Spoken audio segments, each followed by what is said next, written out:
Hey, um, my cat is not feeling good. One of my cats. So I have been taking care of her for a minute. She doesn't need to go to the vet VR. VR, the vet VR. That'll make her all better.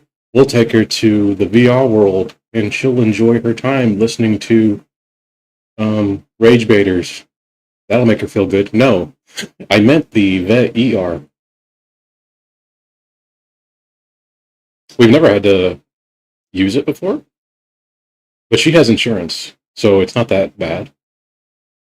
But if she's going to be still sick tomorrow, I might have to take her. But we've got lemonade for her specifically because she has some health issues. She's overweight. She's been on camera. She's the big gray one, May. We found her under a car at McDonald's. She's one of the special ones.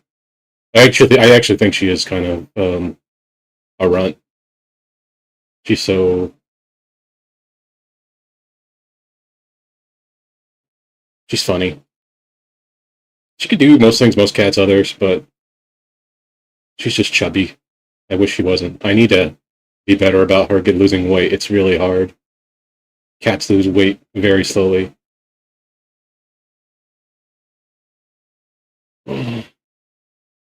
But I gotta do stuff.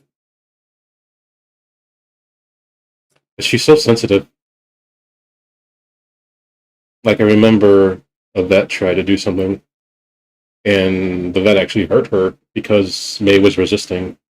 And when the cat resists, you just have to stop. Yeah. If you can't fucking treat the animal, you probably should sedate them or have someone else do it. Or sedate them for a future visit. Have the owner sedate them. That is, I think that's usually the procedure. But May doesn't like being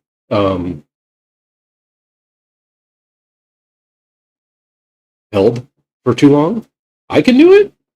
I can hold her for a minute until she starts resisting. But she's one of those cats that doesn't really like being held for too long. And yeah, this is an old picture I'm going to work on for a little bit. I haven't worked on it. I found it on my old mini PC, and I'm just going to work on it a little. Maybe color. I don't know what. I don't know what year. This was last year, maybe. It had me.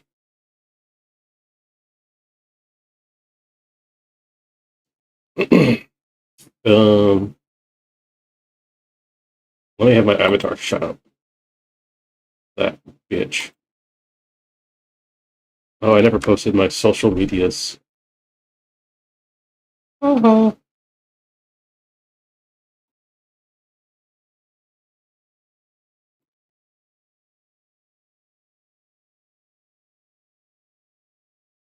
May's all right though. She's on the couch, but I'm gonna get her some medicine in the morning. And if she's still throwing up, because that's all she's throwing, she's chronic vomiting that's going on right now with her. Let me mute my ENG tuber since I feel like being on camera.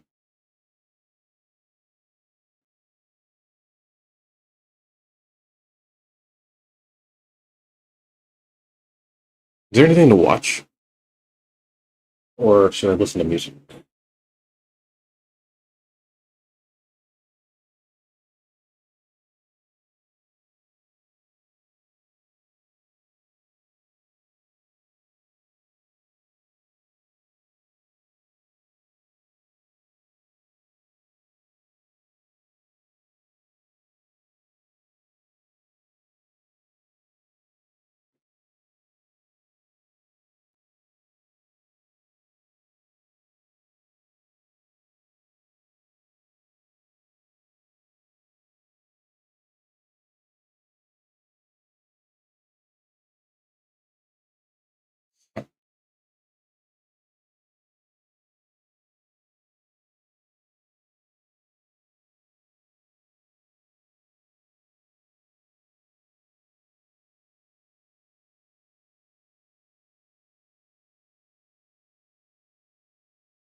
I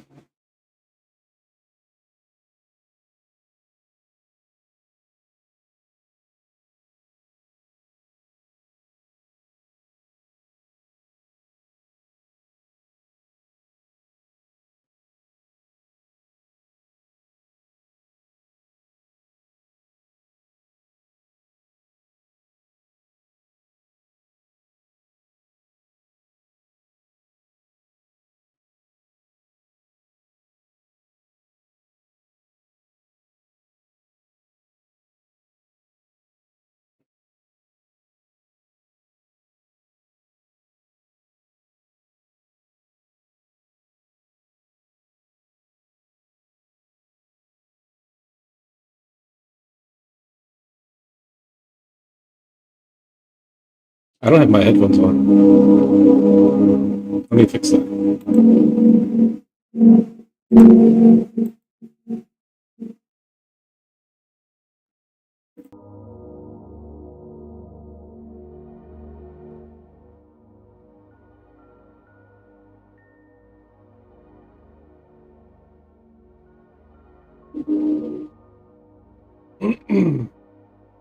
But May's okay now. Like I said, I need to go check on her though, periodically. Make sure she's alive.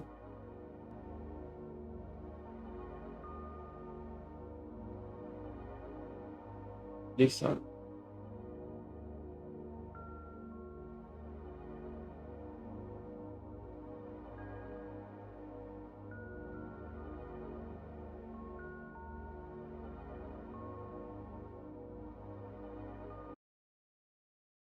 Maybe I'll watch something.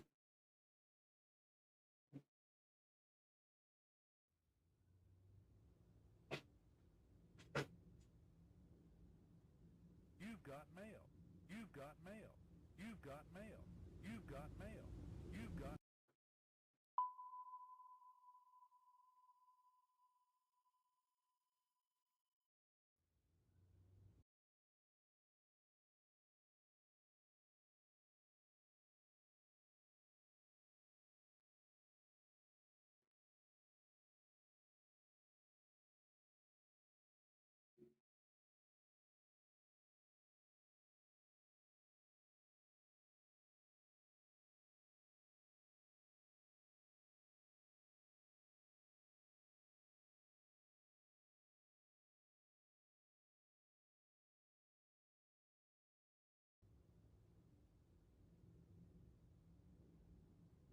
You've got mail.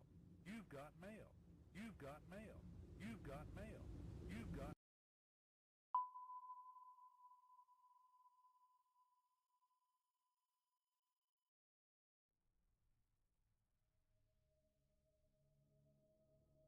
The internet has, since its inception, been filled with some of the most outlandish, horrific, and disturbing content Right? that, by today's standards, are completely depraved. But back in the early days of the World Wide Web, this type of content was everywhere and had more than one website dedicated to it. Rotten.com, Mm-hmm. Ogrish, LiveLeak, and many more, all known for one thing: shock content.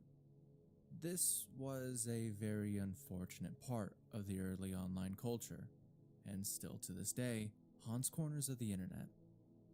But in 2014, an anonymous user of one of these sites would take it too far and start one of the biggest ongoing manhunts the internet has ever seen.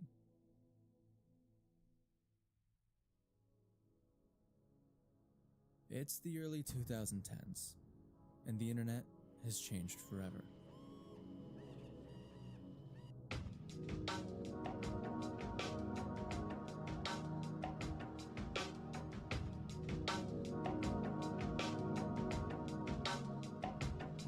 The rise of social media made many websites near fully irrelevant, relics of the past in an instant. On top of this, more stringent rules from Google and a closer eye from the government made certain websites have to either change their ways or die holding on to their identity. Websites like the previously mentioned and many more were quickly getting shut down, or having to change their rules and ways of enforcement fairly quickly to stay in a legal gray zone. This was due to a court case against the website known as bestscore.com, a website that hosted, well, you can kind of guess by the name.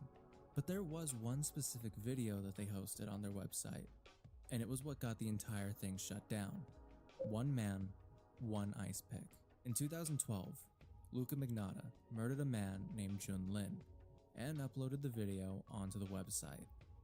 This then led to the arrest of the owner, Mark Merrick, in 2013, for the charge of corrupting morals.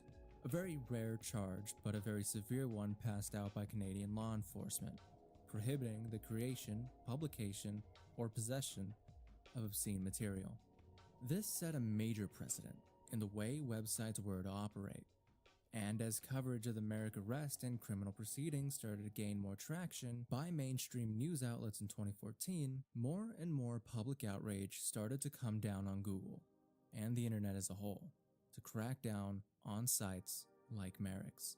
On top of this, at the exact same time, a well-known terrorist organization began to post increasingly graphic propaganda online anywhere they saw fit. This led to a massive snowball effect, as other shock site operators saw the outcry and the arrest and began proactively shutting down and restricting content to avoid a similar fate.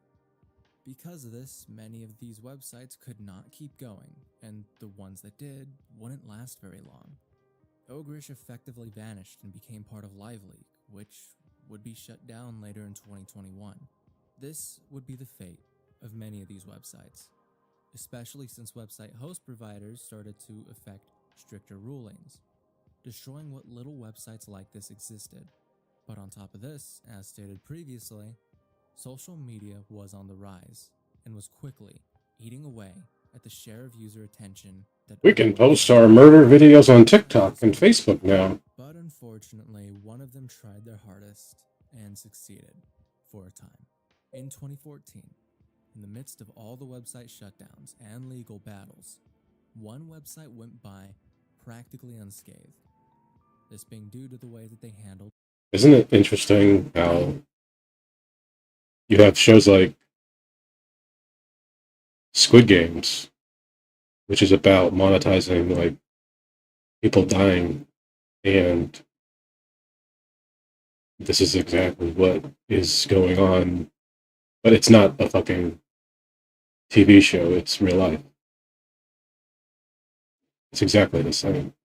The new web hosting Capitalism. terms of service. It's like you've made a way to capitalize killing people in videotaping it, and that's just a market, and nobody cares. DeathAddicts.com. DeathAddicts.com. Imagine being in a room full of these people at Christmas time.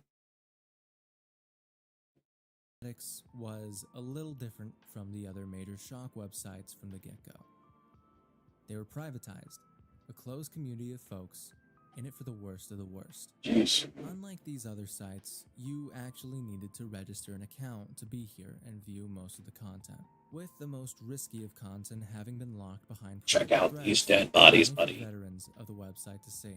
This allowed moderators stricter control over what can and can't be seen with a simple account sign-up. On top of this, they had a very strict proactive moderation policy on anything considered legally risky, as gore itself is not technically illegal.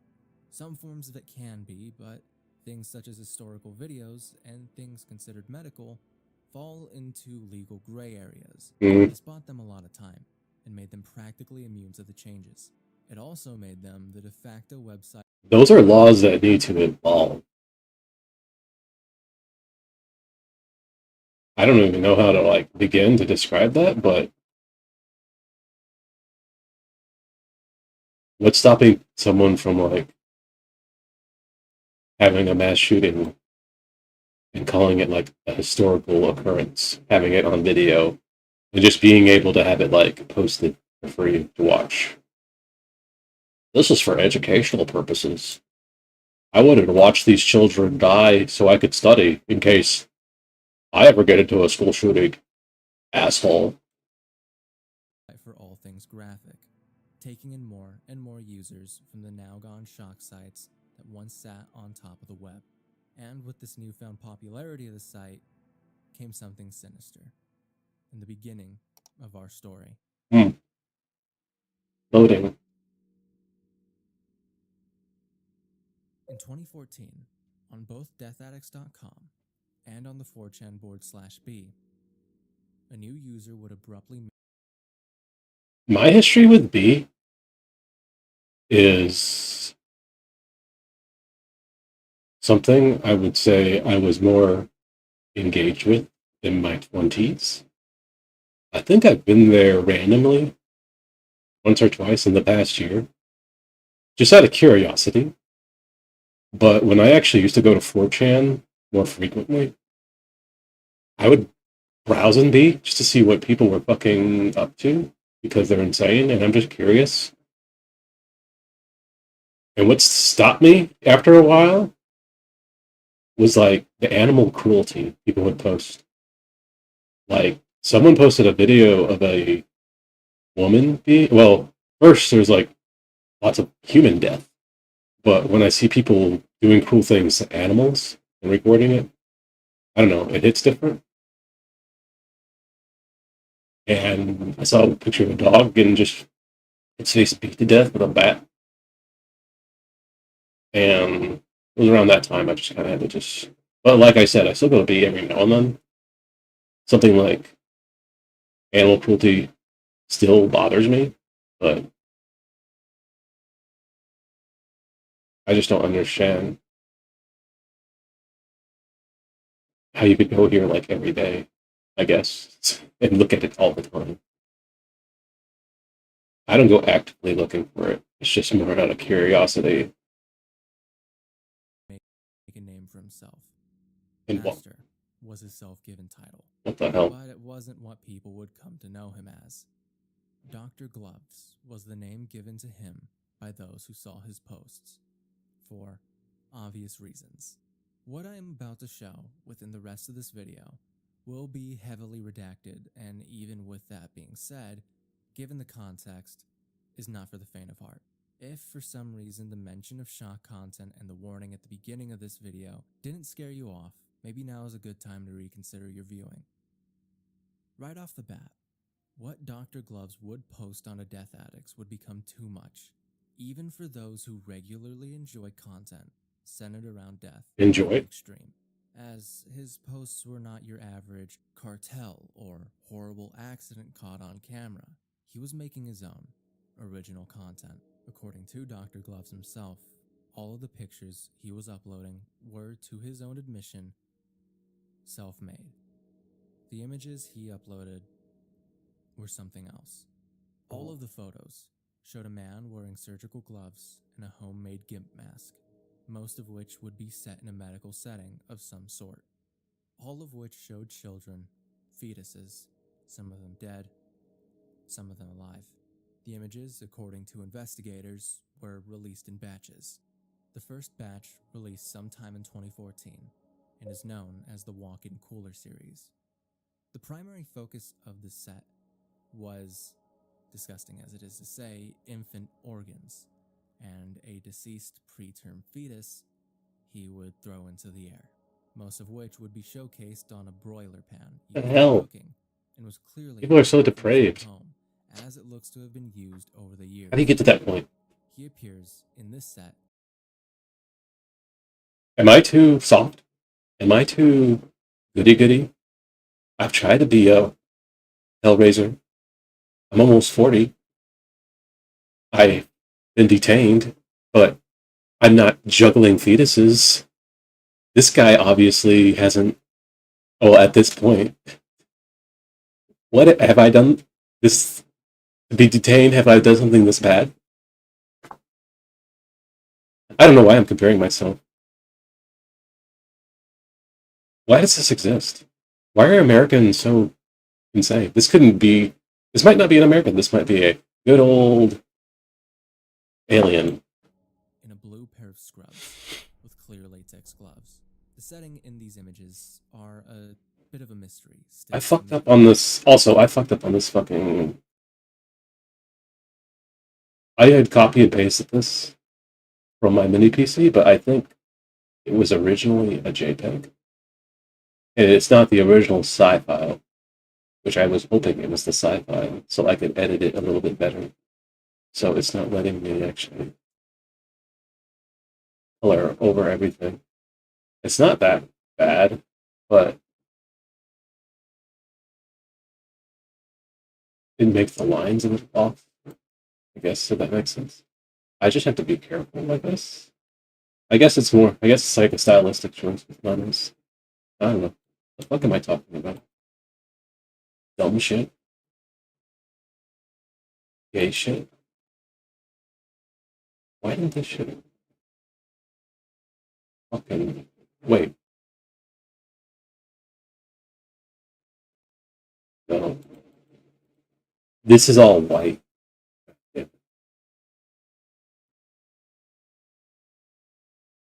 So. I'm just gonna have to retrace or I'm just gonna trace over my old drawing and make a new line so I can actually color properly and not be pissed off.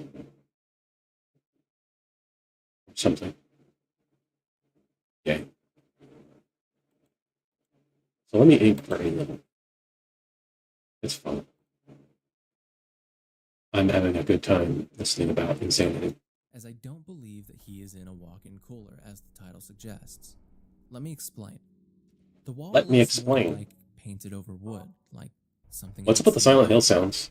I can't exactly pinpoint where in a home this would be, as the line I'm not hating. like a painted over utility cabinet Am I? and something you would see in a cooler. Am I a hater? This, the sweat I am film not. in these I'm a images lover. doesn't really match up. How would it be hot enough in a cooler for him to be sweating like this, as he is in the image? He's in a gimp mask. Latex gimp mask, which would get hot fairly easily.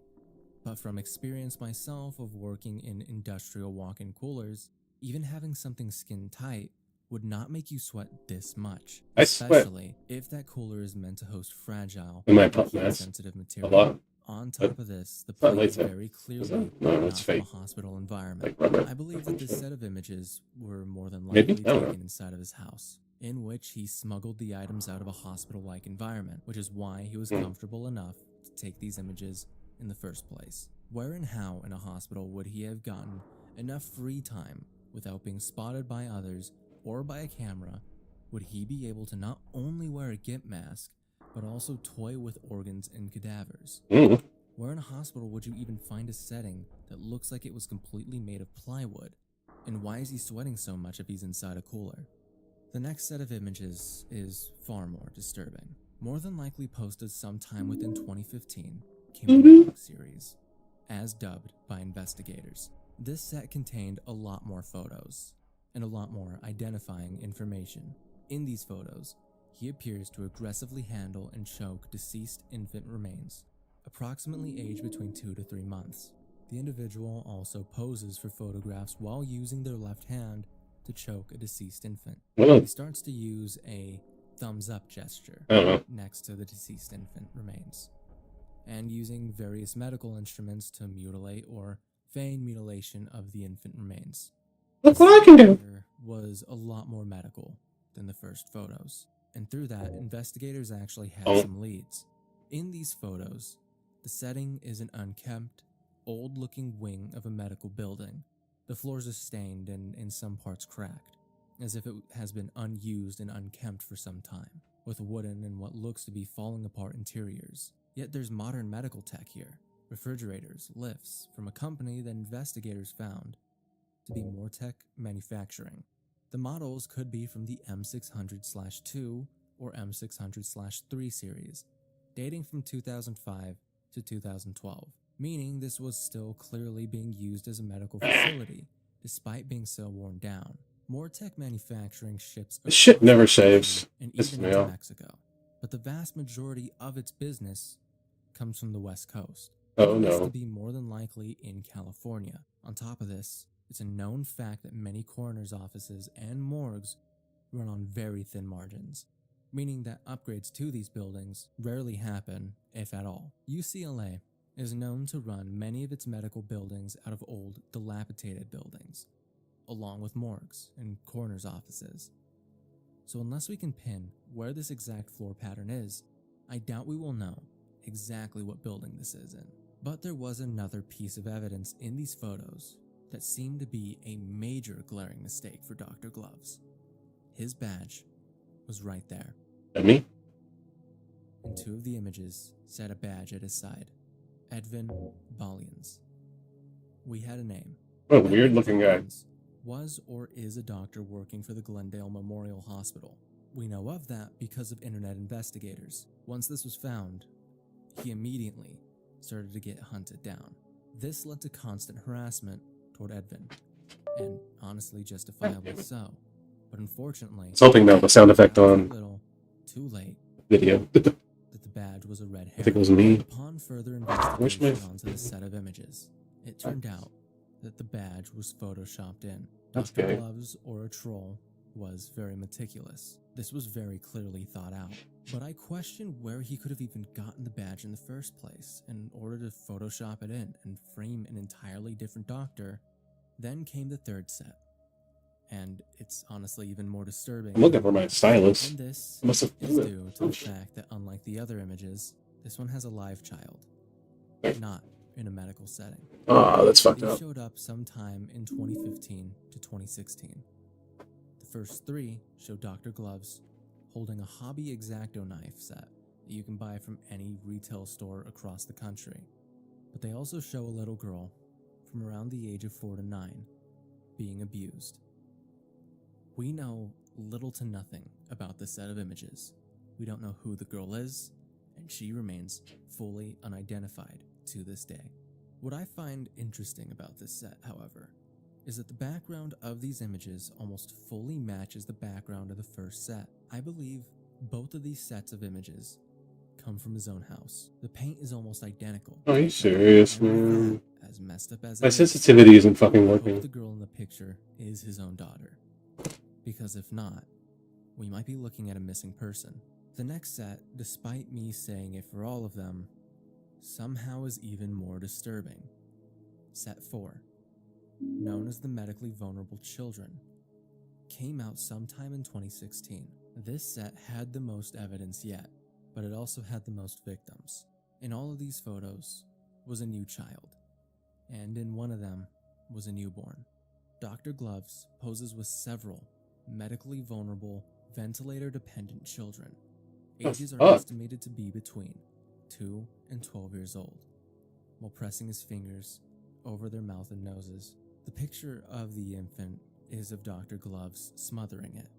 This was also the image that confirmed where Dr. Gloves was operating. The blanket in the infant picture has a pattern specific to hospitals ran by Dignity Health, placing him firmly in Southern California. Unfortunately, this is where things get even more muddy. Throughout 2016, amateur investigators on shock forums, Reddit, and image boards pulled information to track down Dr. Gloves.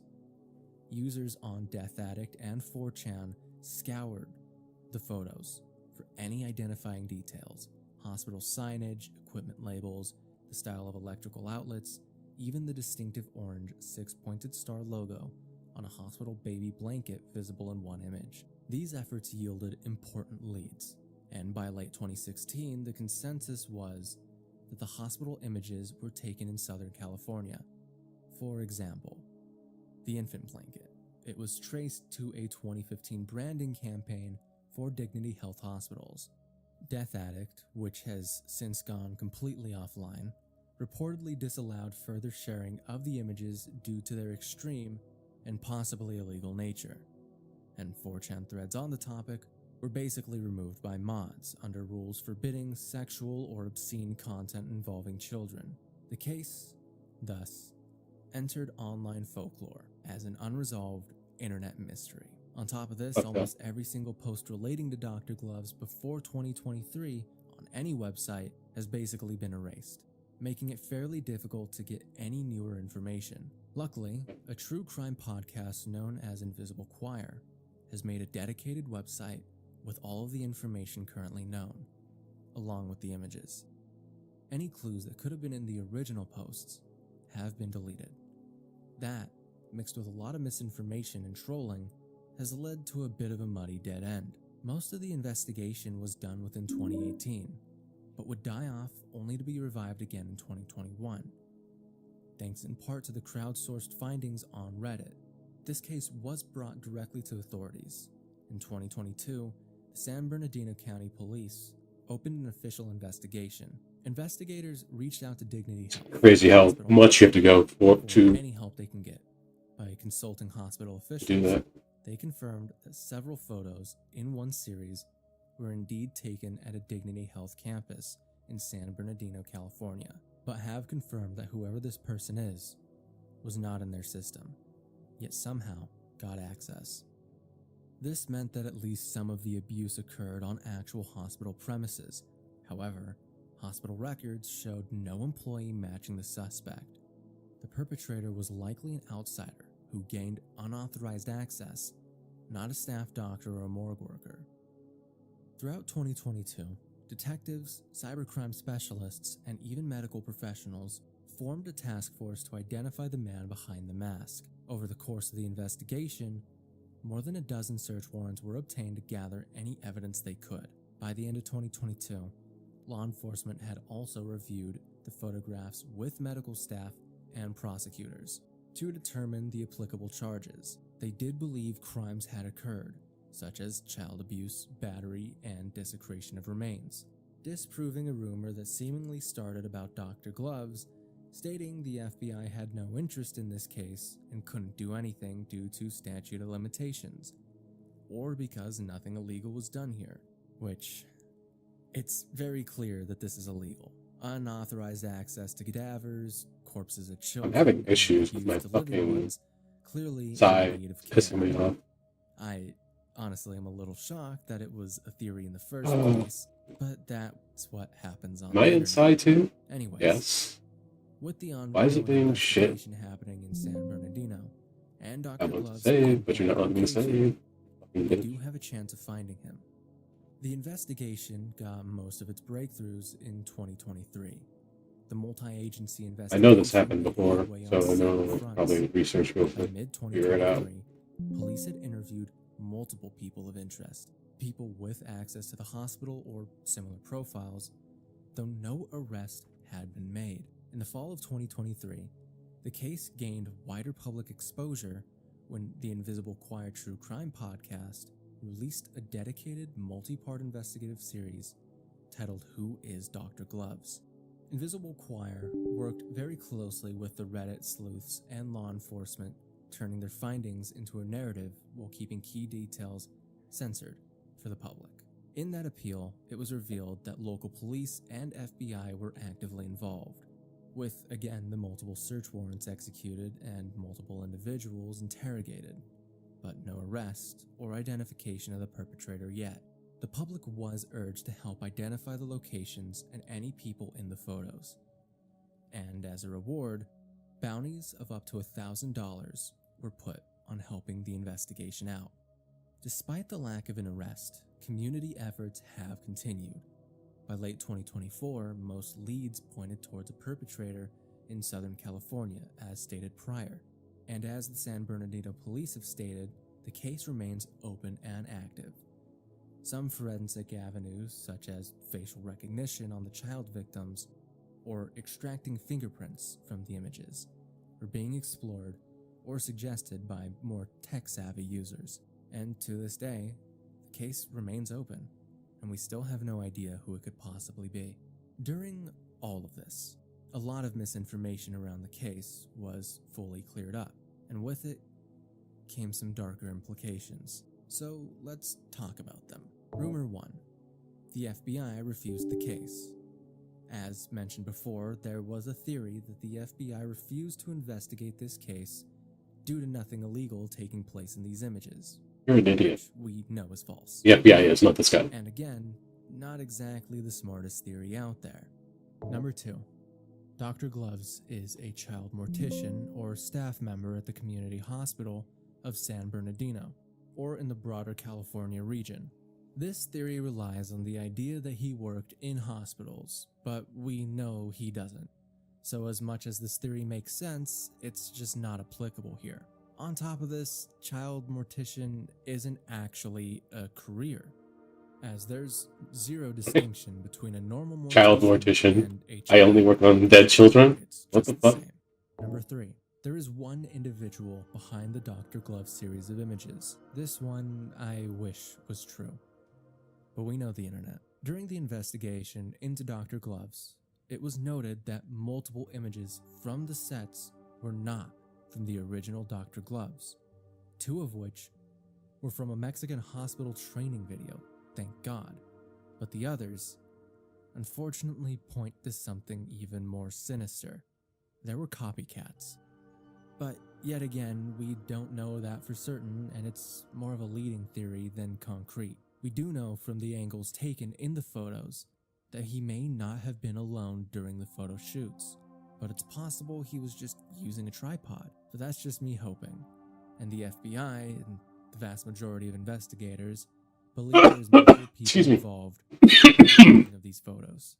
There is still a lot about the case that needs to be answered, and a lot of that could help uncover who he truly is. As per the Who is Dr. Glove's website, the 3 main things they need help with in this investigation are as follows: identifying the location and authenticity of the infant brain photos depicted in Series 1. One of law enforcement's primary remaining questions is where the alleged infant brains and other organs were photographed, and how Dr. Gloves got access to multiple infant human organs without being detected by facility staff or through typical autopsy protocols. Identifying the location of the morgue and the relevance of photos taken there. We have yet to definitively link the morgue photographs to those taken at the Dignity Health Hospital campus in San Bernardino. The location of the morgue is key to determine whether or not these photos are connected to the child exploitation and abuse, or if they were merely added to the collection from somewhere else for shock value. And of course, who is Dr. Gloves? We have already gone through every single image and identified the brands and types of gloves. The sensitivity works on the app for my identifiers captured in the tablet. horrific photographs. The We need native more help app, identifying these locations but and the person or it's being persons fucking stupid for behind the Psy. mask, capturing Psy and right now. distributing the Yep. photographs. Excuse me. And a personal question I have for this case is how exactly he got his hands on this man's badge in order to Photoshop it. I personally feel like it would be a little bit harder than just to Google search a doctor's badge, who just so happens to work in the branch of hospitals that you're targeting. There are a lot of questions, and hopefully soon we get our answers. Thank you to everyone who is participating in this investigation. It's a huge undertaking. And a special thank you to Invisible Choir for your investigation and bringing more awareness to this case. I'll be linking their website and their podcast down below. This case was one of the darkest that I've had to look through for this channel so far. Pretty dark. It is quite up there, and I hope to God that one day that Dr. Gloves gets unmasked. And hopefully this video helps get some new leads, or just get some new eyeballs on the case. Stuff like this is a grim reminder of just how depraved the internet can be at times. And it always leaves me to wonder, just what else is there, out there, in the World Wide Web? Anyways, have a good night.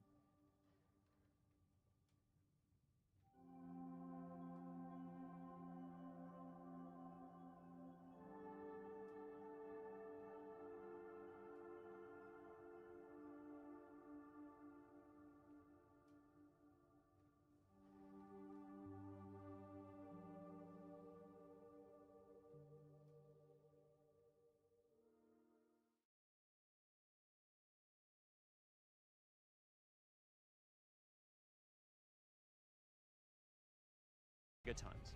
And it's that energy that's going to excavate and open up this crater behind me, which is nearly a mile across. The impact ultimately devastated an area the size of New York City. with 600 times the power of the Hiroshima bomb. And that was small. 65 million years ago, a real monster struck. It was 6 miles across. Sat on the ground, it would outtop Everest by half a mile. The crater was over 100 miles wide.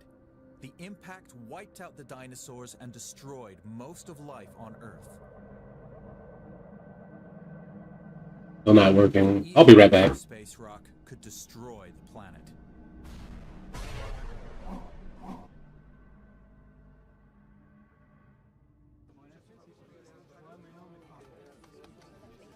We're already developing technologies to protect against future impacts. Ironically, you could use those same technologies to make an impact happen.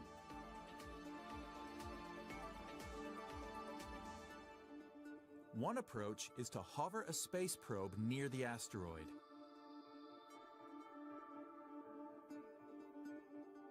The probe's mass generates a tiny gravitational pull on the rock.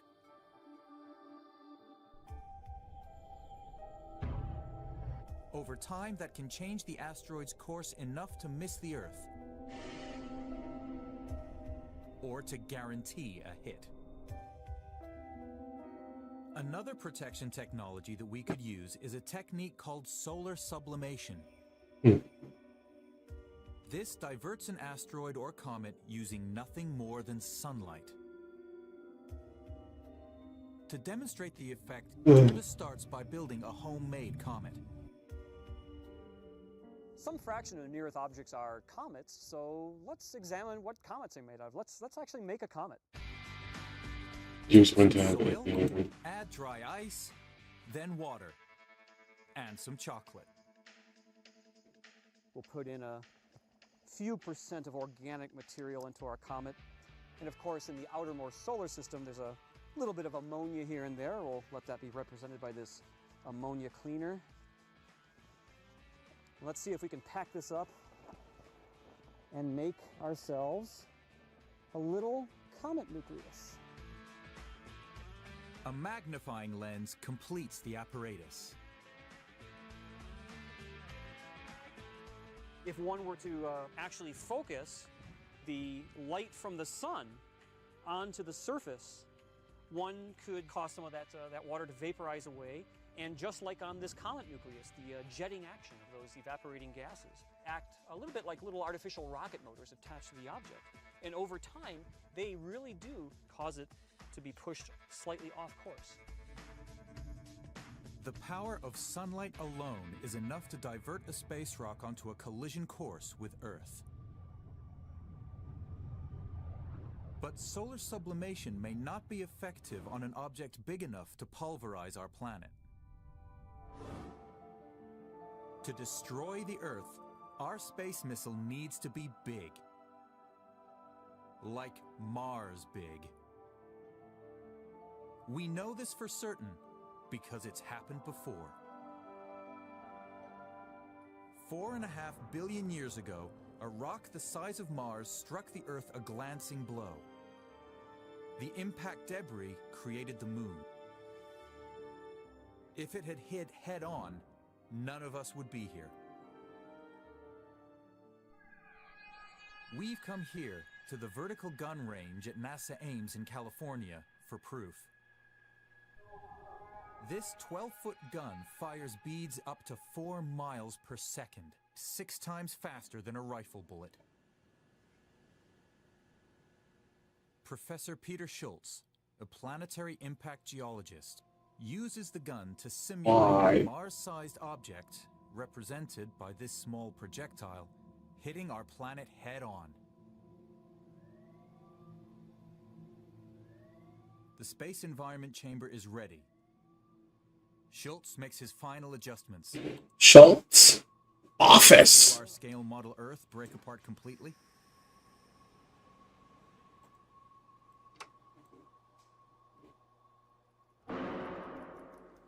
That hurt. Jump scare. Really hurt. Look at this thing just This is worse than a science fiction movie.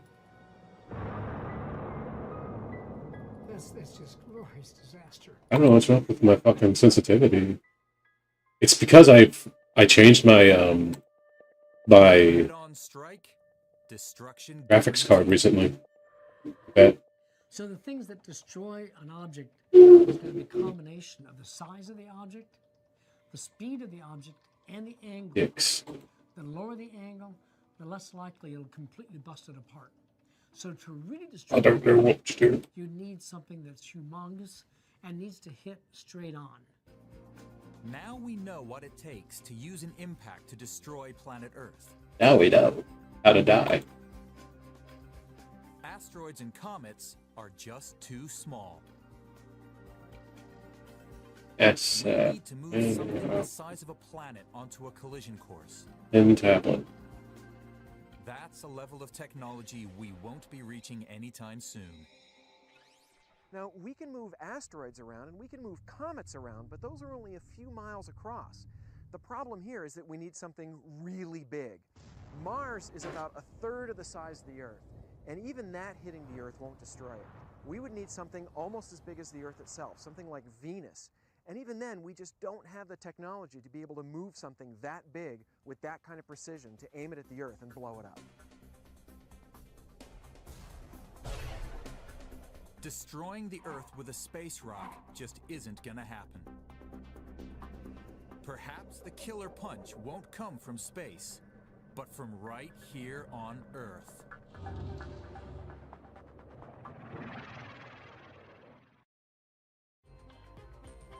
Genetics, robotics, nanotechnology. Researchers hope machines will lead us to a brave new world. Already, robots can learn, build Robots can robots, run. and cooperate with each other. It could be the beginning. Let me try Psi 1, I It could guess. also be the beginning of the end. Right now, we can only build robots that work with humans in control, but science is working towards machines that can think for themselves and even reproduce. Ear bitches or something. Robots that can make copies of themselves without human control could one day take over the world.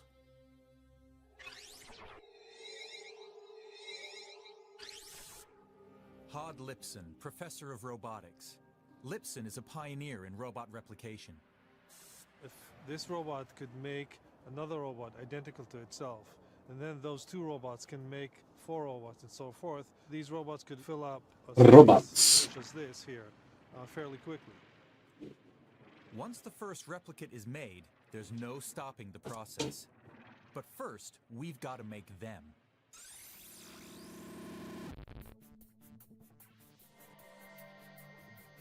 At Cornell's robotics lab, Lipson and his team already make robots that learn, robots that build, and robots that build themselves.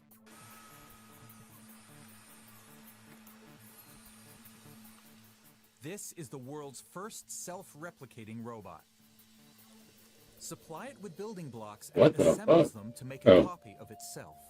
That's It crazy. needs Lipson and his lab techs to keep it stocked with plastic cubes. So this robot is pretty benign. To destroy the Earth, we need to develop robots that use smaller blocks Looking for my and phone. eventually individual atoms. We've been trying to make robots made of much tinier cubes on the order of 0.5 millimeter, and you can Fuck, dude. barely see them. There's I hate when this this happens. container here. I might switch my game soon Units to combine together. if I can't figure this out. Smaller they I've get, tried faster and more every easy little thing that I to could, replicate. or that I'm willing to try at the Lipson moment. thinks that advances in robotics will revolutionize design and manufacture. Shit, what But else? where there's progress, there's also danger. I don't In know. theory, nano-sized machines could start to replicate Running. out of control. Die compatibility mode or some shit. Machines could, in theory, destroy all life on Earth. I don't think it's gonna To work. destroy the planet itself, we need something more. For my final thing, I'll probably just, or for my final try, I'll To reproduce, a try robot Psi needs energy 1.0. and raw materials. In other words, which I don't mind, but I hate that. the more Sty 2.0 doesn't work randomly sometimes. copies our robots can make. And the biggest source of food on the planet is the planet itself. The ultimate kind of self-replicating process is something that's inspired by nature. So if we can have a machine that can essentially self-replicate using resources in the environment, food and energy, then that would be a pretty big achievement. And the biggest natural resource on Earth is rock. Design a self-replicating Let's robot rock. that feeds on rock, and it has 6 trillion tons of food right under its feet. Some living creatures already use rock. Rock-feeding bacteria live in the Earth's crust, even several miles deep. But nature's rock eaters are good for the planet. They help form soil and keep life ticking. There's a whole suite of rock-eating bacteria that we've now uncovered on the Earth, which will go and chew up and eat and use the materials in the rocks for their sources of energy and for the sources of compounds they use to build other biologic molecules. There are literally biologic organisms that do just this, eat rock. Rock-eating, self-replicating robots. But they've got to be smart. They need to cooperate. Professor Alan Winfield, roboticist in charge of the Symbrian project, to design robots that swarm like insects. Like, it works perfectly in There's a 5-year project to try and build a swarm of self-assembling robots. Perhaps as many as 30 or 40 will physically join and then behave and act as a single organism. The big challenge is going to be how to get the robots in to the app, first of all the decide what Canvas to app. be, a foot bot But or a knee bot or a sensor bot or a brain bot. size was And being then dumb. work cooperatively so that, for instance, the organism can stand up and walk. We can already make robots that reproduce. We can make robots that cooperate. Put them together, and at last we may have our planet killer. Here's the math. Say each robot takes 1 day to replicate. Then after a single month, you have over 1 billion robots. After a year, you have trillions. Earth is covered with machines that do nothing but gobble rock. In the end, no more rock, just a huge ball of self-replicating machines. Now, what are robots made of? Well, iron, magnesium, aluminum, and silicon. The same thing the Earth is made of. And so all you have to do is create one of these self-replicating robots and let it out into the wild. It'll make a zillion copies of itself, and they will consume the Earth, and eventually there'll be nothing left. Success at last? Perhaps not. In our quest to destroy the planet, we've tried devouring it, incinerating it, pulverizing it, blowing it up, and breaking it down. Planet Earth is a proven survivor. It has taken everything the universe can throw at it for 4.5 billion years. And one thing is certain, we're still here.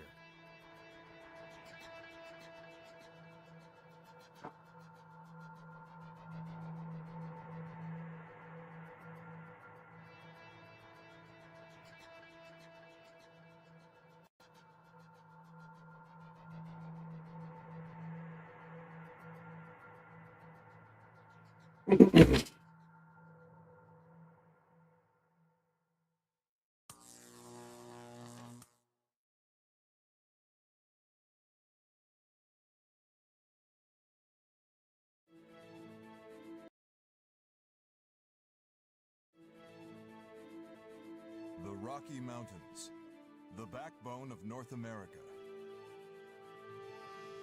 Rugged, spectacular, and majestic.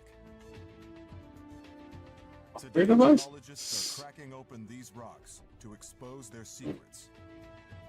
How did the remains of sea creatures end up in mountain peaks thousands of feet in the air. When did the Rockies form? Are they still rising today? Storage controllers. And if they are, System the devices. great forces that built the Rockies one day split North America in two.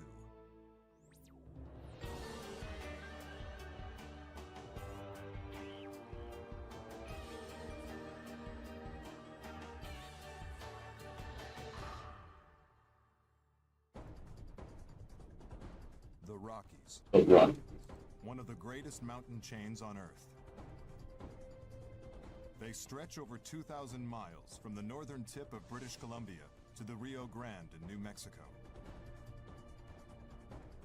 Up to 300 miles wide, they form the Continental Divide, the Great Barrier between East and West.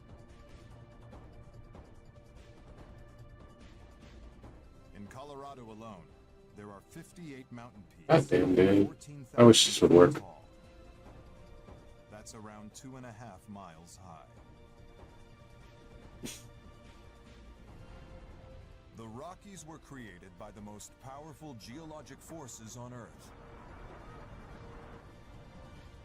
Their dramatic story takes us on a journey from north to south through 200 million years.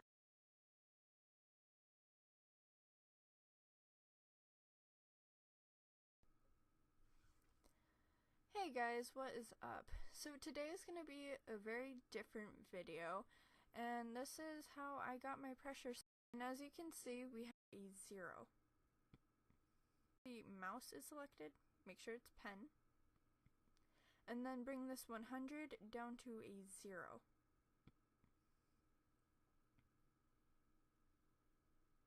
Alright, and as you can see, we have a little more sensitivity.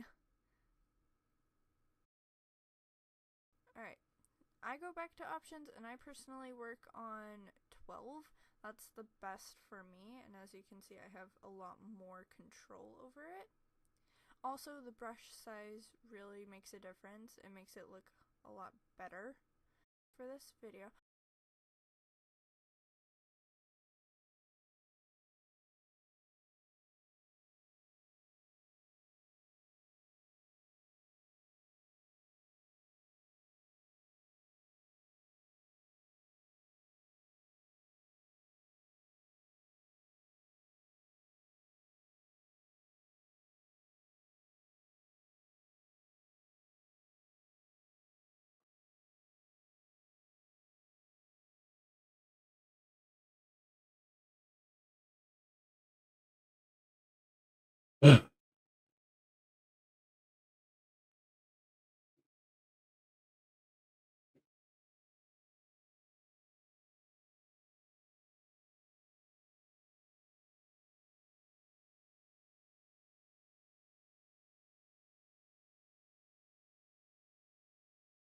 Not working. Those. Some of these Oh, yeah. solutions videos might not work. And I figured out why this was happening, and where it goes to your mouse perfectly. So, what you gotta do is we close our paint tool side. Now, navigate to where you installed your paint tool side 2. Alright. Now we open up the INI. I will open this up with Notepad++ because it's easier to see. You can also open it up with Notepad. I don't want to. Okay. Now, this black area, or this just that says, always use tablet PC API equals no. That's the problem. You need to turn the no, yes. Leave all of this alone, just this first line. Change this to yes.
Damn it.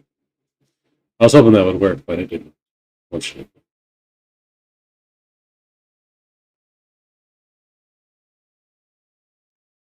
It might work if I restart my computer, but I don't want to try that now. Because I'm already streaming. Though, I might just do it.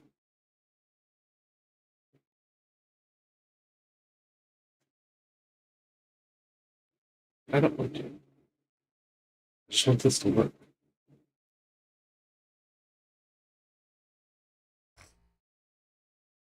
And then you would save. Alright. Now, let's open up our paint tool side 2. And that'll open a quick new. I want to make this nice and big for you. Having issues. So, watch this. Steve got pressure sensitivity. I did it. Yeah. Alrighty. I hope you guys found this very helpful. I was scratching my head for the past hour or two trying to figure this out.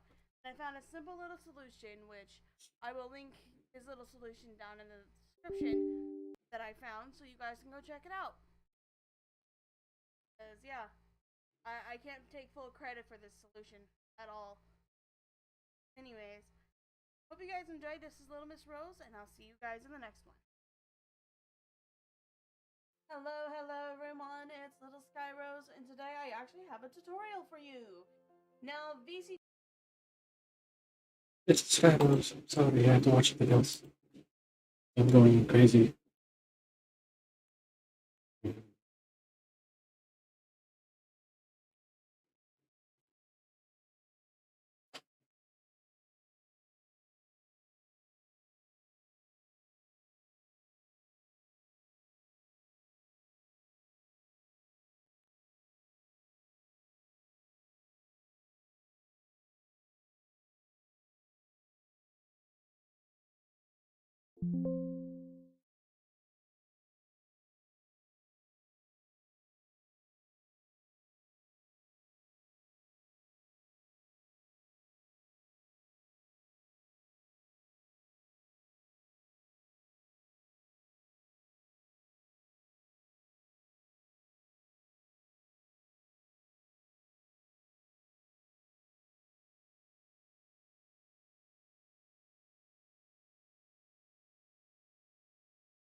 Why?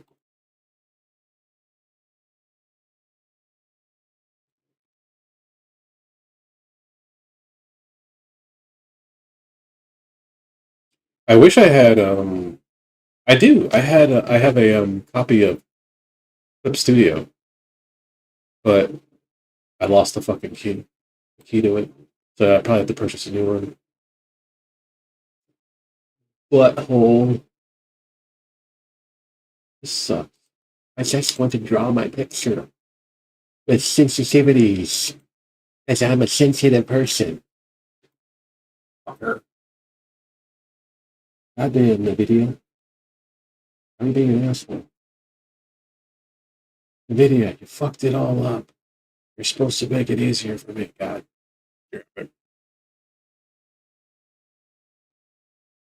Uh,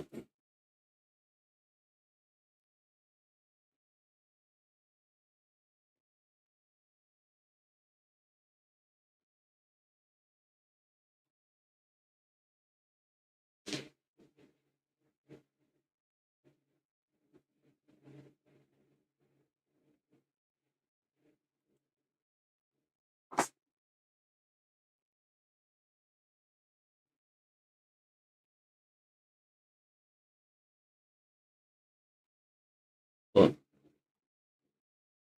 Why is it so stupid? Get out of here. Get out of here.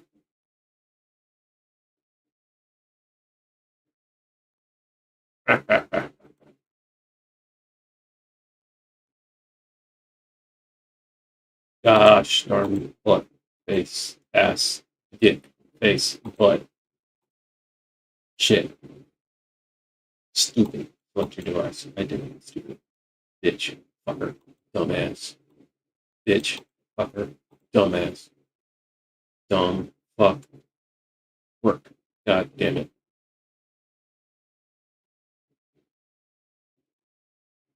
Checking updates over and over is not going to help. Hmm.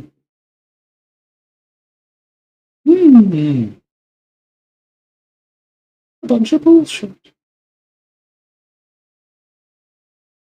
Why does I have to be so fucking dumb sometimes? Huh? Huh? Huh? Huh? Or in a video, I guess. I don't know why it's being.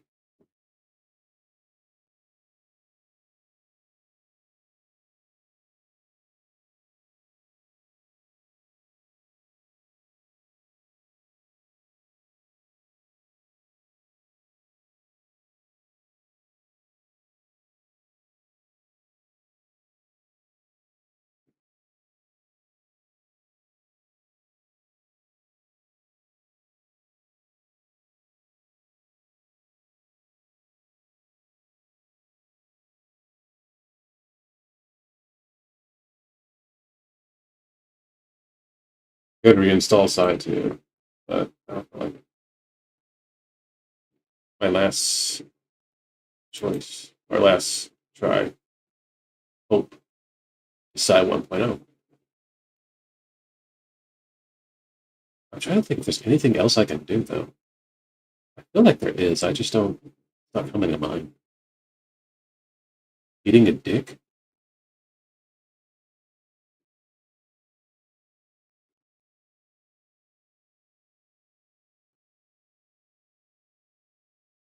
Hmm.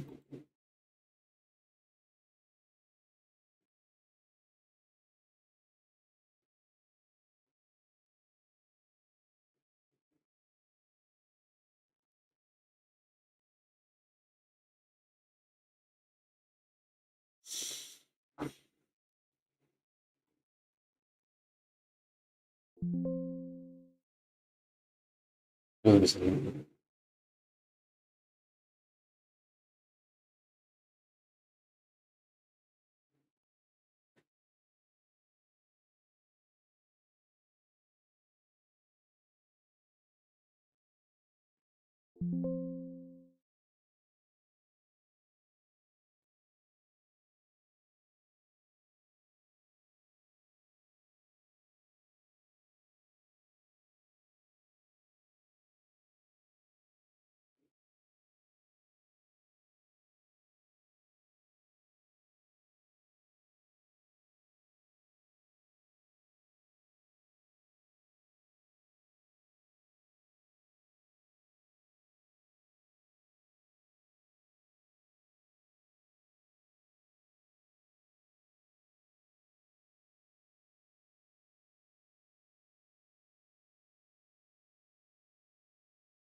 I have no idea.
All right, I'm gonna try Side 1.0, and if it does not work, I am going to go play a video game instead of this bullshit.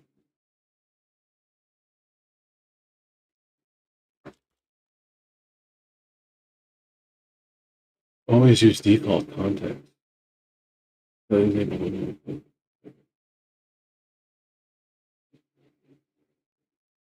All right.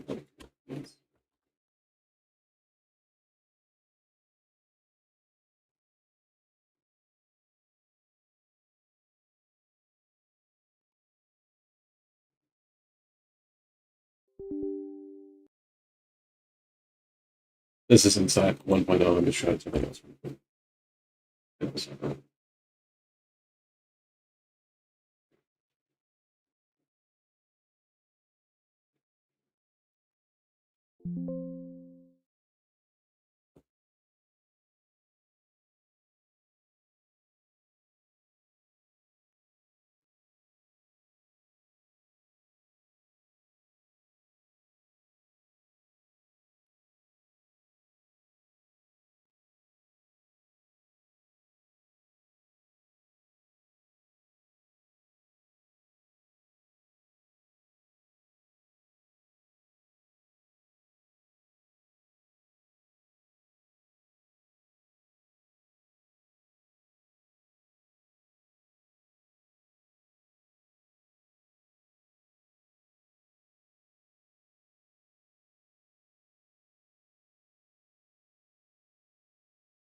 Sorry I'm taking so long.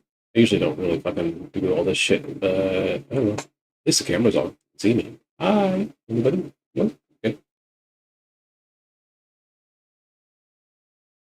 Hey, Tilsai, you bitch. Where's side one? I mean, where's side two? I see side one. I'm just trying to uninstall side two real quick. Don't see it.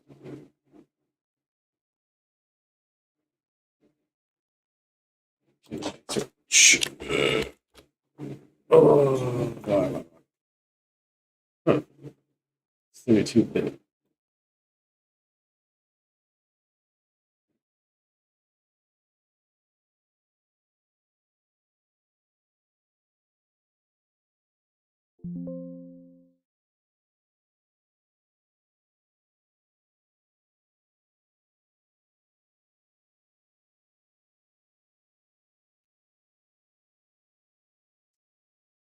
Let me just try some side 1.0 real quick.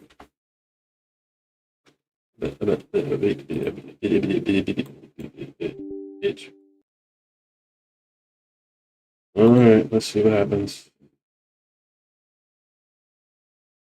I don't like using it, but let's see. Yeah. And it's not even on fucking. So what else?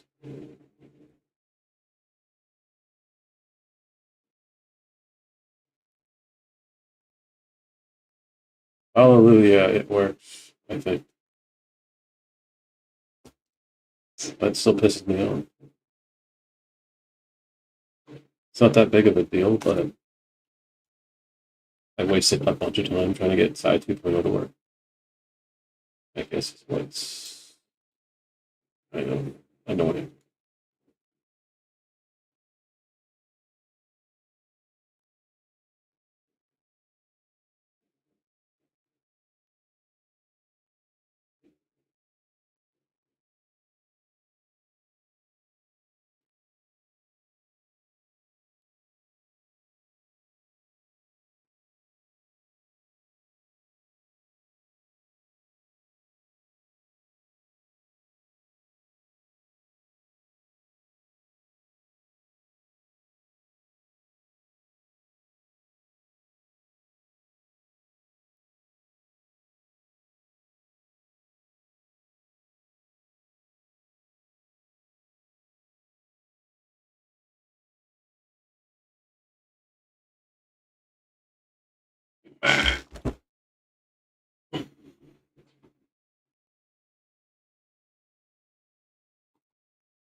I'm just trying to find my fucking art on my other computer.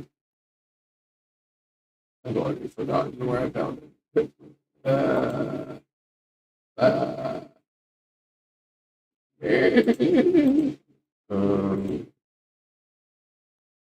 Fuck. Yeah, fuck load of shit. What a shitload of fuck.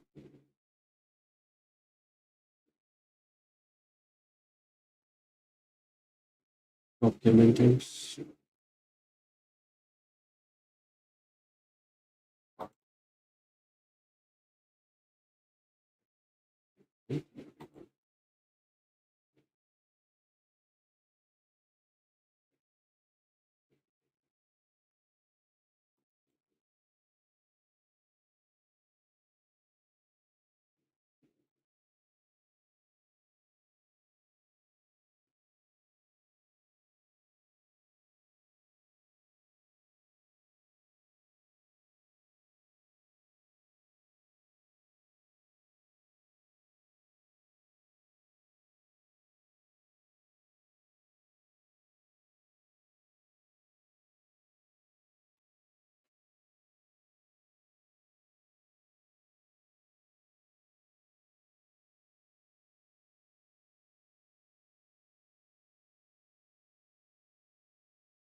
Maybe.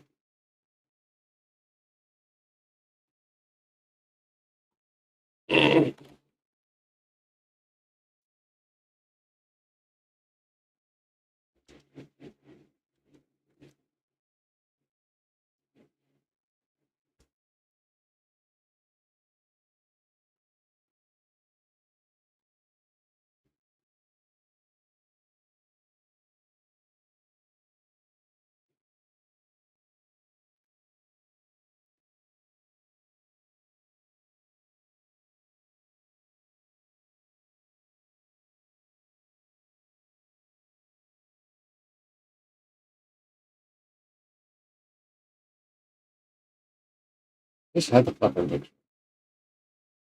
Where's the... There's a fucking...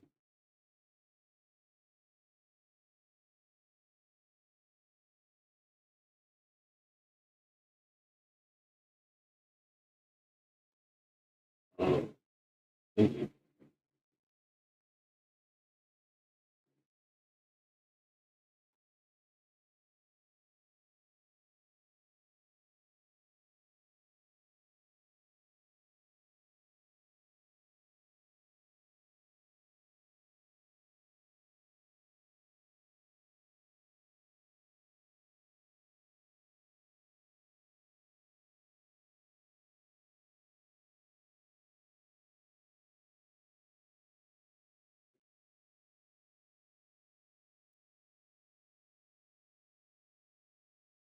Recover work. There it is. So,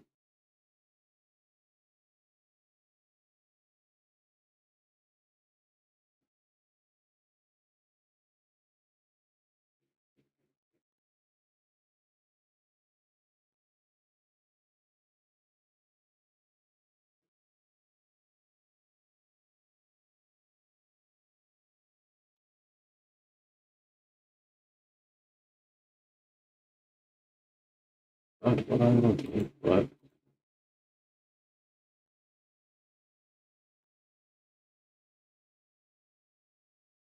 What the fuck is that? There we go.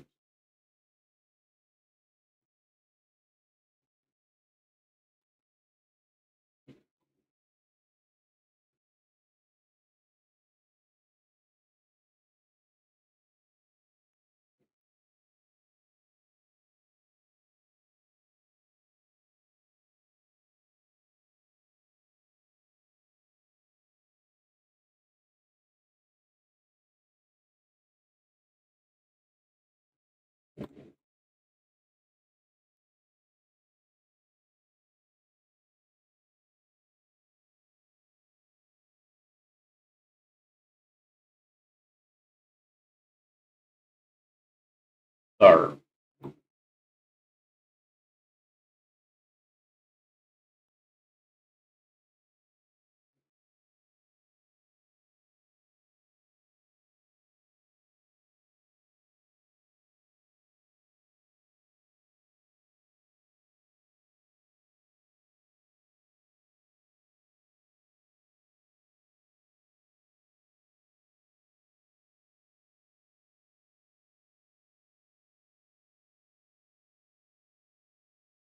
okay.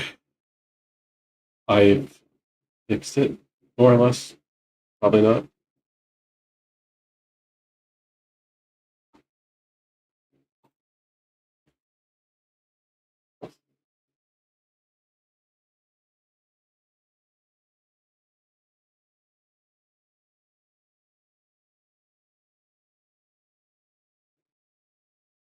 Oh, let me put the plug in.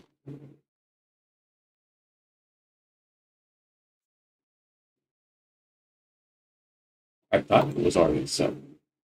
Undo. Yeah. Excuse me. Yeah. Mm. Oh!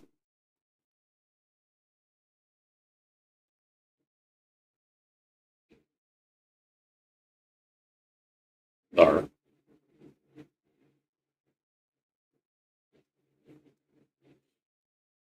I'll be right back.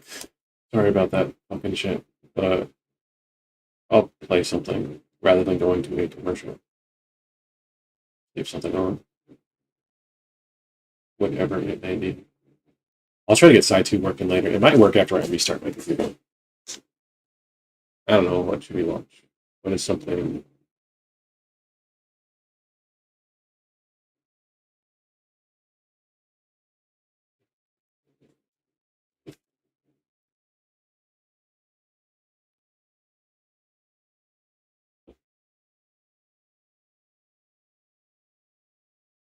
Look at this shit.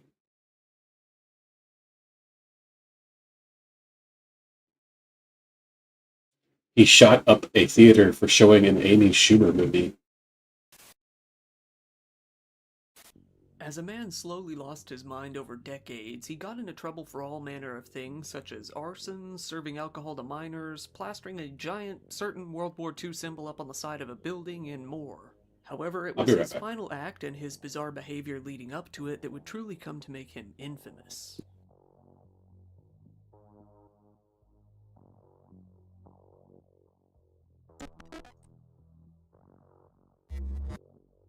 A lot of the time, people who come to carry out mass attacks have some sort of mental illness. With a lot of them, it's sort of ambiguous. Sometimes you don't even know they had a mental illness until it's pretty obvious in hindsight. Sometimes they're more aware that they have a problem and actually make a conscious effort to hide it. The man in this case is nothing like that, though. He was more than proud to show his gradual mental decline. John Russell Hauser was born in November of 1955. Raised in Columbus, Georgia, he graduated from Columbus High School and later on Columbus Technical College. According to his own LinkedIn page, he tried out a few other schools as well. He also said that he attended Columbus State University and Faulkner University. He also briefly attended a law school before dropping out. He spent most of his life living in or around the Columbus area. He came to describe himself as an investment manager and an entrepreneur. He continued to claim that he had a law degree from his law school endeavor, however. He also said that he had a certification in accounting, which was more likely to be true. What is known to be true is that he came to be the owner of a number of different bars throughout Georgia. In 1983, John got married and had a daughter as well. According to his wife, he was pretty severely bipolar and it didn't seem that he was doing much at all to deal with it. He only grew more and more disconnected from reality over time. Along with this mental decline came an obsession with purity and more old-fashioned values, an obsession that he would later come to base his entire personality around moving forward. John came to have a strong hatred for pornography. He felt that it shouldn't exist at all, and he started to take out his rage on any establishments that might be selling it or showing it. He grew to oppose local pornographic theaters in the area and tried to take up his concerns with a law firm that represented them. When that didn't get anywhere, in 1989, John decided that he would hire a man to burn down that law firm. For that, a jury actually failed to indict him. The judge did, however, order him to undergo a psychiatric evaluation as he felt that his competency was questionable at best. In the early 90s, John went on to repeatedly call into a local NBC television show. There he would continually try to provoke a reaction by urging acts of violence against abortion clinics while saying that women shouldn't be allowed in the workplace. One of the bars that John would go on to operate would be a pub in LaGrange, Georgia. In this pub, he got caught serving alcohol to minors. When the police found out, his company ended up losing their liquor license. This would be the first time that John would really come to make the news, and it was because of how he chose to react to the situation. He printed out a large swastika the size of a bedsheet and hung it up on the side of the building for all to see, posing for pictures with it along the way. He explained to the local news media that he did it because, quote, "The people who used it, the Nazis, they did what they damn well pleased." After this, John decided to use his newfound free time in order to run for local office in his hometown. However, he didn't get very far, and again it was because of how he chose to conduct himself against his opponents. He was seen all over town personally removing his opponent's campaign signs, and after all the bad press that came from that, he simply chose to drop out of the race. About a year after losing his liquor license, John hit some financial trouble. His savings were running low, causing him to file for bankruptcy in 2002. His mental state continued to decline more and more. He ended up abusing his wife and daughter, resulting in a number of domestic violence complaints. Around this time, John tried to get a concealed carry permit to carry a handgun, but due to those domestic violence complaints and the previous arrest for arson, this was denied. He was still free to own a gun, but he wouldn't legally be allowed to conceal it. At the continual urging of his family, John went on to attempt treatment for his abysmal mental health a few times over the next couple of years. He received some sort of treatment in 2008 after getting another mental health evaluation, and it seems that he continued that treatment until around 2009. This treatment didn't work though, not even close. John's behavior only got worse and more erratic as his daughter's wedding drew near. John wasn't happy with her fiancé for whatever reason and came to make cryptic statements that creeped out his family, saying that the wedding would not be happening and refusing to elaborate on why. John's wife started hiding his guns from him for both his own protection and to protect their daughter, as his anger towards her and her marriage only continued to grow in intensity. One day, John arrived at his daughter's office unannounced and made a scene. He threatened her along with another family member, leading to his family finally cutting ties with him after years of chaos. Both his wife, his daughter, and his daughter's fiancé and his parents all filed restraining orders against him. Due to how violent, threatening, and unpredictable his actions had grown, the order was granted very quickly. Afterward, his family completely cut all contact with him. After losing his family, John was living alone in a house in Phoenix City, Alabama. While living out there, John went out and bought another gun, this time at the Money Miser Northside pawn shop nearby. He attempted to live a normal life in this house on his own, but John just wasn't capable. By 2014, John was struggling to pay the bills. It was to the point where he was seen picking through a local food bank at his church multiple times. After a while, he had failed to pay the bills and his home was facing a foreclosure. Angry about the foreclosure, John decided to do what anyone would do in that situation: booby-trap the house. He did so by trashing the whole place and then rigging the fireplace to catch fire and explode. Having been separated for a while now, John's wife began filing for a divorce. Despite the legal requirement to have no more contact with her, he called her and began to threaten her as soon as he heard about it. In a complete rage, he then drove out to his mother's retirement community. Rather than seek sympathy, he instead threatened to end his own life if she didn't give him some money. He said that he needed the money to seek a new job in Texas. John's mother then called his estranged wife and asked her what she should do. While John's wife urged her to have him hospitalized, she had other ideas. She gave him $5,000 and wished him good luck on the job hunt. It was now July of 2015 and John was hopping into his car, all ready to set out east towards Texas. By around July 3rd, he was on Interstate 10 in Louisiana, exploring the local area. While many who had heard his story might have assumed that he was simply looking for a new area to live, scoping out local places in order to find a place to start over, that was anything but the case. It is now believed that he was trying to find the perfect location in which he would carry out an attack. John ended up in Lafayette, Louisiana. He had no connection to the area aside from an uncle who had previously lived there. This uncle had died more than 30 years prior in 1980 though, so it isn't known if John would have even remembered that fact. John got himself a motel room in the area, one where he would pay a little bit over $200 a week to stay. The next week, he visited a local food bank a few times to get something to eat back at his room. John had become a bit active online, mainly visiting websites related to his increasingly radical views. He had developed a strong hatred for the United States, both the country itself and the government. He continued to elaborate on his belief that women shouldn't work outside of the home, and continued to develop an even stronger hatred towards abortion clinics in addition to his pre-existing hatred towards pornography. He came to praise a lot of figures online that most people would find to be pretty controversial in one way or another. He praised Timothy McVeigh, the Oklahoma City bomber, Adolf Hitler, and even the Westboro Baptist Church. The Southern Poverty Law Center later found many different accounts across Twitter and various anti-government forums that all link back to John. In some posts, he casually asked how he could find and join local white power movements. In his post, he wrote, "All the trouble started when they took the Bibles out of school and stopped prayer." John began keeping a journal while staying in his motel room. The journal was all over the place, to put it lightly.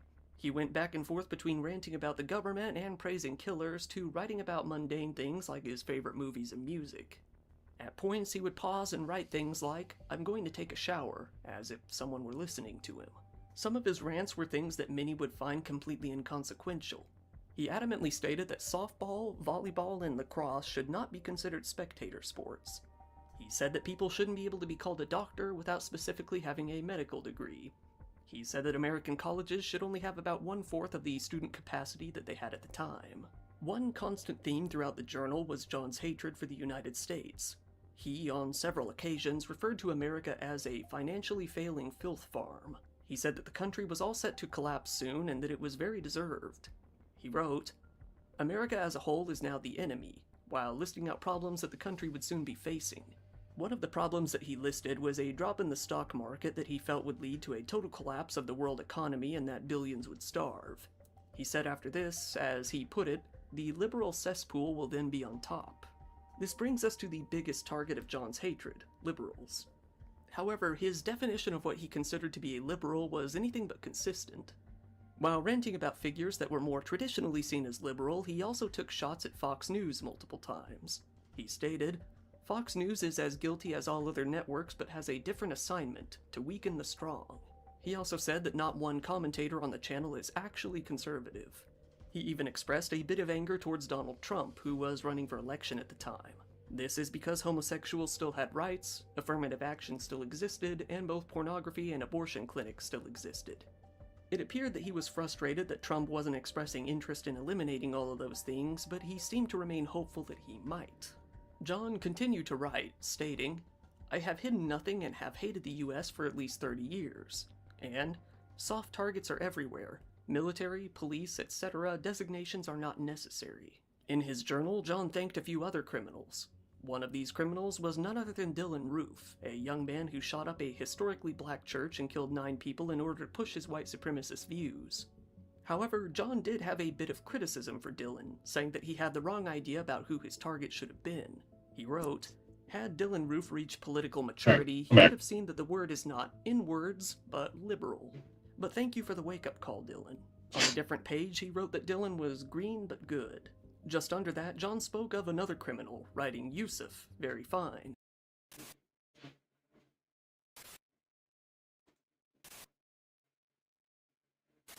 As a man slowly lost his mind over decades, he got into trouble for all manner of things such as arson, serving alcohol to minors, plastering a giant certain World War II symbol up on the side of a building, and more. However, it was his final act and his bizarre behavior leading up to it that would truly come to make him infamous.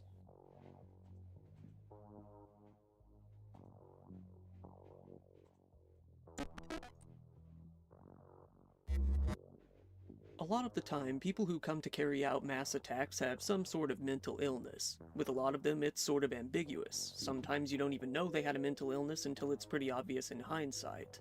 Sometimes they're more aware that they have a problem and actually make a conscious effort to hide it. The man in this case is nothing like that, though. He was more than proud to show his gradual mental decline. John Russell Hauser was born in November of 1955. Raised in Columbus, Georgia, he graduated from Columbus High School and later on Columbus Technical College. According to his own LinkedIn page, he tried out a few other schools as well. He also said that he attended Columbus State University and Faulkner University. He also briefly attended a law school before dropping out. He spent most of his life living in or around the Columbus area. He came to describe himself as an investment manager and an entrepreneur. He continued to claim that he had a law degree from his law school endeavor, however. He also said that he had a certification in accounting, which was more likely to be true. What is known to be true is that he came to be the owner of a number of different bars throughout Georgia. In 1983, John got married and had a daughter as well. According to his wife, he was pretty severely bipolar, and it didn't seem that he was doing much at all to deal with it. He only grew more and more disconnected from reality over time. Along with this mental decline came an obsession with purity and more old-fashioned values, an obsession that he would later come to base his entire personality around moving forward. John came to have a strong hatred for pornography. He felt that it shouldn't exist at all, and he started to take out his rage on any establishments that might be selling it or showing it. He grew to oppose local pornographic theaters in the area and tried to take up his concerns with a law firm that represented them. When that didn't get anywhere, in 1989, John decided that he would hire a man to burn down that law firm. For that, a jury actually failed to indict him. The judge did, however, order him to undergo a psychiatric evaluation as he felt that his competency was questionable at best. In the early 90s, John went on to repeatedly call into a local NBC television show. There he would continually try to provoke a reaction by urging acts of violence against abortion clinics while saying that women shouldn't be allowed in the workplace. One of the bars that John would go on to operate would be a pub in LaGrange, Georgia. In this pub, he got caught serving alcohol to minors. When the police found out, his company ended up losing their liquor license. This would be the first time that John would really come to make the news, and it was because of how he chose to react to the situation. He printed out a large swastika the size of a bedsheet and hung it up on the side of the building for all to see, posing for pictures with it along the way. He explained to the local news media that he did it because, quote, "The people who used it, the Nazis, they did what they damn well pleased." After this, John decided to use his newfound free time in order to run for local office in his hometown. However, he didn't get very far, and again it was because of how he chose to conduct himself against his opponents. He was seen all over town personally removing his opponent's campaign signs, and after all the bad press that came from that, he simply chose to drop out of the race. About a year after losing his liquor license, John hit some financial trouble. His savings were running low, causing him to file for bankruptcy in 2002. His mental state continued to decline more and more. He ended up abusing his wife and daughter, resulting in a number of domestic violence complaints. Around this time, John tried to get a concealed carry permit to carry a handgun, but due to those domestic violence complaints and the previous arrest for arson, this was denied. He was still free to own a gun, but he wouldn't legally be allowed to conceal it. At the continual urging of his family, John went on to attempt treatment for his abysmal mental health a few times over the next couple of years. He received some sort of treatment in 2008 after getting another mental health evaluation, and it seems that he continued that treatment until around 2009. This treatment didn't work though, not even close. John's behavior only got worse and more erratic as his daughter's wedding drew near. John wasn't happy with her fiancé for whatever reason and came to make cryptic statements that creeped out his family, saying that the wedding would not be happening and refusing to elaborate on why. John's wife started hiding his guns from him for both his own protection and to protect their daughter, as his anger towards her and her marriage only continued to grow in intensity. One day, John arrived at his daughter's office unannounced and made a scene. He threatened her along with another family member, leading to his family finally cutting ties with him after years of chaos. Both his wife, his daughter, and his daughter's fiancé and his parents all filed restraining orders against him. Due to how violent, threatening, and unpredictable his actions had grown, the order was granted very quickly. Afterward, his family completely cut all contact with him. After losing his family, John was living alone in a house in Phoenix City, Alabama. While living out there, John went out and bought another gun, this time at the Money Miser Northside pawn shop nearby. He attempted to live a normal life in this house on his own, but John just wasn't capable. By 2014, John was struggling to pay the bills. It was to the point where he was seen picking through a local food bank at his church multiple times. After a while, he had failed to pay the bills and his home was facing a foreclosure.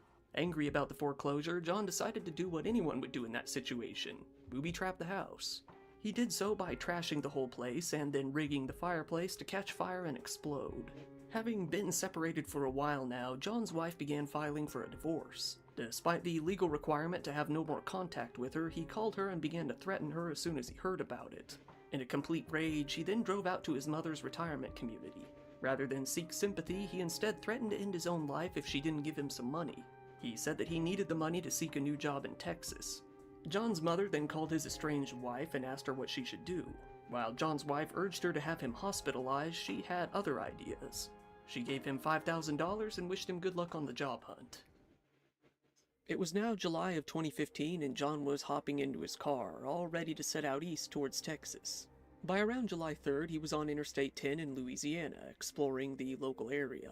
While many who had heard his story might have assumed that he was simply looking for a new area to live, scoping out local places in order to find a place to start over, that was anything but the case. It is now believed that he was trying to find the perfect location in which he would carry out an attack. John ended up in Lafayette, Louisiana. He had no connection to the area aside from an uncle who had previously lived there. This uncle had died more than 30 years prior in 1980 though, so it isn't known if John would have even remembered that fact. John got himself a motel room in the area, one where he would pay a little bit over $200 a week to stay. The next week, he visited a local food bank a few times to get something to eat back at his room. John had become a bit active online, mainly visiting websites related to his increasingly radical views. He had developed a strong hatred for the United States, both the country itself and the government. He continued to elaborate on his belief that women shouldn't work outside of the home and continued to develop an even stronger hatred towards abortion clinics in addition to his pre-existing hatred towards pornography. He came to praise a lot of figures online that most people would find to be pretty controversial in one way or another. He praised Timothy McVeigh, the Oklahoma City bomber, Adolf Hitler, and even the Westboro Baptist Church. The Southern Poverty Law Center later found many different accounts across Twitter and various anti-government forums that all link back to John. In some posts, he casually asked how he could find and join local white power movements. In his post, he wrote, "All the trouble started when they took the Bibles out of school and stopped prayer." John began keeping a journal while staying in his motel room. The journal was all over the place, to put it lightly. He went back and forth between ranting about the government and praising killers to writing about mundane things like his favorite movies and music. At points, he would pause and write things like, "I'm going to take a shower," as if someone were listening to him. Some of his rants were things that many would find completely inconsequential. He adamantly stated that softball, volleyball, and lacrosse should not be considered spectator sports. He said that people shouldn't be able to be called a doctor without specifically having a medical degree. He said that American colleges should only have about 1/4 of the student capacity that they had at the time. One constant theme throughout the journal was John's hatred for the United States. He, on several occasions, referred to America as a financially failing filth farm. He said that the country was all set to collapse soon and that it was very deserved. He wrote, "America as a whole is now the enemy," while listing out problems that the country would soon be facing. One of the problems that he listed was a drop in the stock market that he felt would lead to a total collapse of the world economy and that billions would starve. He said after this, as he put it, "The liberal cesspool will then be on top." This brings us to the biggest target of John's hatred, liberals. However, his definition of what he considered to be a liberal was anything but consistent. While ranting about figures that were more traditionally seen as liberal, he also took shots at Fox News multiple times. He stated, "Fox News is as guilty as all other networks but has a different assignment, to weaken the strong." He also said that not one commentator on the channel is actually conservative. He even expressed a bit of anger towards Donald Trump, who was running for election at the time. This is because homosexuals still had rights, affirmative action still existed, and both pornography and abortion clinics still existed. I still have rights. It appeared that he was frustrated that Trump wasn't expressing interest in eliminating all of those things, but he seemed to remain hopeful that he might. John continued to write, stating, "I have hidden nothing and have hated the US for at least 30 years. And soft targets are everywhere. Military, police, etc. designations are not necessary." In his journal, John thanked a few other criminals. One of these criminals was none other than Dylan Roof, a young man who shot up a historically black church and killed 9 people in order to push his white supremacist views. However, John did have a bit of criticism for Dylan, saying that he had the wrong idea about who his target should have been. He wrote, "Had Dylan Roof reached political maturity, he would have seen that the word is not in words, but liberal. But thank you for the wake-up call, Dylan." On a different page, he wrote that Dylan was green but good. Just under that, John spoke of another criminal, writing Yusuf, very fine. It's believed that this was a reference to Muhammad Yusuf Abdulaziz, a man who killed 4 U.S. servicemen when he committed a shooting at 2 different military sites in Chattanooga, Tennessee. John seemed to approve of attacks committed by Middle Easterners on American soldiers, also writing that he has always believed that, in his words, the Arabs are the good guys. In the journal, John referenced what appeared to be the idea of an attack he was planning to commit. He wrote, "Yes, it will be said and said, how senseless. But if my act drains the value of the dollar, because it is not based on anything, by creating new expenses, guards, bulletproof glass, etc. at movie theaters, it is for good overall. The US is the enemy of good, of God." John ended his journal by saying that truth is the enemy of the United States before setting off toward the location in which he planned to carry out his attack, the Grand 16 movie theater in Lafayette. After visiting a few different movie theaters, he came to settle on this one in particular. It's believed that this is because it heavily advertised a movie called Trainwreck, a film written by and starring Amy Schumer. While I'm sure that a whole lot of you hate Amy Schumer, John really hated Amy Schumer. The movie was advertised as having very feminist themes and characters. It's believed that this, along with the fact that the movie featured several actors of Jewish backgrounds, John decided that this theater perfectly demonstrated his ideas of American filth. Due to this, he made his decision. On July 23, 2015, John illegally swapped out the license plate on his Lincoln Continental and hopped inside, all ready to set out towards his destination. He was donning a disguise, dressing in a female wig and clothing along with some fake glasses. He arrived at the Grand Theater on Johnson Street where about 300 people were inside, split between 16 different screenings. He parked his car near the door to one of the theater's exits, likely hoping for an easy and seamless escape. John walked through the lobby of the theater and up to a counter to buy a ticket. He bought a ticket 10 minutes late into the screening. It was said that he was acting strange and a bit erratic while doing so. He went into the screening of the movie and sat in the second to last row near the exits. With him, he had brought a Hi-Point model JCP 40 caliber handgun and 2 magazines, each holding 10 rounds. John waited roughly 10 more minutes after sitting down in his seat. That is, until he abruptly stood up, pulled his handgun out of his pants, and started aiming down the aisles. One witness said, "From the reflection of the movie, the light, you could see his gun shining, and then you could see the flash coming from the chamber." John started walking up and down the steps in the theater, shooting indiscriminately towards everyone in the seats. Roughly 20 people were in that screening at the time, and very few of them were in a position that made for an easy escape. Another witness said that she saw an old man standing up and shooting. She said, "We heard a loud pop we thought was a firecracker. He wasn't saying anything. I didn't hear anybody screaming either." The witness heard 6 more shots fired before she and her fiancé were able to run towards the exit. Many others would not be so lucky. Many other people in that screening had already been shot. One woman, a young teacher, despite being shot in the leg, had pulled the fire alarm and thrown herself on top of her friend to shield her from gunfire. The theater quickly turned the lights on and began to sound the alarm. Some police officers happened to be only a few seconds away from the theater when they received the first 911 call that a shooting was taking place. Within about 1 minute, 3 to 4 police were on scene at the theater. They arrived to see many different patrons running from the building with various degrees of injuries. In an interview, the Lafayette police chief, Jim Kraft, said, "At that point we had 4 or 5 guys that were ready to engage." By now, John had fired at least 13 bullets, reloading once in the middle of the attack.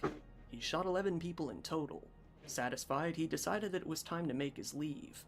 His plan was to exit through a side door in the auditorium and do his best to blend in with the fleeing survivors. However, there was one problem. He had no idea that the police would arrive as quickly as they did. Seeing the flashing lights as he exited the door, he immediately retreated back inside. Unsure of what to do, he fired 3 more bullets towards some of the victims as they fled. Feeling that he was left with no options, he turned the gun on himself and ended the attack. The police quickly made their way through the lobby of the theater and into the auditorium where the attack had taken place. They quickly came across John Hauser, dead with a gun in his hand. They soon came across the other victims as well.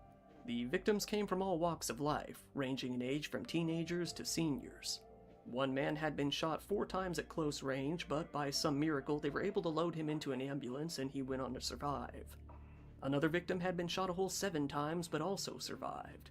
5 others would end up in the hospital for extended periods of time as well. However, 2 others wouldn't see the same fate. 2 women had died in the attack.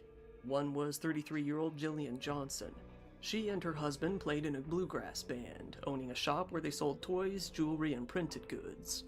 The other victim was 21-year-old Macy Bro, a student at Louisiana State University who was all set to start school and become a radiologist. The police weren't sure if John had accomplices or if he had rigged the place to explode, so his body was left there for several hours while bomb squad swept the scene. Eventually, they removed John from the theater as well. During an autopsy, it was found that he had a blood alcohol level of 0.1, slightly above the legal limit to drive, which was 0.08. The Grand Theater was closed and locked down for quite some time as the police continued to sweep the scene. The police found John's car shortly into the investigation, parked near the exit. They found 2 items that they called suspicious objects with wires inside the car. Feeling that the car itself might be rigged to explode, the bomb squad came out to deal with it. They found 3 similar objects in the theater that they detonated as well. Afterward, they found even more different disguises in the trunk of the car. It appeared that John planned to flee and may have even planned to continue his attack at other locations while swapping out disguises along the way. Back at his motel room, the police found John's 39-page journal. Inside the journal was a scribble noting the time and date of that screening of Trainwreck along with various other ramblings. What they couldn't find was a clear motive. While it was obvious that he hated the United States... I hate Amy Schumer fans the most, God fucking damn it. They then came across John's criminal record, which admittedly was pretty old. He hadn't actually been arrested in over a decade. They also learned of his mental state and questioned how he was able to get his hands on a gun in the first place, and it was actually due to a loophole. While John had been ordered to undergo a mental competency evaluation in the past, he was never actually involuntarily committed. He was merely encouraged to go commit himself. And on top of that, as it turns out, none of this had actually been correctly referred to the Georgia Bureau of Investigation either. Several local churches decided to honor the victims in the attack shortly after the attack took place. It was said that the turnout for these memorial services was so large that almost all of the churches were at least double capacity. Amy Schumer herself, the star of the movie in which John shot up, posted to Twitter about the incident as well. She wrote, "My heart is broken and all my thoughts and prayers are with everyone in Louisiana." Later, she joined her father's cousin, U.S. Senator Chuck Schumer, in calling for stricter gun control and increased funding for mental health care. She further expanded on how she felt about the shooting in her autobiography later on. In the book, she refused to refer to John by name, instead focusing more on talking about the 2 who had died in the attack. The Grand 16 Theater was shut down for a long time following the attack. It didn't reopen until about 4 months later in November. Before the reopening, a memorial ceremony was held in order to honor the victims. The governor of Louisiana at the time, Bobby Jindal, traveled to the scene of Jindal. for the victims. Bobby Jindal? I'm from Louisiana, so I know how to pronounce it. A few U.S. senators, David Vitter and Bill Cassidy, He's a fucking idiot. expressing their Not Dyer. Bobby Jindal's a fucking idiot. And Alabama criticized the lack of funding for mental health programs in the U.S. On January 13th, 2016, the police finally released a massive 598-page report on the attack, as well as photos and information revolving around John's hotel room. Even then, though, there still wasn't a concrete explanation as to what John actually expected to accomplish with the attack. All we really have to go by is the previous quote from his journal in which he said, "If my act drains the value of the dollar by creating new expenses, it is for good overall." What the fuck does that mean? This seems to be John acknowledging possible So fucking crazy when these fucking nuts and their ramblings and their fucking manifestos and shit, or whatever they leave behind, none of it makes sense a lot. It's just so fucking... It's like reading shit you read on a message board or on Twitter. And then they fucking kill people. Like, they can't just, like, kill themselves and just leave people alone. They have to just hurt everybody else, write some ramblings, and then fuck you. concrete explanation as to what John actually expected to accomplish with the attack. All we really have to go by is the previous quote from his journal in which he said, "If my act drains the value of the dollar by creating new expenses, it is for good overall." However, this seems to be John acknowledging possible side effects of his attack rather than addressing it. We will never know exactly why he did what he did. In the end, the answer may be a simple one, that he had lost all semblance of sanity after failing to confront his deteriorating mental state over decades. Once again, everybody, thank you for watching my video. If you found it interesting, You're please give it welcome. a like, it really helps me out in the algorithm, and feel free to subscribe if you want to see more content like this. If you want to check it out, Yeah. I have a merch store now. There you can get yourself some cool Dire Trip t-shirts and some other stuff too. I'm going to be putting up some new designs on there pretty shortly as well. If you want, go ahead and follow me on social media. If you need to reach out to me about anything, that's probably the best way to do it. I also really appreciate when people subscribe to me on Patreon. There you can get videos early, ad-free, and uncensored. Channel memberships are up too, and you can get the same benefits there as well. Once again, this has been your host Kyle. Thank you, and good night. Patreon. The service.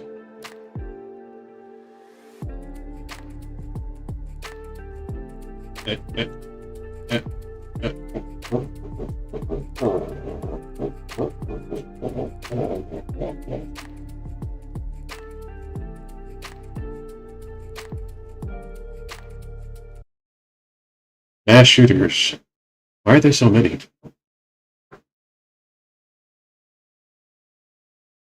Is it the guns, or is it the guns, or is it the guns? Which is it? Does anyone in the chat know? Guns don't kill people. I kill people with guns.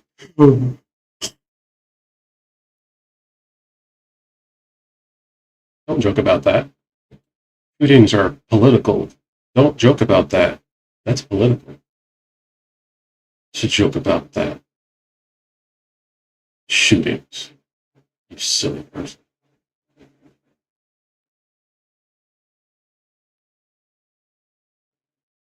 Worse than death. The case of the redefined truancy. My algorithm is just dark, disturbing shit. Shot himself on camera.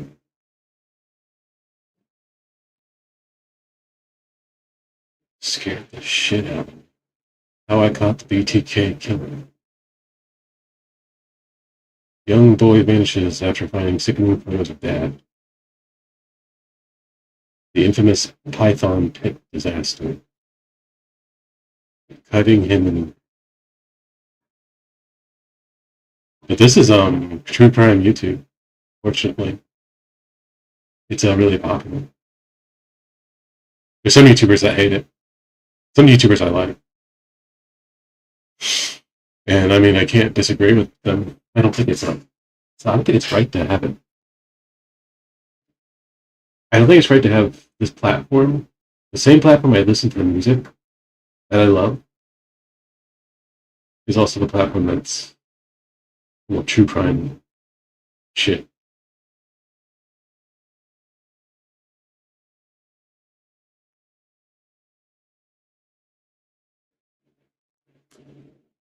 What true crime shit should we watch next?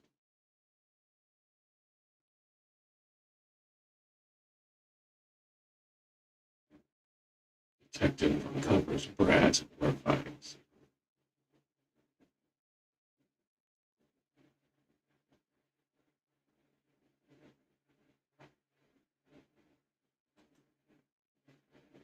It's kind of interesting.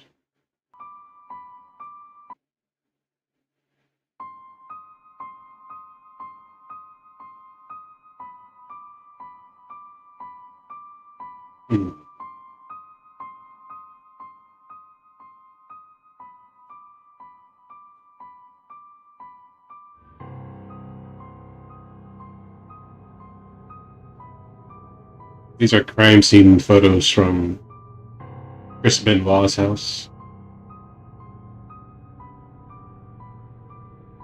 I was just kind of curious.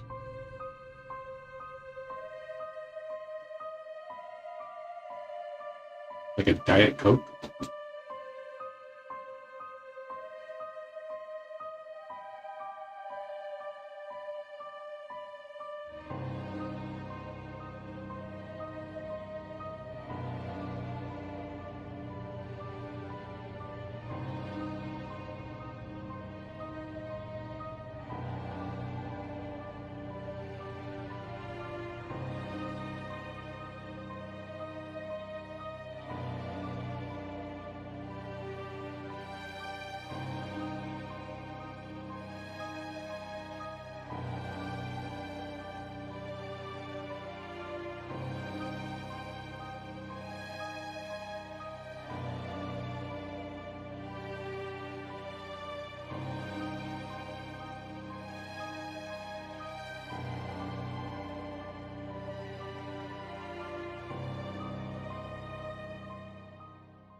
I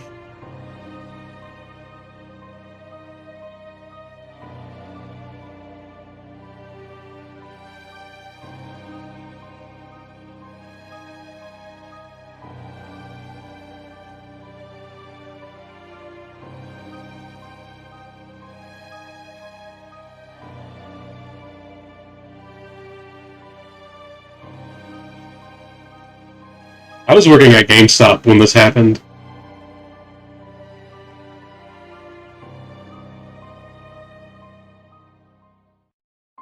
And it was really shocking.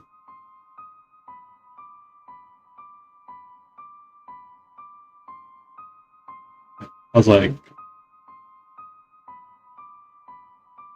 kind of like assistant manager, third key.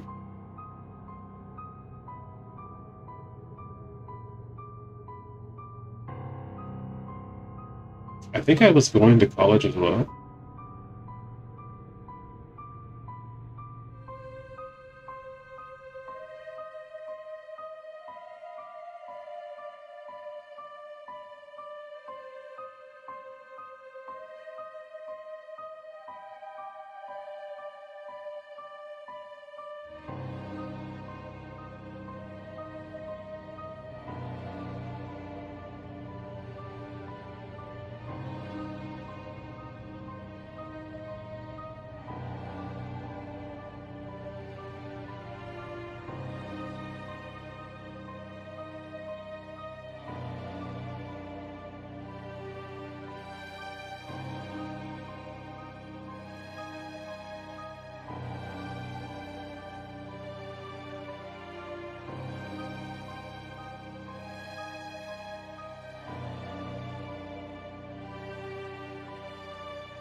And there's like theories that he was murdered.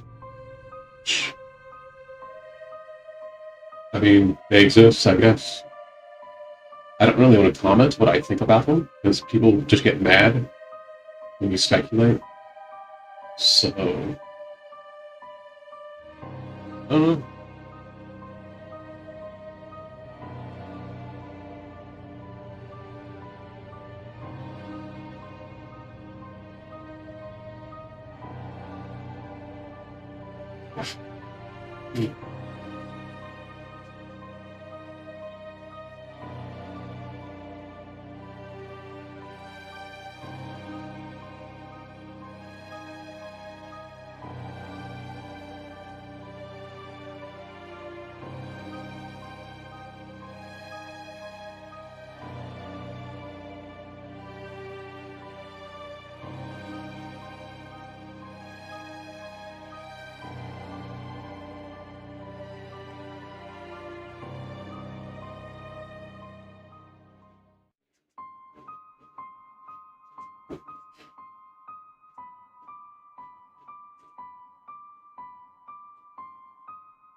I just wonder how long true crime YouTube will last.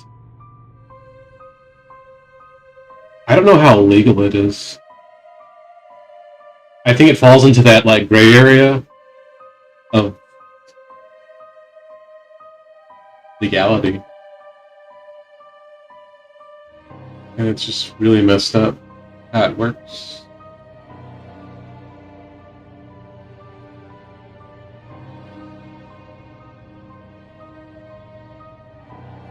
And why certain stuff is allowed. and why certain stuff can be monetized. It's like a fucking murder factory for videos.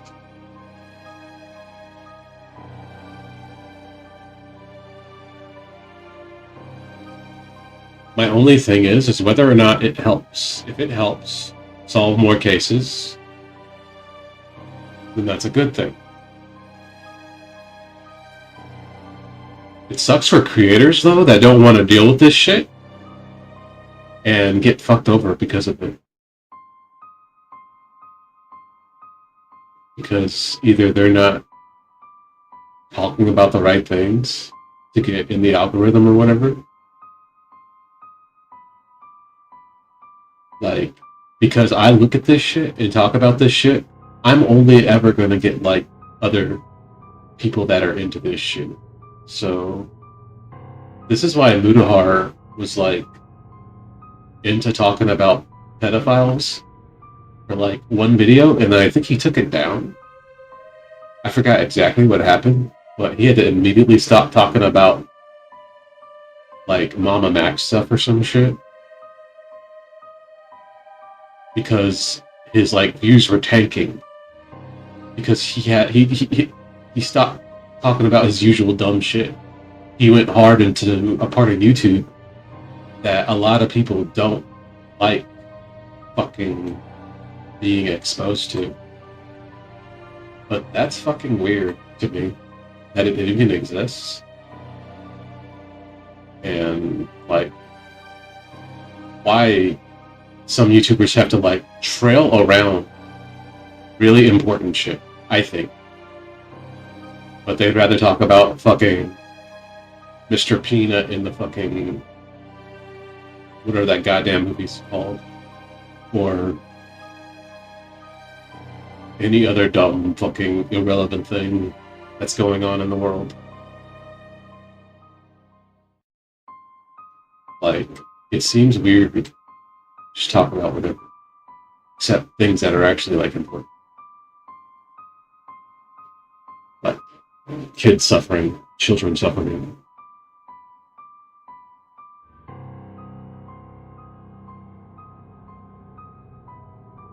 And Mudahar is a little bitch. Because he's scared of losing fucking subscribers for his stupid ass lifestyle. For any YouTuber, really. I don't want to be not talking about whatever I want to talk about. I know it makes me not get engagement on YouTube, but YouTube's already fucked up as it is. And when you do have to follow a certain, like, way of talking on YouTube, you are that. You can't stray away from it. Because if you do, you're fucked. Your whole channel's fucked. That's why I've stopped watching certain YouTubers. Like, I stopped watching Spilling the Milk. Because I'm a little tired of their ads. A little tired of their ads that they reuse. They're funny, but I'm not into it. Away from being 2 years old. And at the time of recording this video, we're actually just less than 1 week away from wrapping up year 2 with the Elena DLC. So I thought it'd actually be fun to do a year-in review of year number 2 in Street Fighter 6. And when I look at a lot of channels on YouTube, a lot of people are just talking about predictions that they think are going to happen or their wish list. I just want to look back and just review everything that's happened. I'm going to look at the good, bad, and the ugly. After all, the channel is called Sing Reviewing Things, and I really haven't reviewed. Hey man, how'd you get in the house? You got to come home right now. Emergency. Come home. Just come home. When I walked in, there was a smell, like a pesticide smell. Yep. And I walked in, and I didn't see anything on. I saw like a flower rose tore up, and then I walked in the living room, and she's laying there on her back. There's a lot of blood. Okay. This is 65-year-old Bradley Post. Just minutes earlier, he discovered his fiancée, 41-year-old Christina Parcell, lying on her living room floor in a pool of her own blood. He immediately dialed 911. Graceville County 911, what's the address of your emergency? Break Drive. I think I might have a death. Walked in my fiance's house. She wouldn't answer my call. It was a very weird smell, and I can't get her to come around. I think I found a death. Is she breathing? No. And we're gonna. I told you, I found a death, you dumb bitch. You think she's gone? Yeah. It's like somebody might have shot in the back. I don't know. Like somebody had shot her? Okay. All right. No. And tell me why you think she's dead. So she won't respond. You Got won't her eyes respond? open. Eyes are open? All right. There's a lot of blood. And a lot of blood. Okay. Yeah. Okay. Go over here now. I'm sorry. Say it again. Get somebody here now. I've got some people coming, sir. I have everybody coming. Brad then told the dispatcher he was going to hang up the phone to inform Christina's family of the emergency. He called Christina's sister, Tina Parcell, who was also the owner of the house. She was working at the time, so he left her this voicemail. Tina, this is Brad. You need to call me quick. There's a problem with Christina at the house. Please call me now. Minutes later, Deputy Chris Robinson from the Greenville County Sheriff's Office arrived at the scene and was met by Brad standing in the driveway. Tina had just returned Brad's call, so he rushed her off the phone to help the officers. Hey, man. How'd you get in the house? You got to come home right now. Emergency. Come home. Just come home. She went for a job interview. Okay. She left and came back. I called her, texted her twice. Yeah, just from like 9 o'clock. I got her on a tracker. Yeah. She didn't respond, so I went to the door. No response. So the back door is always unlocked. Okay. So I walked around the back door. When I walked in, there was a smell like a pesticide smell. Yeah. And I walked in, and I didn't see anything on. I saw like a flower rose tore up, and then I walked in the living room, and she's laying there on her back. There is a lot of blood. Okay. Do you live here? No. You stay here occasionally? Yeah. Okay. I'm with her most days. All right, do me a favor, just stand right here. You want to help me clear it real quick? Sheriff's office. The deputies It was not me, it was the one-armed man. They noticed the smell of harsh chemicals that Brad was talking about. I do smell something. All right, you see what we got? There's a smell in here. All right, you want to hold right, and I'll clear this on the left. Before checking on Christina, they cleared the house of any threats. Yes, ma'am, we're clearing the house now. Pushing in. Sheriff's office. Take one, I'll take the other. Sheriff's office. With no apparent danger inside the house, they headed to the living room to evaluate Christina's condition. She was completely unresponsive. Next to her body, there were roses and rose petals scattered on the floor. But due to the overwhelming stench, the officers decided to wait for EMS outside before processing the scene any further. Let's get out of here with that smell. Definitely not a death odor. Back outside, Brad was just wrapping up another phone call with Tina. Anyway, I got to go, Tina. Get home as soon as you can. It's the owner of the house, her sister. Okay. Is she dead? As far as I can tell, I'm not EMS, man. So, and this is your girlfriend? My fiance. Okay. What's her name? Christina Lorraine Parcell. Son of a... You got a young daughter that's 9. As EMS arrived, the deputy asked Brad if he knew of anybody who would want to harm Christina. There's been a custody battle. This guy's he's a threatener, he's a thug. I'm telling you, person of interest will be John Mello. The person that Brad just mentioned, John Mello, is Christina's ex-husband. Apparently, Christina and John had been fighting for the permanent custody of their daughter, Aida, and things had gotten ugly. Tell me about this other dude. John and Christina had started dating back in 2009, and Christina's family quickly noticed a change in her behavior. The next year, in 2010, she sent out this letter to her family. Dear Mommy, Daddy, and Tina, I'm severing the ties of discontent and unhappiness that have haunted my life. Please leave me to my peace and my newfound life. Please do not visit my home. Do not call or email. And most importantly, please don't worry. She then cut off all contact with her family for 4 years, but in 2014, she suddenly got back in touch with her sister. She told her that she had just given birth to Aida and was in the process of divorcing John. Unfortunately, it was this divorce that ignited the difficult custody battle that Brad mentioned earlier. In court, Christina said that she was afraid of John having primary custody due to his short fuse and explosive anger. But John said the opposite. He insisted that Christina shouldn't have custody due to her erratic behavior, inconsistent presence, and inability to financially support Aida by herself.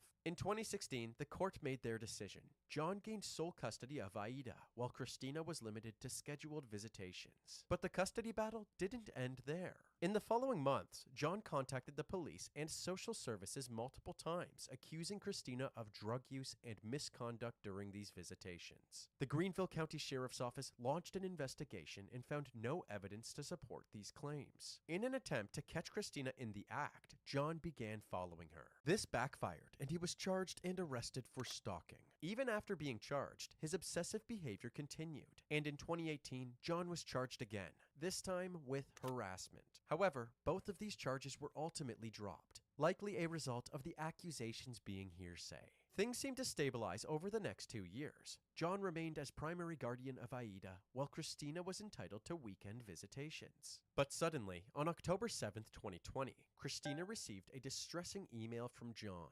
It read, "We are out of the country, phone not working. Be advised, we won't be able to fly back for Friday exchange. Sorry, more later." Over the next few days, Christina did everything in her power to figure out where John had taken their daughter. She went to Aida's school, East North Street Academy, and learned that John had withdrawn her from the Greenville County school system. So, she sent an email to John saying, "Please tell me anything you can about where our daughter is and how she is doing. I'm scared and I miss her so much. When am I going to be able to see her? Please." 3 days later, John responded saying, "I am not ignoring you, just super busy. Please do not bother people about us. She is doing great. She is happy and healthy. It's just a new setup. That's all, new rules. Thanks. Stay well." While she continued looking for clues about their whereabouts, John suddenly updated his cover photo on Facebook. In the photo, a random woman had her arm around Aida, and they were posing in front of an old building. Christina zoomed in on a banner in the background and realized that it had Italian text on it. After doing some more digging, she found out that this building was in Rovigo, Italy. Christina contacted several agencies, including the Greenville County Sheriff's Office, the FBI, and the U.S. State Department. They were able to confirm that Aida was safe and well, but it was ultimately determined that John had violated Christina's visitation rights. In May of 2021, Christina brought Aida back to South Carolina, while John remained in Italy. 3 months later, in August of that same year, all of Christina's neighbors received envelopes in the mail. The envelopes contained several items suggesting that Christina was leading a double life as an escort, operating under the pseudonym Caroline Warren. Christina was certain that John was responsible for this. However, he was still in Italy at the time, and the 2 locations printed on the envelopes were Greenville, South Carolina, and Knoxville, Tennessee. Perhaps the person who mailed these packages was the same person who brutally attacked Christina. While the deputies questioned Brad, the EMS confirmed that Christina had died. She hadn't been shot as Brad initially thought, but had actually been stabbed dozens of times. Brad was then asked to provide a timeline of events leading up to the discovery of Christina's body. And when was the last time you spoke with her? Hold on, I'll tell you exactly. Last time I talked to her was 8:15 a.m. Outgoing call, 10 minutes. She was on her way to a job interview. After Christina went in for her interview, a couple of hours passed and Brad didn't get an update on how it went. He tried to call her, but she didn't answer. So he decided to go to her house to see if she was home. Because normally when she leaves somewhere, she'll send me a text I'm on my way back. Right. And I didn't hear from her. But at this point, I'm getting worried about where we are. I really don't know if I want to comment more. I want to help you, but if this is what I think it is, that's fine. The deputies respected Brad's wishes and the questioning stopped there. But he remained on the suspect list while they continued their investigation. Lead detective Sergeant Jared Sparkman wanted to confirm Christina's timeline, so they began gathering surveillance footage along her route that morning. At 8:34 a.m., Christina was captured entering the Valley Walk Animal Hospital to attend a vet technician job interview. The interview seemed to go smoothly and lasted about 10 minutes. Christina then left the clinic and headed home. At 9:07 a.m., she was captured arriving home by a Ring doorbell camera 3 doors down. The most crucial footage the detectives found was from the Ring camera directly across the street from Christina's house. At 9:15 a.m., the Ring camera is activated by a vehicle passing by. At that exact moment, a random person can be seen entering the front door of Christina's house. This door leads directly into the living room, where her body was discovered. From this footage, the detectives determined that the person entering the home was a white male with a slim stature, wearing a black bag, a gray sweatshirt, and black pants. With this description in mind, they continued searching around the neighborhood for more footage of the suspect. they were able to find footage of someone with the same build, on a bike, riding away from the scene at exactly 9:27 a.m. 12 minutes after the suspect entered Christina's house. In this footage, the individual was wearing a black sweatshirt, black pants, and a medical face mask. The suspect likely got blood all over their clothes while committing the crime. So although the biker was wearing a different sweatshirt than the person who entered the home, the detectives had a feeling that this was their guy. Then, 1 minute later, the same biker can be seen on another Ring camera. His slim stature is even more apparent. As the detectives got to know more about this mysterious suspect, they wondered if he was somehow connected to John. They discovered that John still had a property in Greenville County that somebody named Michael Manigault was employed to maintain. So they tracked down Michael and brought him in for questioning. They told him that they were looking into the death of Christina Parcell, and Michael responded by saying that his coworker told him all about her. Tell me again how you heard about Christina. A mutual friend of me and John, Zach Hughes, he said about a week and a half ago that Christina had been farmed after death. The man he's referring to is 28-year-old Zachary Hughes, an accomplished classical pianist. Back in 2021, right after Christina took Aida from Italy back to the United States, Zach went to Italy himself to visit John for 3 to 4 weeks. The two became closer than ever during this trip, and when Zach flew back to Greenville, he began helping with John's property maintenance. How does Zachary get around? You said old truck or something? Yeah, old truck. He picked me up on some. The detectives searched through South Carolina vehicle records and learned that Zach's truck was a gold Ford pickup. It turns out that on the day after Christina's death, an automatic license plate reader in downtown Greenville snapped a photo of Zach's gold truck. In the bed of the truck was the same black bike from the Ring camera footage. The detectives quickly obtained a search warrant for Zach's residence and went there with a team of deputies to execute it. When they arrived, they ordered Zach to come out with his hands up, and he calmly obliged. Anybody else in the house? Yes, sir. They escorted Zach to the back of a police cruiser, where he sat patiently while the search took place. Inside the home, they found a cardboard box containing a plethora of knives. Any one of these could have been the murder weapon, but every one of them was squeaky clean at this point. There was also a detached garage where they found the getaway bike in mint condition. Unfortunately, these two pieces of evidence alone didn't justify an arrest. So after taking a photo of Zach and collecting his phone and DNA, he was free to go. Getting into Zach's phone proved to be a difficult task because it had been locked with military-grade encryption software. They did eventually access it, but only partially. They were able to salvage bits and pieces of data, including 1,769 scrambled WhatsApp messages between him and John. In April of 2021, one text message from John to Zach said, "Harass of her 5-2. We can get the 864 out 3." Rearranged, the text provides Christina's phone number and says, "We can harass the shit out of her." The next message from John said, "Buy a cheap dollar store burner phone." The day before the killing, the two had a phone call that lasted over 2 hours. And the last text exchange they ever had was on the day Christina was killed. John texted Zach, "How did that music research go?" Zach replied, "Good, I'll tell you over the phone." The detectives believed that music research was code for killing Christina. Later that afternoon, John and Zach had a phone call for 1 hour and 20 minutes. As for Zach's DNA, the crime lab compared it to the DNA found under Christina's fingernails. It was a match. With this new evidence, authorities rushed to Zach's house once again to arrest him. Still in his fancy suit, they brought him down to the station and into the interrogation room for questioning. However, just as they were about to begin, Zach's defense attorney advised him not to speak to the detectives. For now, he was taken to the Greenville County Detention Center and placed behind bars. He was charged with murder, possession of a weapon during the commission of a violent crime, harassment, conspiracy, and first-degree burglary. Last year I interviewed Zachary Hughes about a special Beethoven Sonata series he was working to perform. Now the Greenville County Sheriff says Hughes is behind bars for a brutal, violent murder. But I think it was more than obvious that he intended to kill her. And he went over there for that reason. And talking about the murder itself, it was very intentional, for sure. We don't know why. We don't know what his motive really was. Zach's bond hearing took place on April 6th, 2022. His friends and family claimed that he was truly a good person, and since he was innocent until proven guilty, bond should be granted. Zach lived with us for over 2 years. We talked with him every day. He was recruited to teach online providing musical teaching to underprivileged children. This is the character of the man that we're talking about here today. Never.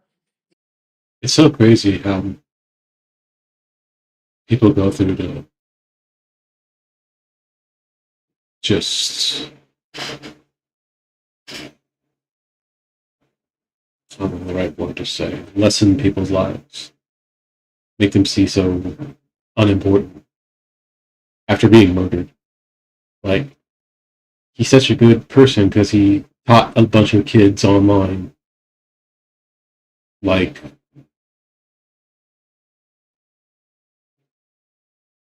I hate the judicial systems or so much. The system's so broken, and it's always been for a long time. Have I ever seen any tendency to violence in my son? He was a happy, joyful, energetic child, giving, tender-hearted, kind, patient. Zach doing something like this. Never any kind of hint of anything like this. The efforts from Zach's loved ones were ineffective. The judge believed that Zach's DNA being under Christina's fingernails was enough to consider him a danger to the community. I'm going to deny bond based on everything I've heard today. All right. Thank you very much. Zach remained behind bars leading up to his trial, which began on February 11th, 2025. The prosecution kicked things off with a 7-minute opening statement, saying that Zach had injected himself into the custody battle between Christina and his good friend John. They didn't explain much further because they believed that the evidence would speak for itself.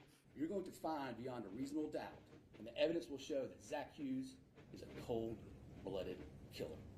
Bitch. And he committed murder, he committed harassment, and he committed burglary first. Thank you.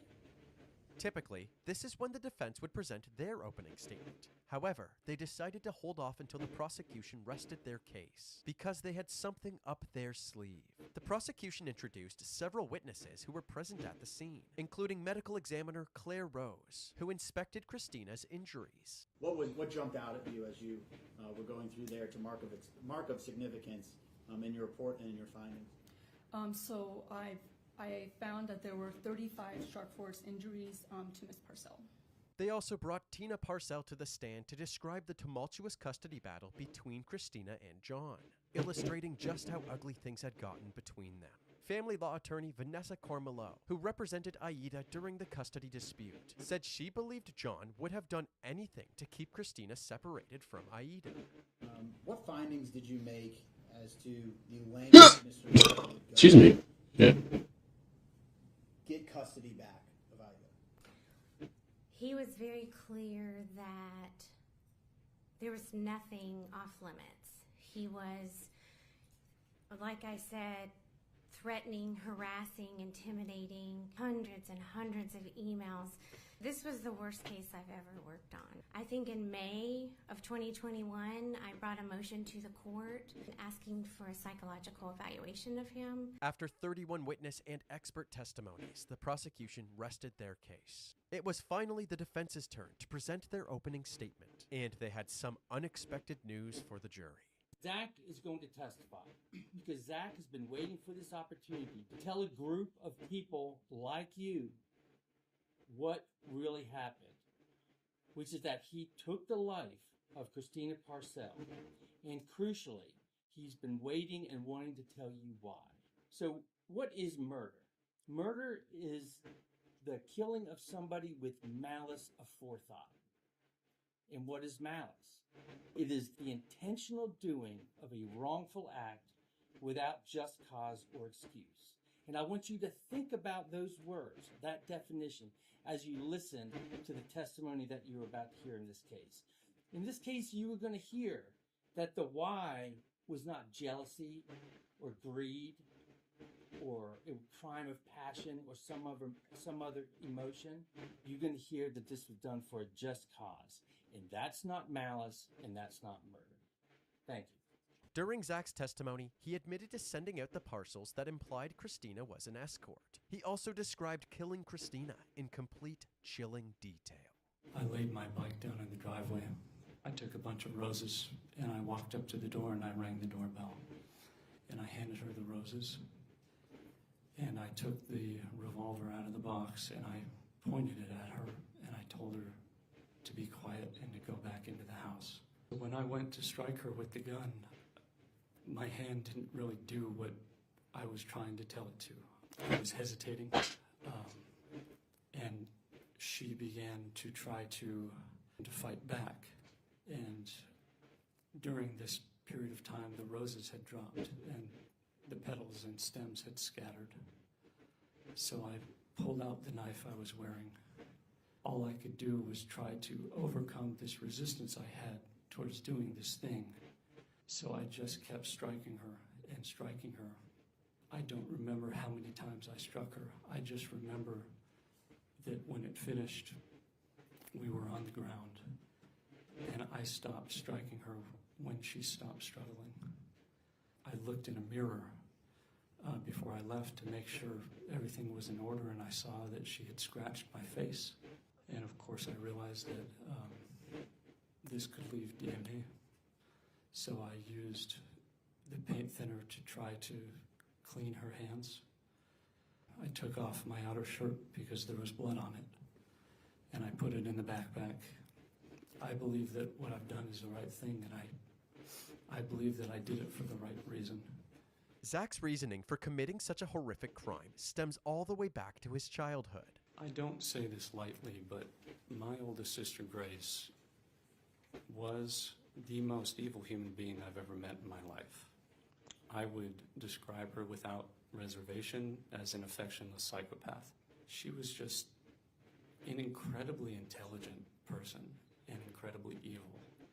And having met someone like that, it made me able to understand that people like this exist. If you trust them, you are only ever going to get hurt by them again. Zach went on to explain that while hanging out with John, John told him about the custody battle and described the type of person that Christina was. Point by point, everything he described about Christina Parcell was exactly the same as my sister Grace. Both John and Zach were on the same page. Christina was a danger to Aida. John then asked Zach if he would kill Christina for $5,000. Zach immediately and unequivocally declined this offer, so John raised it to $10,000.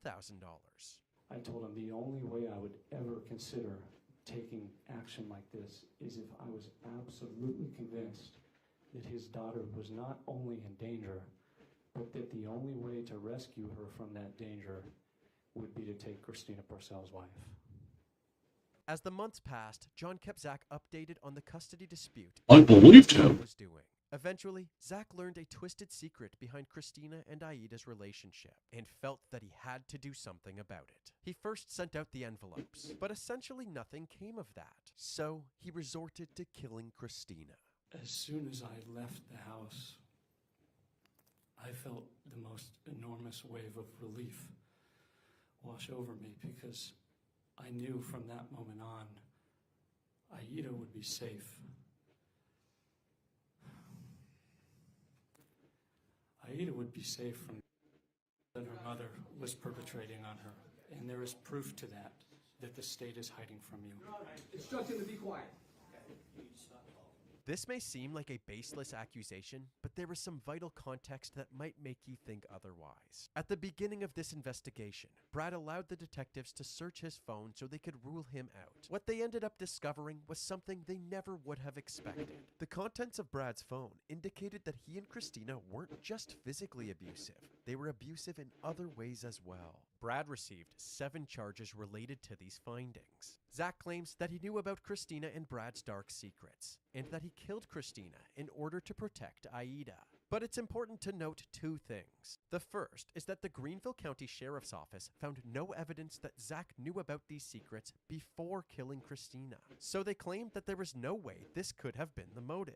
The second thing to note is that Brad is still awaiting trial for his charges, so his crimes are technically just allegations. This is why Zach was not allowed to reference them during his testimony, and why the jury was instructed not to consider Zach's comments. After Zach's unwelcome comments, the judge ruled to hold Zach in contempt and gave him 6 months jail time for his outbursts in court. They wrapped up for the day, and that same afternoon, John, who had come back to Greenville following Christina's death, was arrested at his home for soliciting Christina's murder. At his bond hearing, Tina had the opportunity to speak to John directly. The tone in her voice can be described with 2 words: pure hatred.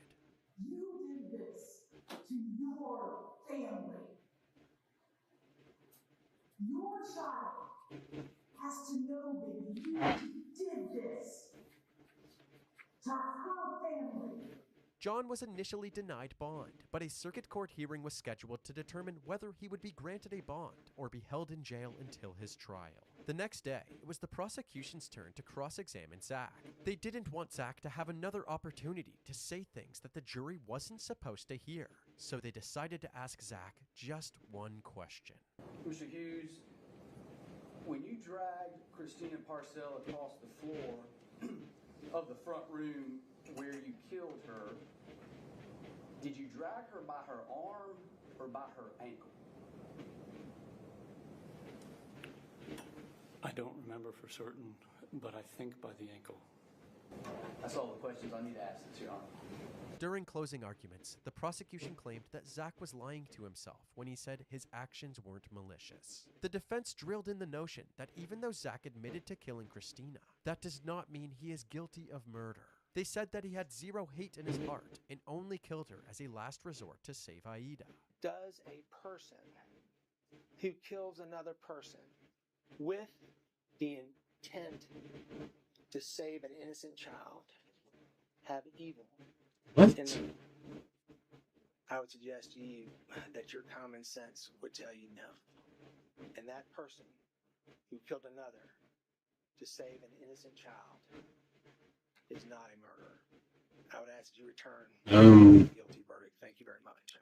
It was now time for jury deliberations, and after less than 3 hours, they had their verdict. As to the charge of murder, we, the jury, find the defendant guilty.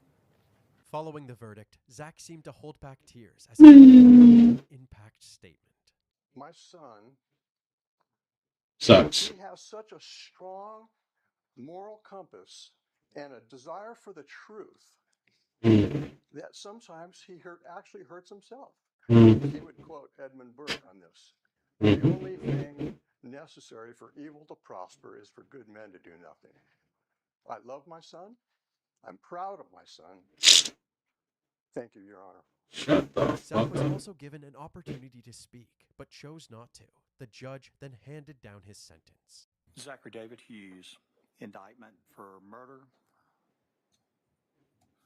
You're to be committed to the State Department of Corrections for life. Zachary Hughes is currently serving his sentence at the Kirkland Correctional Institution in South Carolina. He is currently in custody and has not entered a formal plea to his charges. And as for Bradley Post, he is currently being held at the Greenville County Detention Center, awaiting his trial.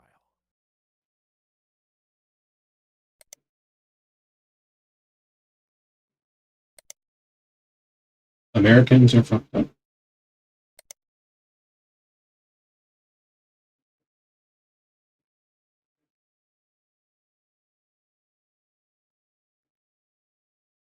Oh, proud to be a psychopath. Well, at least I know I can stab my boobs.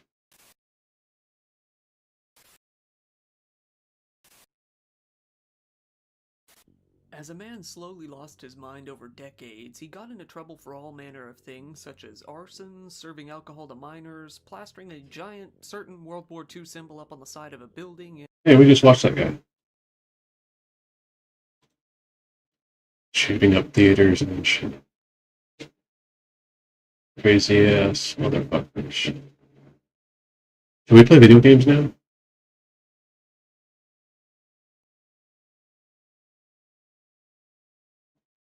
Before the mentions.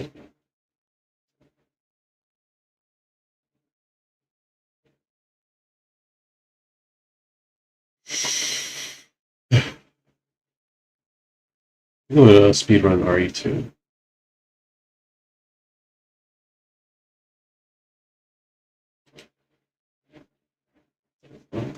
Hello, this is Dr. Grande. Today I want... Grande. Oh, that lady. Bizarre YouTuber that shot up YouTube. attempted to. Hello, this is Dr. Grande. Today I will analyze the case of Maxwell Anderson and Sade Robinson. First, I'll look at the background of this case, move to the timeline of the crime. It's the last video I'm watching. I'm going to switch over to video game. Maxwell Video game. was born on November 26, 1990, and lived in Milwaukee, Wisconsin. Over the years, he had various jobs, including as a bartender and a security guard. In July 2014, while visiting family in Colorado, Maxwell started acting strangely and sweating profusely before screaming and throwing things. When the police arrived, Maxwell took a relative's car and slammed it into a patio. He then became involved in a physical altercation with another relative. Maxwell was arrested and charged with 2 counts of disorderly conduct. In October 2014, he pleaded guilty and paid a $146 fine. This same year, he was convicted of DUI. In June 2015, when Maxwell was in Egg Harbor, Wisconsin, living with family members, a relative told him to seek help for mental health issues. Maxwell did not respond too well to this advice.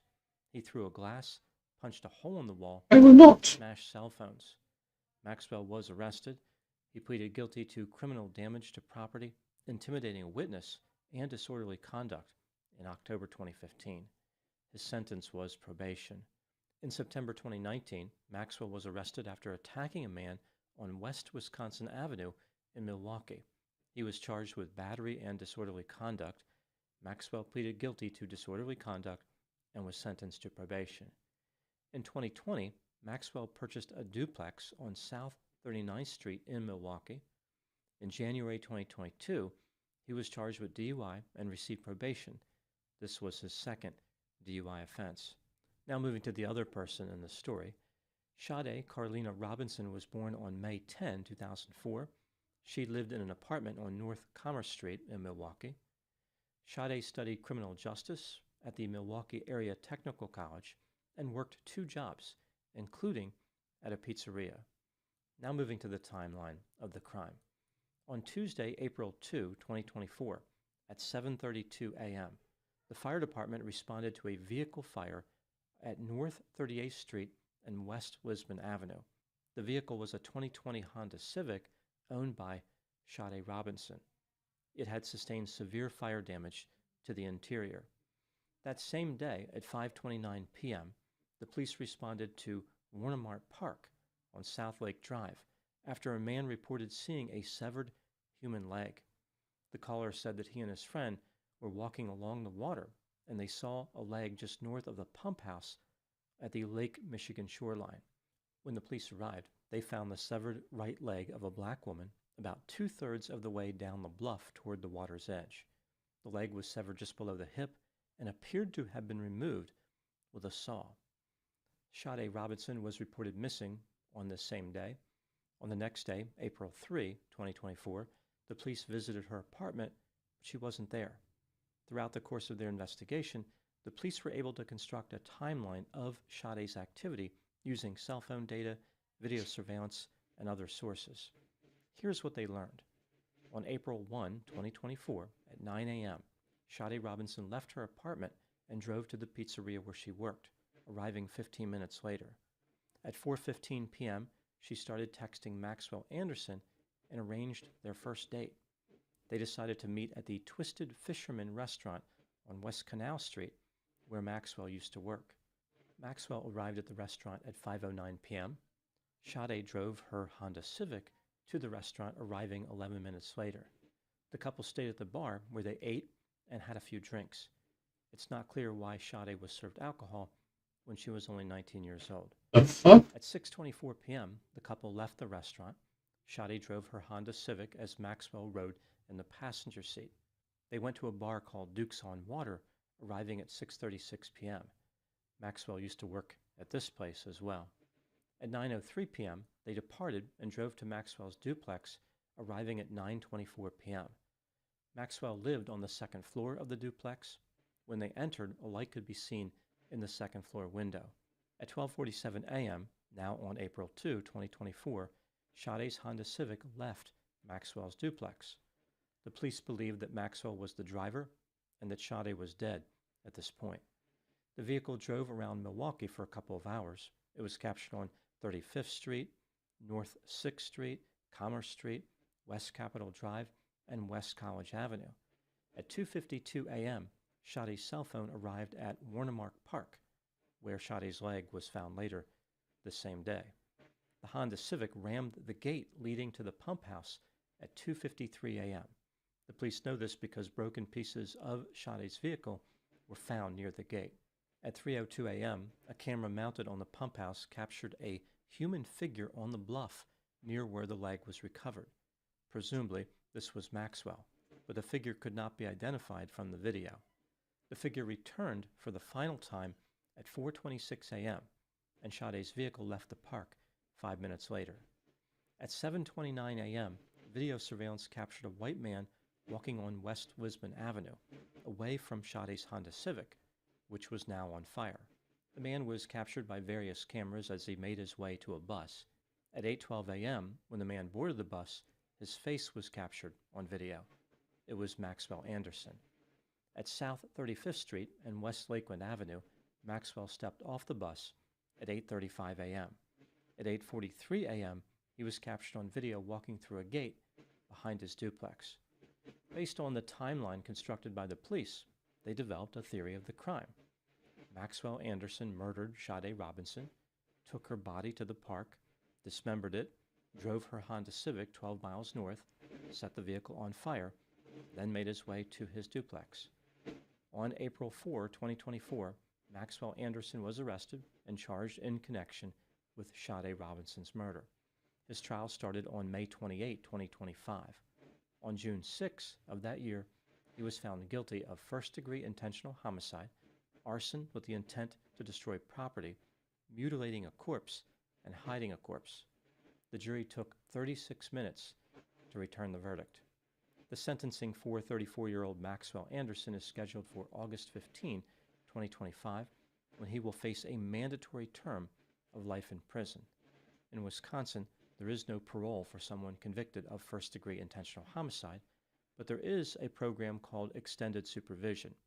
This is where an offender is released into the community with strict conditions. As far as extended supervision eligibility, the judge can set it to any time between 20 years and never. Now moving to my analysis. Maxwell Anderson maintains his innocence, although it does not appear as though he has many supporters. If he did have supporters, they might say the case against him was circumstantial. Someone else could have committed the murder. It did not have to be Maxwell. The state, of course, disagrees. They argue that the case against Maxwell Anderson is nothing short of overwhelming. This brings me to the question, was Maxwell guilty of murder? Let's take a look at the evidence both for and against the idea that he was guilty, starting with the inculpatory factors. A former girlfriend said that Maxwell had taken her to a secluded shoreline, which Maxwell called his secret spot. As it turns out, this location was where Sade Robinson's leg was discovered. On March 5, 2024, less than a month before the murder, Maxwell allegedly told an acquaintance that he planned on killing Sade Robinson and dismembering her body in his basement. He allegedly showed the acquaintance the basement and 3 saws. Maxwell and Sade went on their first date on April 1, 2024. Sade died sometime that night or early on April 2. Using his cell phone, Maxwell captured photographs of Sade on his couch. She appeared to be incapacitated. She was face down in a cushion. In one image, Maxwell was grabbing Sade's right breast. This part of her body was never recovered. Maxwell was the last person to see Sade alive. When Sade's Honda Civic left his duplex at 12:47 a.m., it is reasonable to believe that Maxwell was driving. Furthermore, the seat of the Honda Civic was adjusted for someone of Maxwell's height. It was too far back for Sade. The Honda Civic was tracked driving around Milwaukee and stopping at the park where Sade's leg was found. The vehicle then ended up 12 miles away on fire. Maxwell was captured on video surveillance walking away from this area and taking a bus home. The gray hoodie that he was wearing when he was on the bus was recovered in a dumpster 2 blocks from his duplex. It contained his DNA as well as Sade's DNA. Maxwell was also wearing a large backpack, which was never recovered. Now moving to the exculpatory factors. Sade Robinson's cause of death was never determined. Her blood was not found in Maxwell's duplex. A tenant who rented the first floor of the duplex from Maxwell did not hear anything unusual on the night of April 1 or on the morning of April 2. That's pretty much it for the exculpatory factors. When considering all the evidence in this case, do I believe that Maxwell Anderson was guilty of murder? Yes, he was guilty beyond almost any doubt. What do I think happened in this case? This is just a theory, my opinion.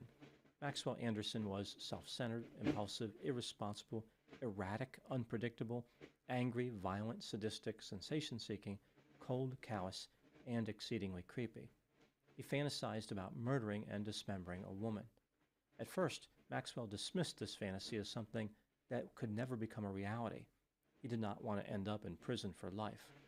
As time went on, however, the fantasy became increasingly intense. Maxwell was no longer worried about consequences. Eventually, he selected Sade as a victim simply because she was willing to go on a date with him. This gave him access. It was reported that when Sade was in Maxwell's duplex, he watched the Netflix animated series Love, Death, and Robots. In the finale of the second season, a dismembered corpse was discovered on a beach. I don't think the scene inspired Maxwell to kill Sade. Rather, he was attracted to it because he already had a homicidal fantasy of that type. At some point during the night, Maxwell murdered Sade. No one knows how he did it, perhaps strangulation. Even though Maxwell planned on committing the murder, he panicked afterward. He placed Sade's body in her Honda Civic and drove around Milwaukee for a while. Maxwell wasn't sure where to go. Eventually, he decided on the park, which is where he dismembered her body. He put most of the body parts in Lake Michigan. Sade's head and her right breast were never found. As far as his effort to escape responsibility, Maxwell didn't have much of a chance because he was captured on video near the burning Honda Civic. If Maxwell could have avoided being detected there, he could have crafted a more believable defense. The centerpiece of the state's case was the movement of Sade's Honda Civic and her cell phone. But if Maxwell wasn't driving her vehicle, none of that would have mattered. Maxwell could have said something like, he was at the duplex with Sade when some other guy came over. Maybe Sade was bored with Maxwell, so she contacted another lover. Sade and the man drove away in her vehicle. This mysterious man must have been her killer. Maxwell couldn't really make this argument once he was placed near the burning vehicle. He had no way to explain why he was there. The jury took 36 minutes to find Maxwell guilty, 35 minutes longer than expected, because they were trying to figure out if he committed first-degree intentional homicide or first-degree reckless homicide. The delay was about whether the murder was premeditated. What does justice look like in this case? I think Maxwell Anderson should be sentenced to life without the possibility of extended supervision. He had a history of criminal behavior leading up to the murder. It wasn't like he was some angel who had a moment of impulsivity. One interesting element of this case is how I didn't realize the video were so well documented. This is how isn't Maxwell quite. was caught. This wasn't a situation where a Not that young it woman matters. ran off with a man and her whereabouts were a mystery. Maxwell committed this murder even though the location of his victim could be tracked. This speaks to the intensity of his desire. Maxwell tricked himself into believing he could escape, but he was the only one who was deceived. My bad. Those are my thoughts in the case of Maxwell Anderson and Sade Robinson. Thank you so much for watching. I'll talk to you soon. Bye, Dr. Grande. I'll start this ending soon. I need a drink. The Army tells us it expects hundreds of thousands of people to line the streets of D.C. for Saturday's parade. And today, law enforcement outlined a massive security plan to ensure the safety of everyone who was here. Yeah, that's right.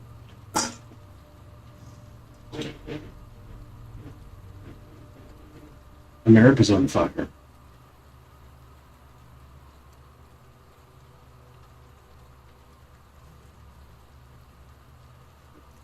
Alright, I'll be right back. I'm gonna go to commercial for a little bit. Not too long. I'll be right back. White Ranger, activate Saba, the talking saber, and follow his instructions. Tiger Guard power, now! Now you're ready to fight. and sound the call to battle. And now, really grab the power. The Power Cannon. Its 5 Powerball ammunition load is harmless to humans, but not to evil space aliens. Add even more power with the Power Gun Sword. Mighty Morphin Power Rangers from Bandai. Grab the power. And Mr. Freeze aims to chill Batman next, but not Anti-Freeze Batman. Mr. Freeze and his Ice Zapper are out of control, but Batman's ready. Freeze, Batman! Take this, hotshot! Ah! Only Batman's Ice Hammer vehicle is tough enough to drill through this ice storm. Chill out, Mr. Freeze! Now the best is hotter than ever. Batman! Vehicle and figures each sold separately. The hearts of men, the Shadow knows. The evil Khan calls on his fiendish friend Dr. Makino, but Ninja Shadow with blazing eyes has the power to stop them. Makino and Khan take off. Ninja Shadow chases them in his Mirage, each sold separately. Will they get away? Who knows? The Shadow knows.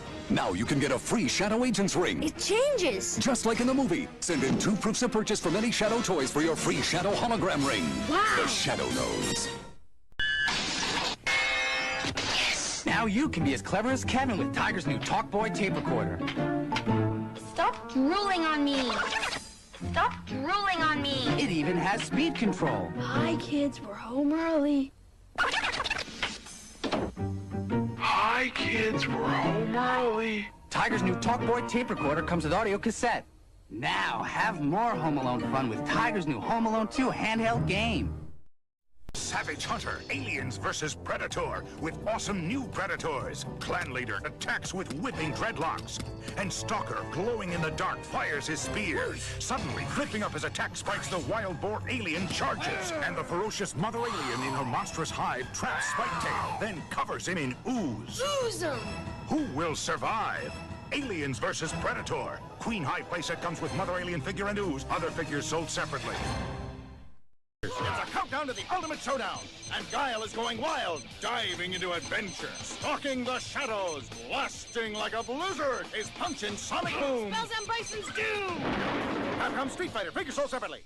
Extreme Hero G.I. Joe! The all-new G.I. Joe Extreme! Bigger, bolder, and battle-ready!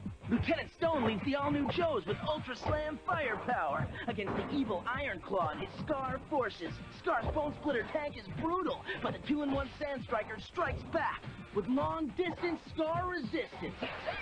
Extreme times call for extreme heroes. It's the all-new G.I. Joe Extreme. Figures and vehicles each sold separately. Oh, but we're gonna stop them anyway! Send in the Marines! We're the Space Marines! Drake, Ripley, 8-Bone, Bishop, and I'm Hicks, armed with the latest high-tech heavy metal. Look out, Hicks! The Queen's gonna crown ya! My bug walker's on a roll! Bull alien attacking! Eat torch, bug brain! Alien invasion problem? Send in the Marines! Aliens! Send in the Marines! Space Marines! Aliens! Cool! It makes sound! Is that so? Skeletor! The Power Sword makes 8 action sounds.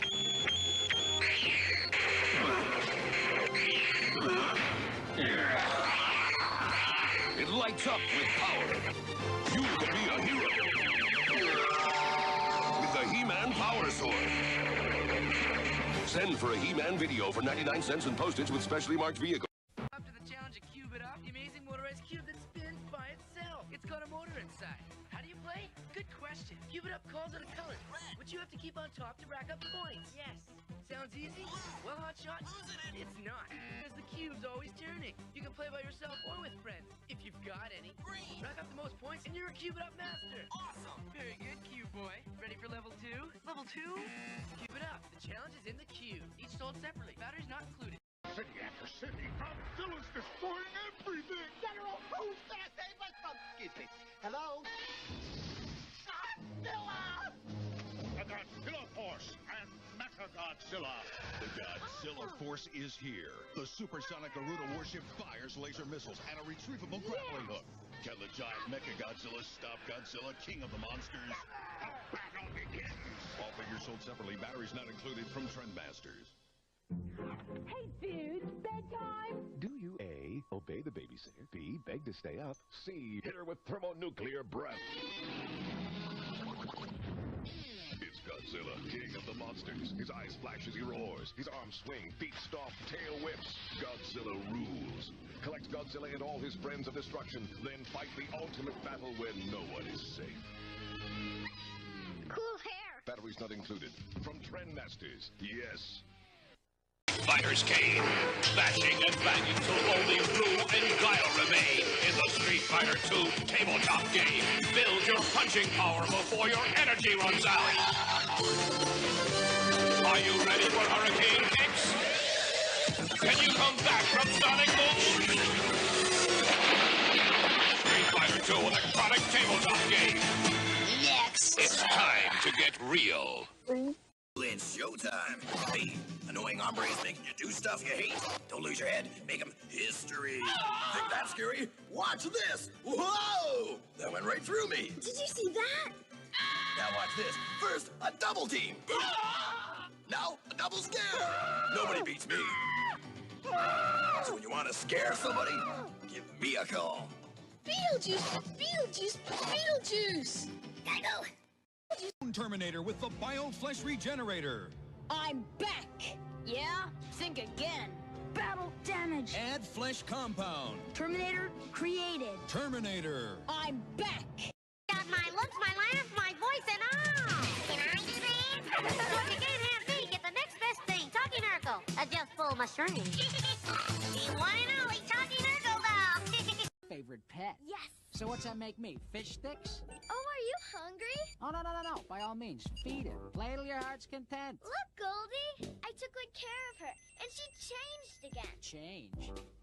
How about changing some water here? Katie, bus is here. So Tamagotchi can pause. I can pause too. Want to see that again? Hatch a Tamagotchi, the one and only, from Bandai, each sold separately. Welcome to Skull Dungeon. Wow! Mighty Max. Smasher, get up! Your brain donor is here. Me want brain. No way, slime face. Whoa! Watch out for that first step. It's not over, Mighty Max. Will Max get fried? His fate is in your hands. Mighty Max, Mighty Max. You can collect all his adventure sets, each sold separately. Mighty Max figure included from Mattel. Is Phantasm. But first, the Joker must be stopped. Only Total Armor Batman can prepare to do battle with Jetpack Joker. Time for a little pick-me-up. This clown's in for a total surprise. That nightmare is over, but Phantasm remains. So Batman powers up with the electronic crime stalker vehicle. Sounds cool. It's a fight to the finish, but Phantasm's no match for the power of Batman. Vehicle and figures each sold separately. Graveyard Ghoulies. Squeeze the colored goop into the mold, or use glow goop, and out pop body parts. Stomach, heart, brain. It's Graveyard Ghoulies. Graveyard ghoulies are a creepy crawler fright, so beware of what happens at night. Creepy Crawlers Workshop. Your parents put it together. Light bulb not included. Graveyard Ghoulies, mold pack, and glow goop each sold. Team yet, Capcom Street Fighter 2! No way! Wait! There's Guile, Ryu, Zangief, Wonka, and Dalsim. What's a Dalsim? Oh! Some with real ninja moves. Hey! But Troopers got Street Fighters too! Vega, Sagat, Balrog, And me, El Bison! They look unbeatable! You know them, you love them. So correcto! Capcom Street Fighter 2 figures each sold separately. Oh, I like them! Repulsive. Hideous. Disgusting. Obnoxious. Revolting. Wretched. Sickening. Blurp balls. They make you want to blurp.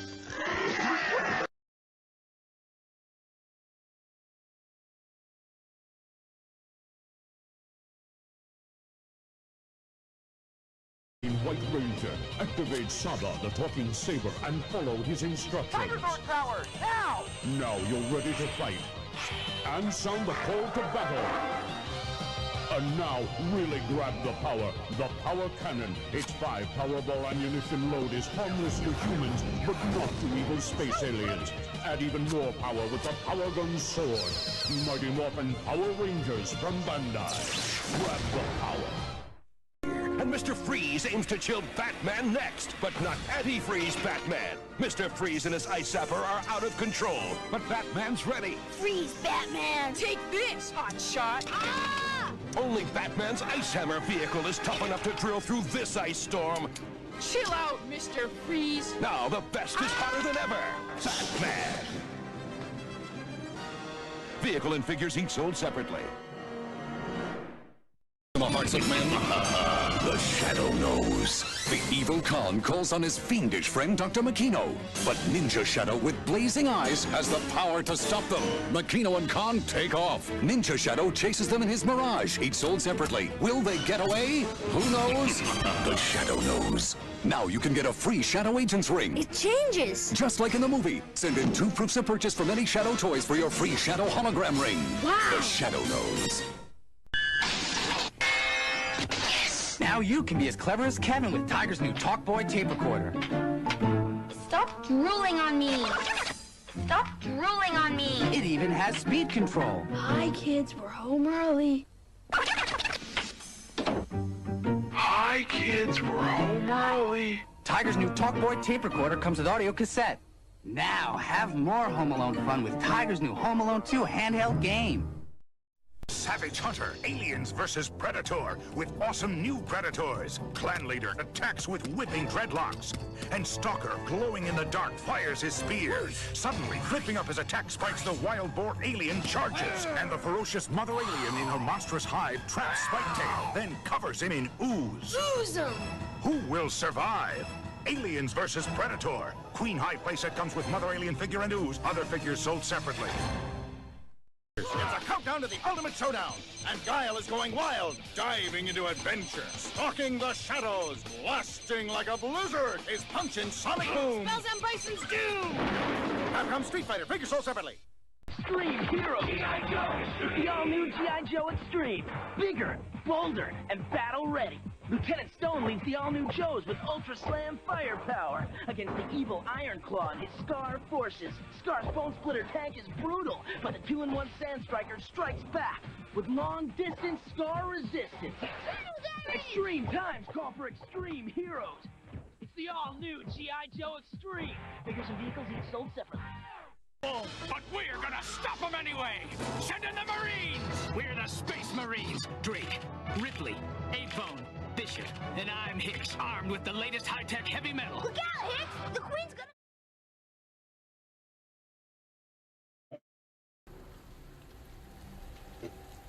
Excuse me.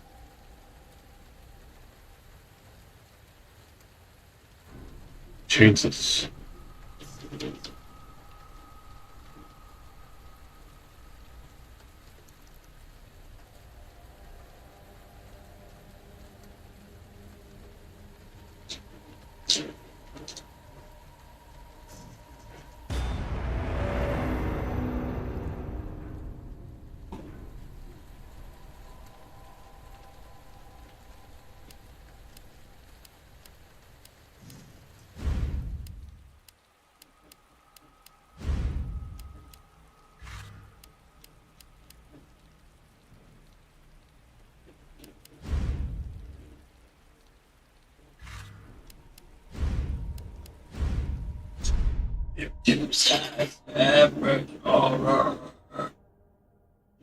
Look, man, I'm serious, okay? I saw this with my own eyes. Oh, I believe you, buddy. I believe you. Just tell us a story. Tell us a story. Okay, well, it was last Friday night. I was walking home from the bar, and this woman started coming towards me. She was staggering, you know, so I figured she was drunk. Whoa, whoa, whoa. Okay, tell us, be honest now. How many drinks did you have? No, man, I barely had a buzz on. Oh, come on. Look, just listen, all right? She got closer, and I got a good look at her. You had to see her eyes, her nose, her whole face. It looked like it was rotting. Yeah. She looked like a corpse. Like a walking corpse, man. Sounds like my wife. I've never seen anything like it. I haven't been able to sleep since that night. All right, calm down, buddy. Calm down. Just, hey, you gotta stay strong. Okay, don't give in to fear out there, right? Yeah, well, you got that right. If you freeze up around these things, it'll sink their teeth in you. I said attack somebody. Oh, come on. Just getting good.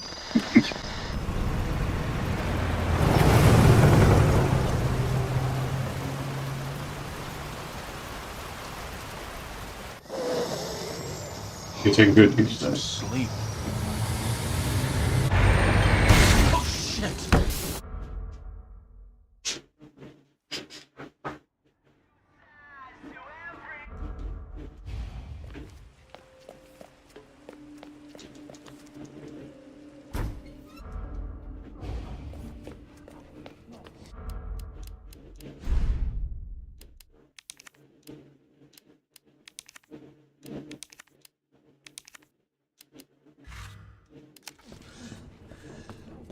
You all right? Don't move. I'll be back for you.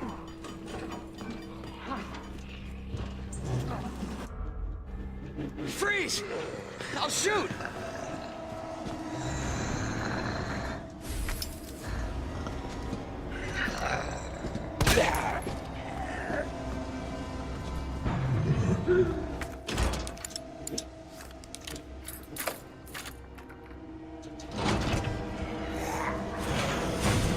What the?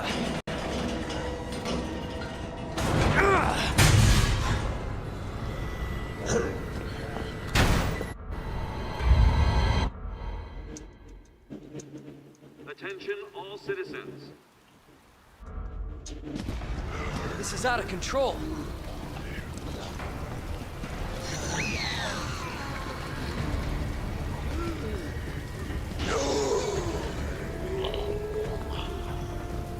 I need to try the game with the Shit. It's everybody. pre-rendered mod They've all turned. with a fixed camera angle. It's really There it fun. is. The station.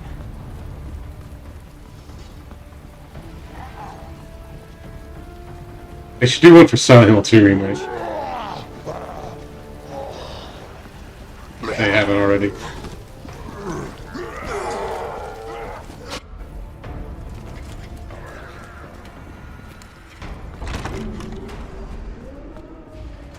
You're right.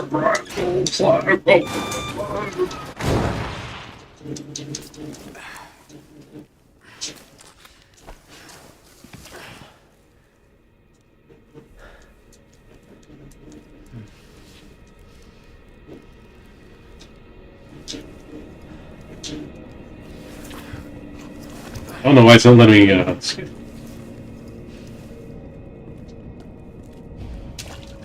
Dude, why is it being stupid? Oh my goddamn. It was not. Man.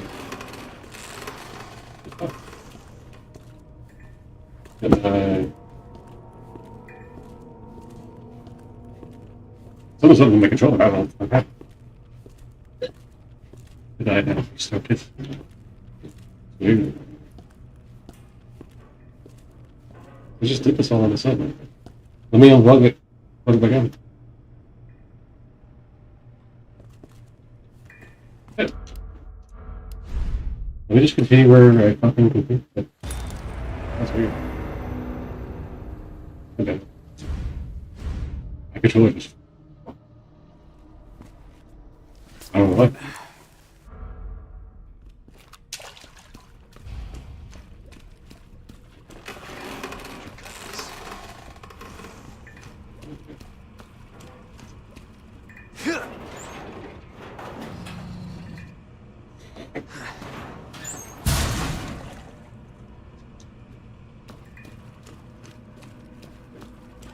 Jesus. Open up! Hurry! Open up! Open this I'll get you goddamn door!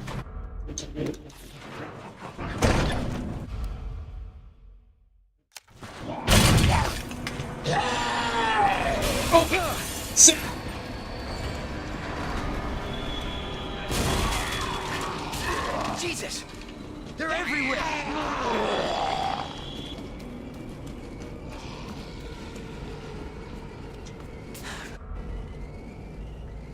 Does anyone know what started this?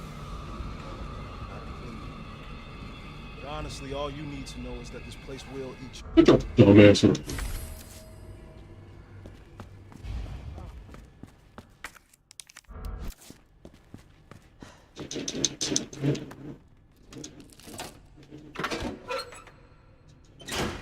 Get up, Leon. This is not how I imagined my first day.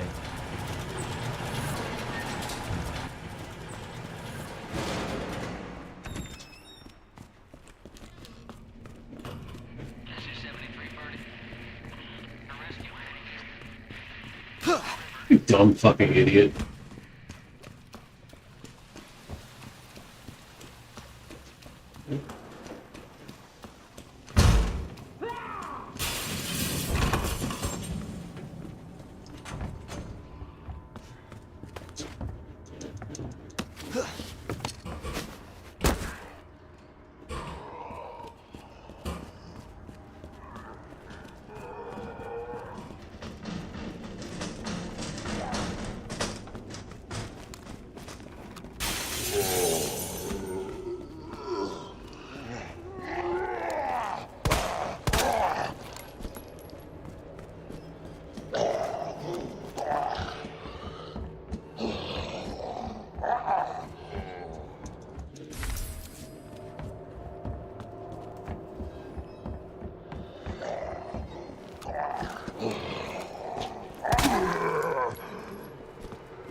There you are.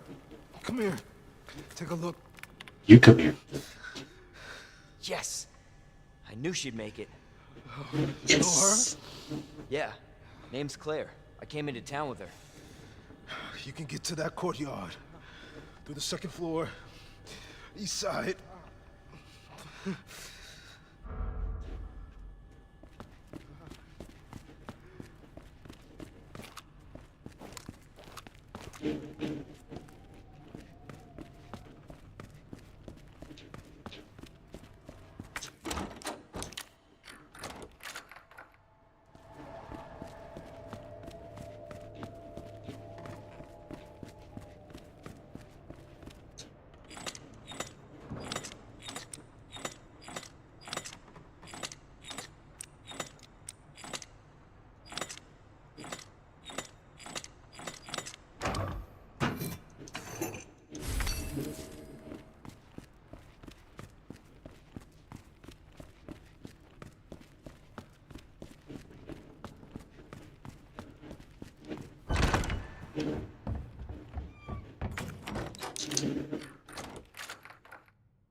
Marvin? I've got a situation here. I'm surrounded by zombies. Marvin! Marvin, do you copy? Marvin! Damn it. Damn it.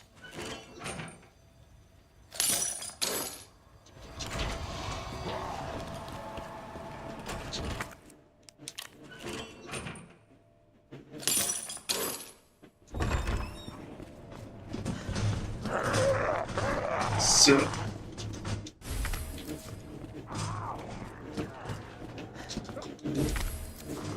He crazy. He crazy.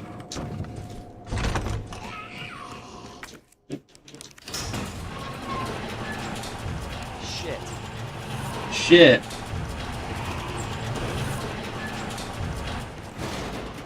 Marvin, You need help?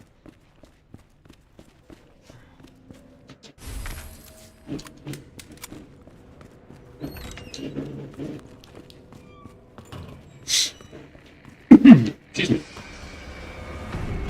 Oh no!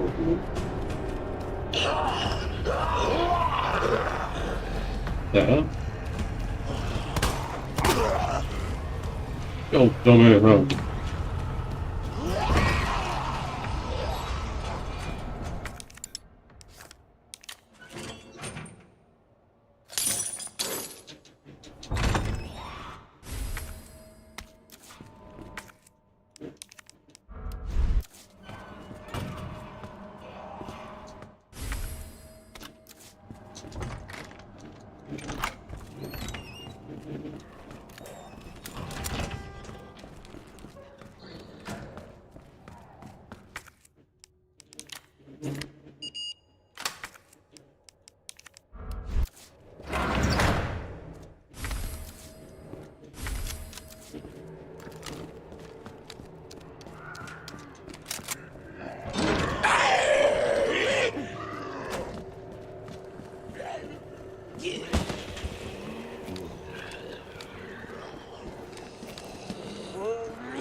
Fuck face.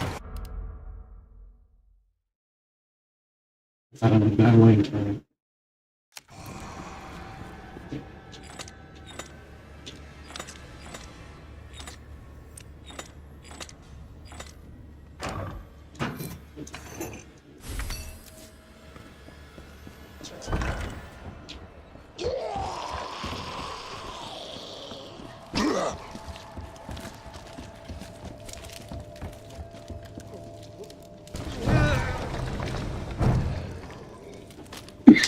Excuse me. Limbo sick.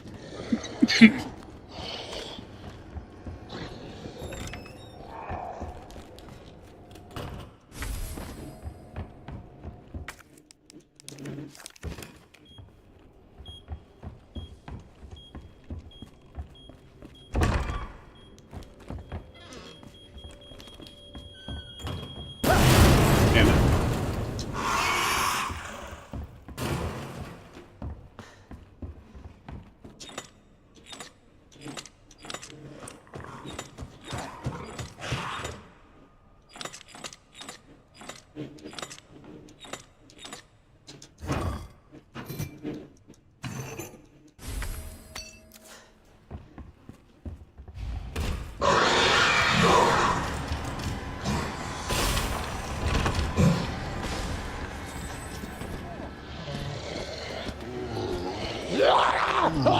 Damn it. I knew he was gonna fucking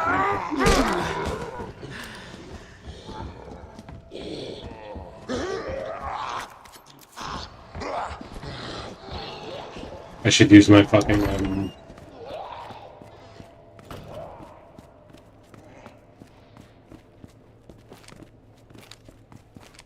shot. Yeah, I think there's a first aid. No, there's a fucking right here.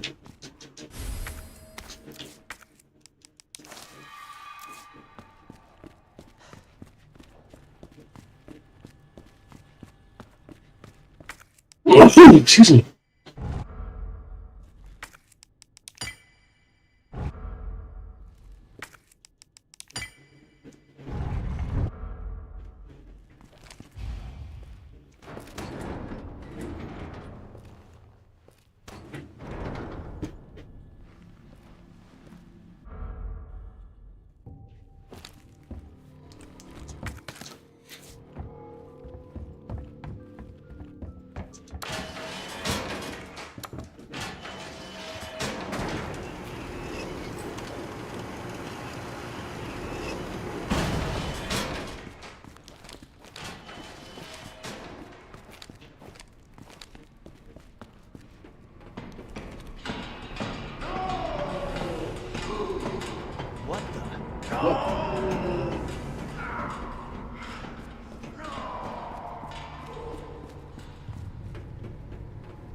on this thing. No choice. Gotta take it down.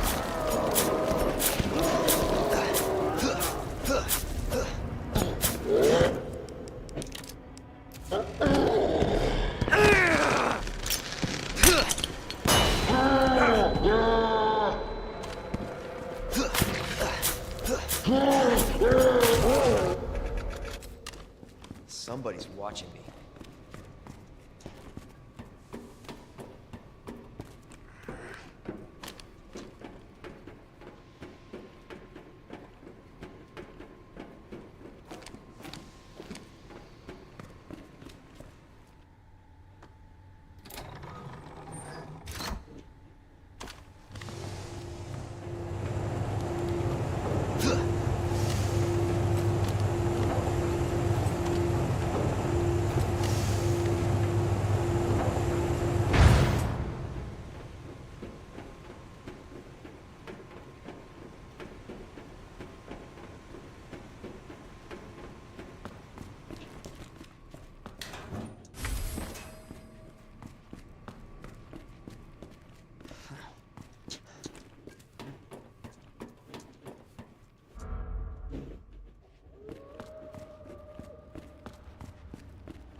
Hey!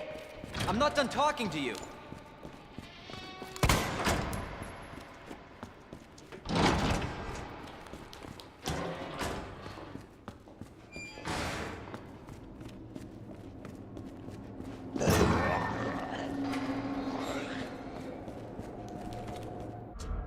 Ben's dead.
Stupid dog! You made me look bad.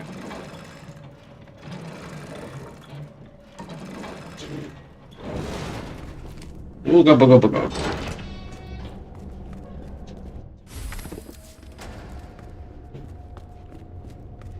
Is it on? No.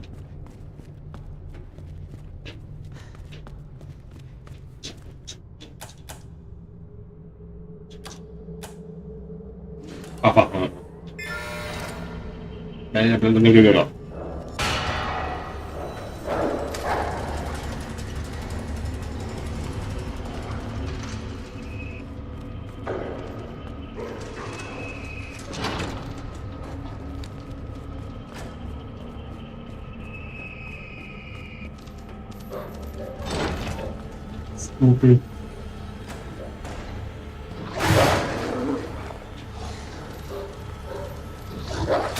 You little slut. I hate doggo. I hate you. Get away. Fucking loser. One more.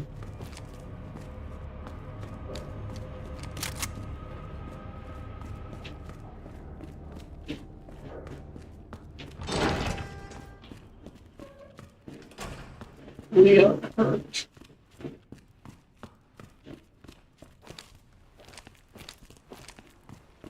Leon need green herb. Help Leon.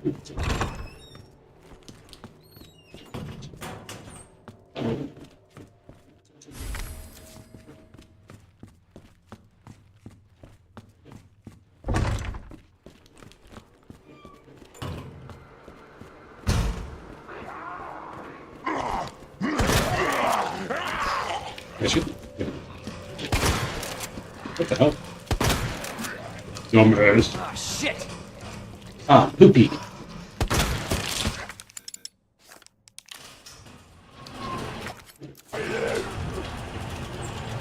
I don't like you. Son of a bitch.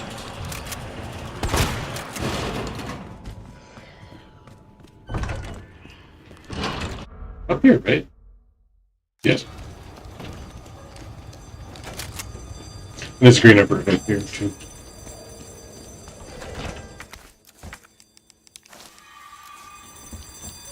And just fine. And just fine.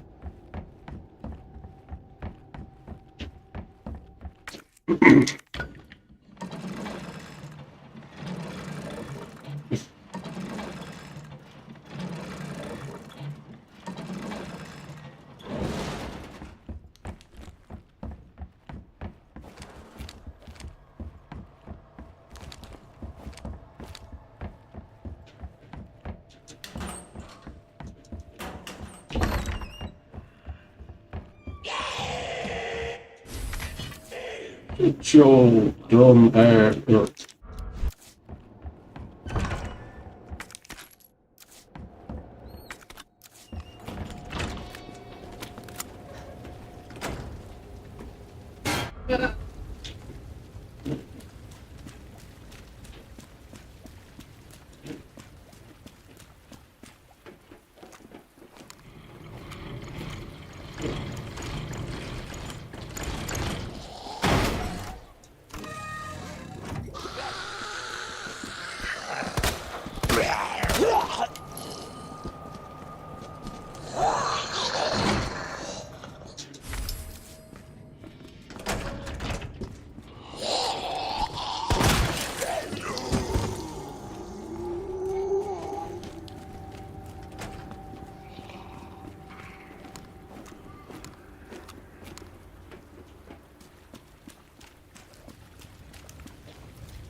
You gotta be fucking kidding me. You fucking piece of shit. Thank you so much. Jesus Christ!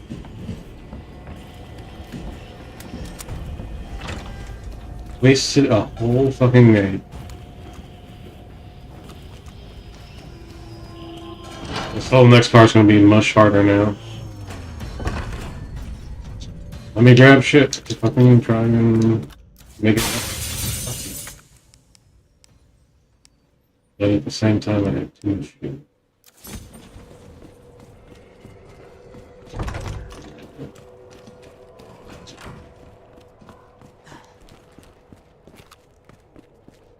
God damn it.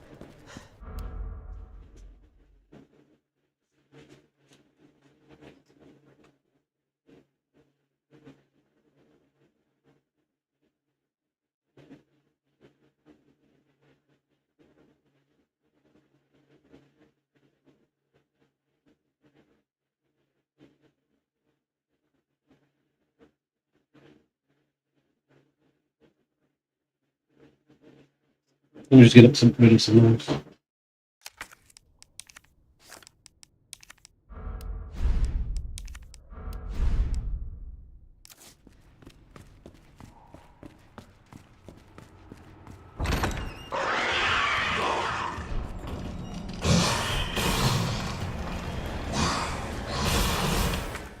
Damn it. Right there.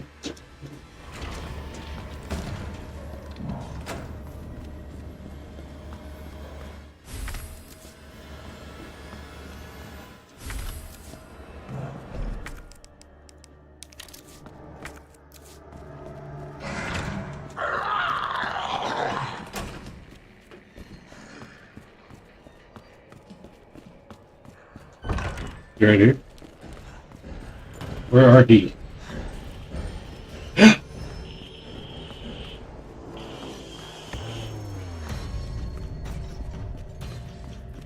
Marvin, I'm sorry.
Hope I don't have to write a report on this.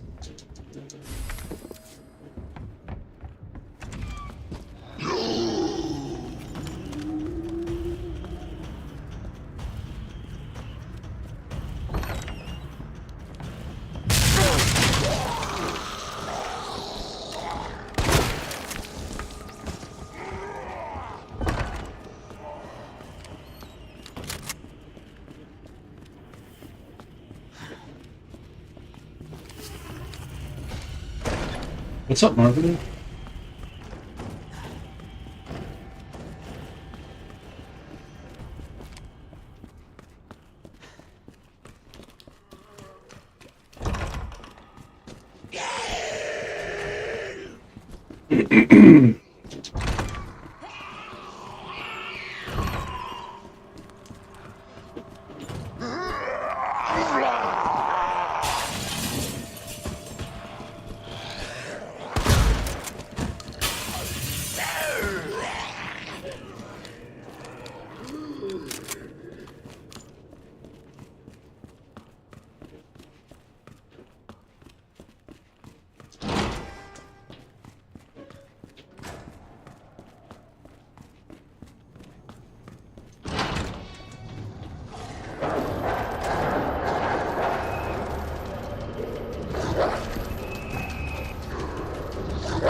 I hope I remember this by my memory.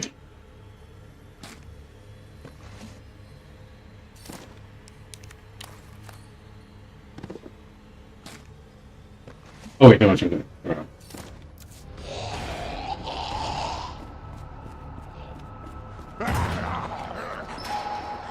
Blah blah blah blah blah blah blah blah blah blah blah blah.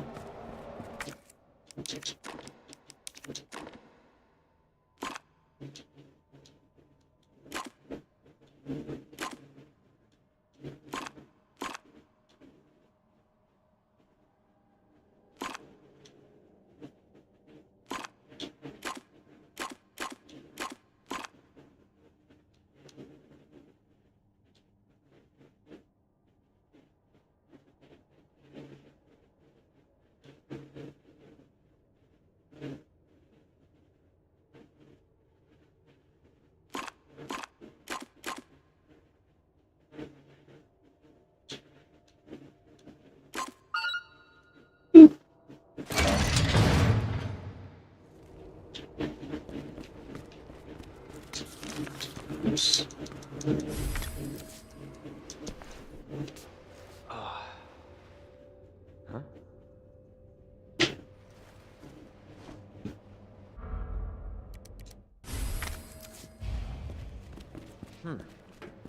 What are they after?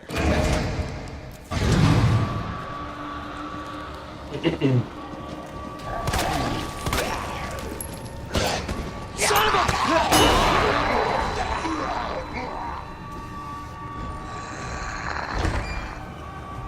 I did it. That's the first time I ever did that right.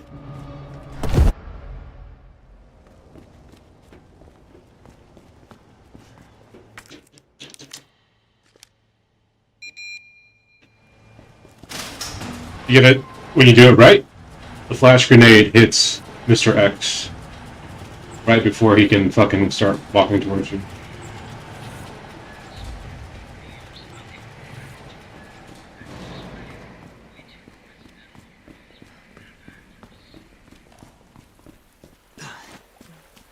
Is that the intel you needed?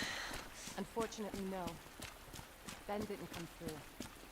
Well, what exactly are you looking for? More info on the people responsible for this mess. Road's out. Going to that gun shop looks like the only way.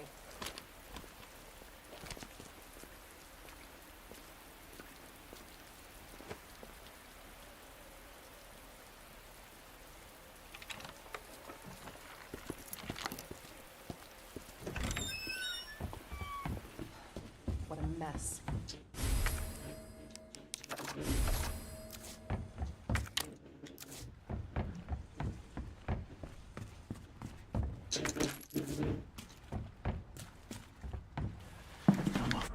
Hey there, girly. Heard of the Umbrella Corporation? Heard of shutting the fuck up. Secretly making bioweapons. They have a virus. It turns people into indestructible monsters. That explains the horrible things I've seen.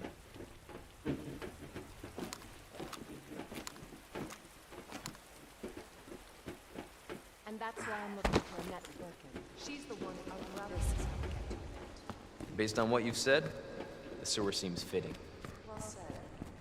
After you. Gee, thanks. Can't imagine a real scientist being down here.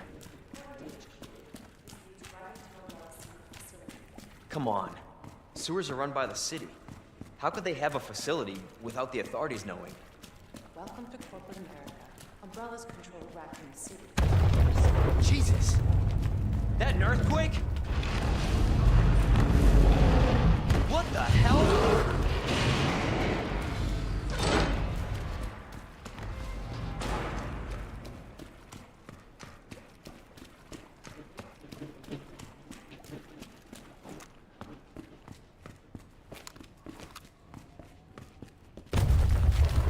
Again? No chance. You're stuck with me to the end.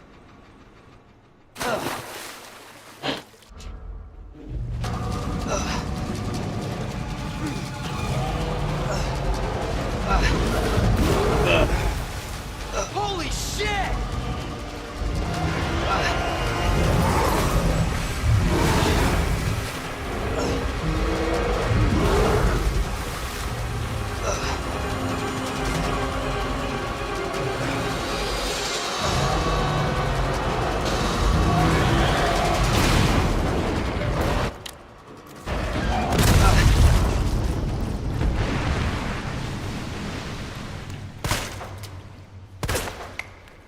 Chew on that.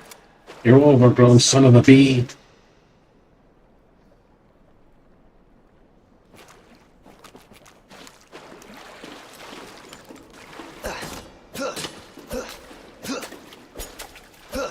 Leon, up here. What the hell was... Just get up here. Shut up and get up there.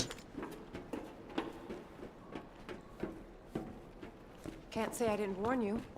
Can't say You I said the care. virus turned people into monsters, not reptiles. Not Fair reptilians. point. I'm just impressed you made it in one piece.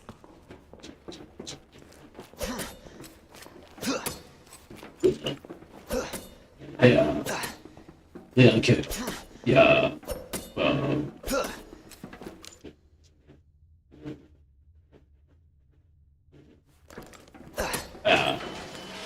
So let me get this straight. Umbrella sells monsters like that to who? Your mama. The military? Somebody else's? They don't sell the monsters. They sell the viruses that make them. And Annette is who makes the viruses. Scary as that alligator was, Annette is far more dangerous.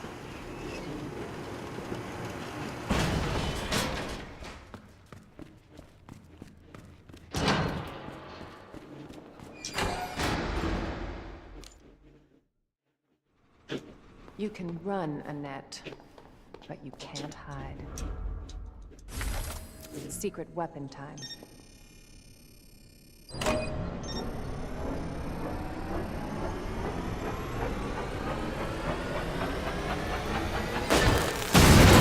Candy from a baby.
Anything, she's faster now.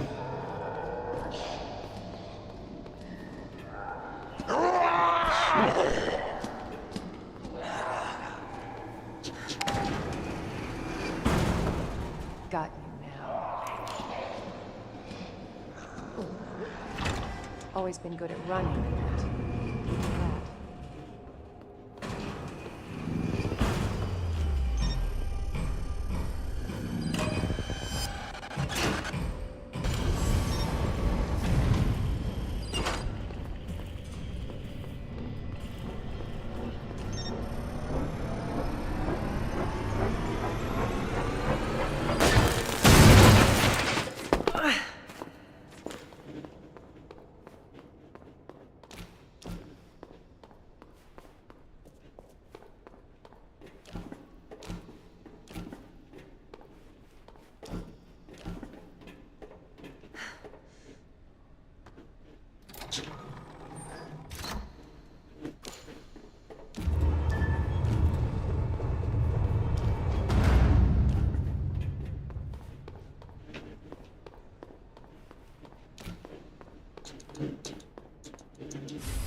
Bravo.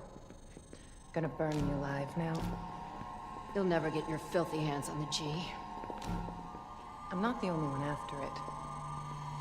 You realize that? And you won't die alone.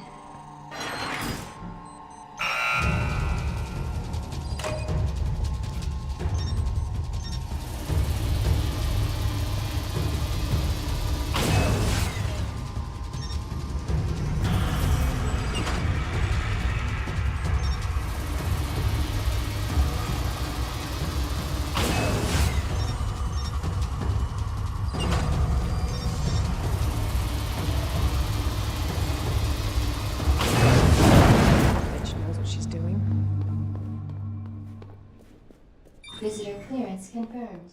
Your ID is authorized until October 1st. Please return before this date. Not gonna happen.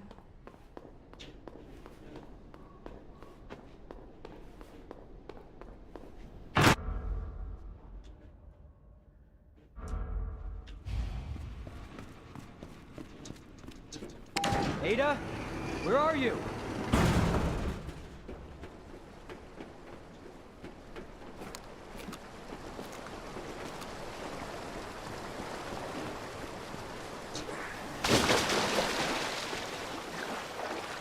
That's a pleasant smell.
cable car. Interesting.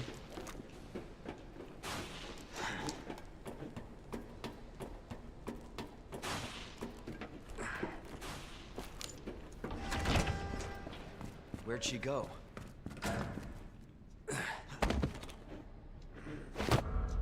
I'm coming, Ada.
I was hoping to get that achievement without using a item box, but I don't know.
Oh my god, this is getting worse.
Oops. Wait.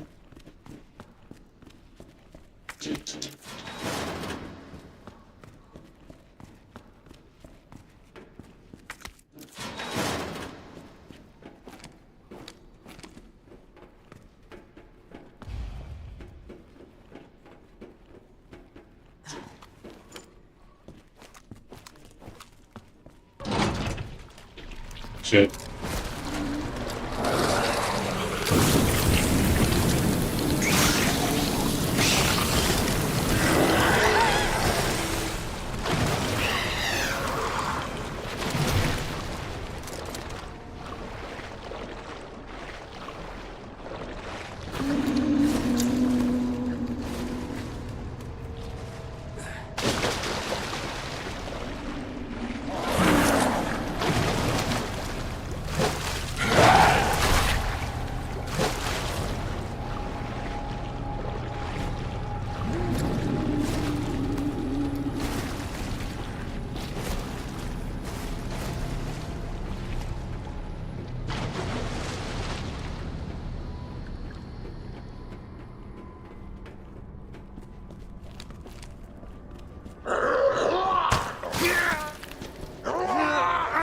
I should have killed him earlier.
Okay, almost there, Ada.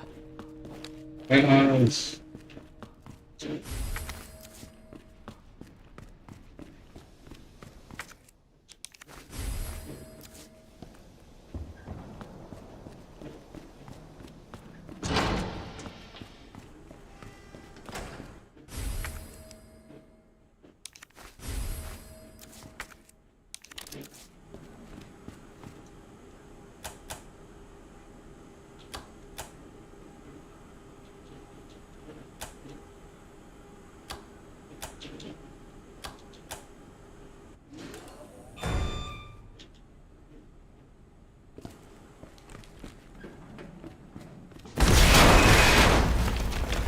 Jesus Christ!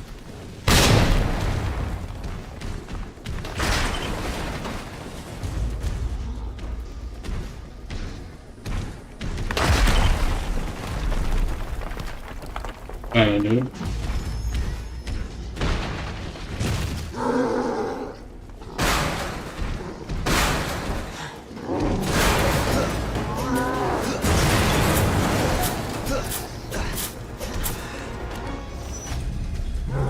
It's still alive?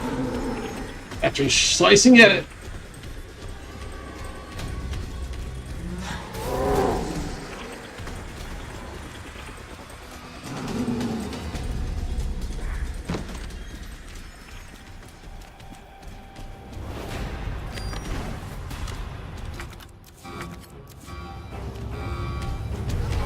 Oh shit.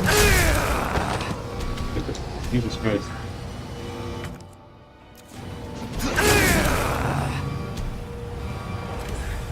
It's kind of weird.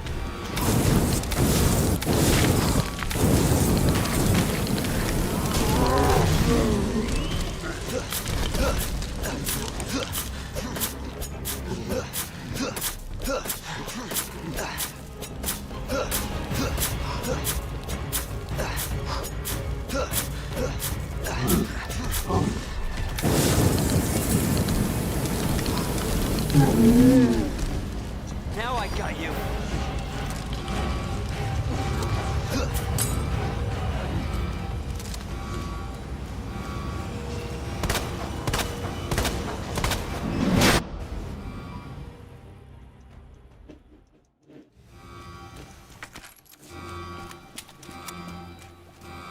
Let's hope that's the last of them.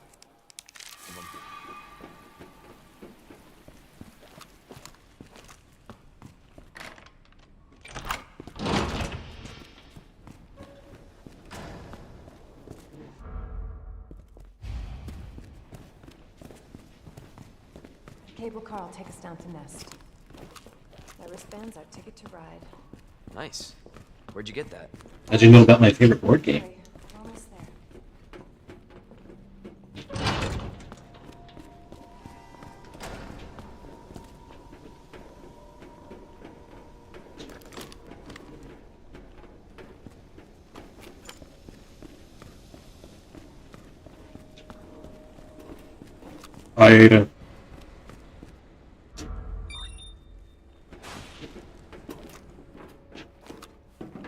I'll be right back. This may be a one-way ride. This tram is bound for Nest. Do not exit until the final destination.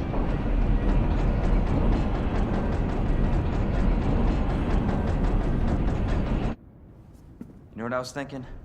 I can't wait for the FBI to raid Umbrella headquarters and take those bastards to justice.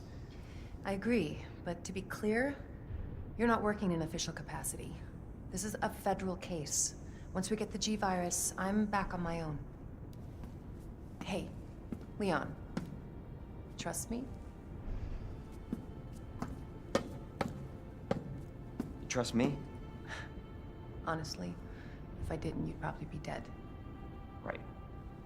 I thought I might need your help, and I was right. If you can secure the G-Virus, I can make sure what happened in Raccoon City never happens again. Ada, you say it yourself. It's a federal case. I don't Leon, have the authority. Look at me. I'm a liability now. If I'm gonna finish this case, you're the last hope I've got. I'm not just gonna leave you here. What if you're attacked? What if you need help?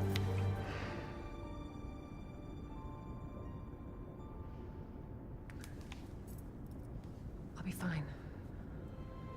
Don't worry about me. I gotta see this through. And I want to see you again. I got plenty to live for, trust me. Now, arriving at Nest.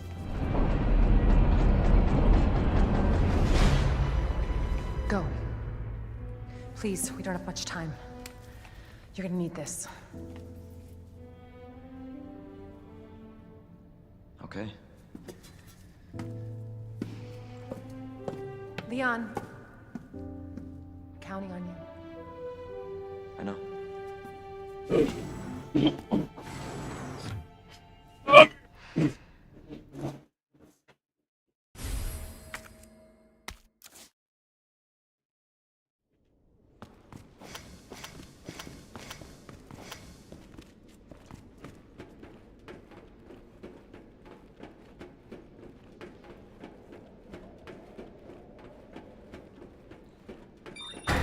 For your safety, stand clear until the doors are fully open.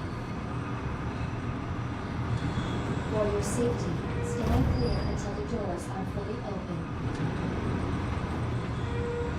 For your safety, stand clear until the doors are fully open. Welcome to Nest.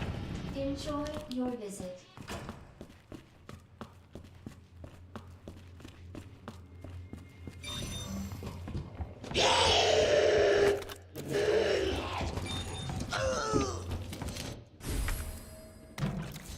Our menu is designed for the nutritional needs using our latest biological research.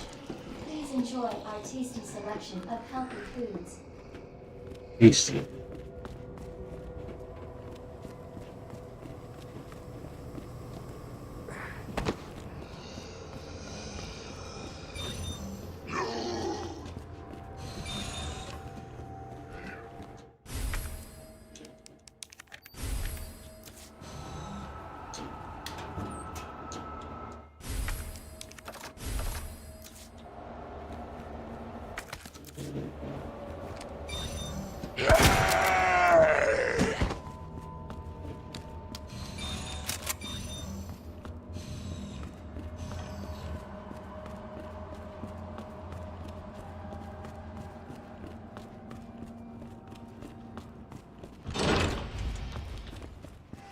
Dr. Lee, your presence is urgently wonder where the requested by G-Virus Chief is. Cartwright in the East area.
Dispensing solution now.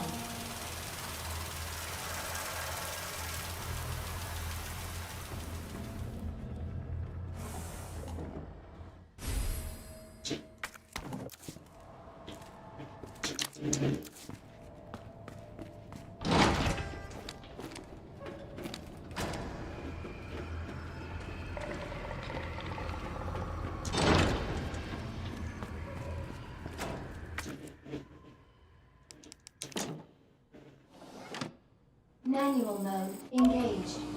Adjust amount of solution to match cartridge capacity.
Fuck it up. I'm gonna get fucked. I can't believe.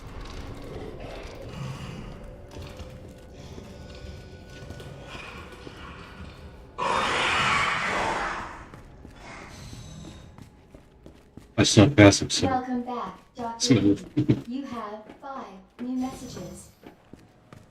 Who left the freezer open? Who left my park on?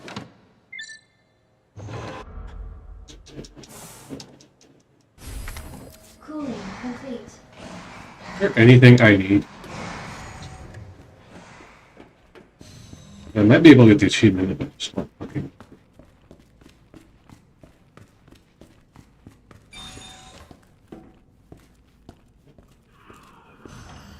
Can I just walk through this place, please?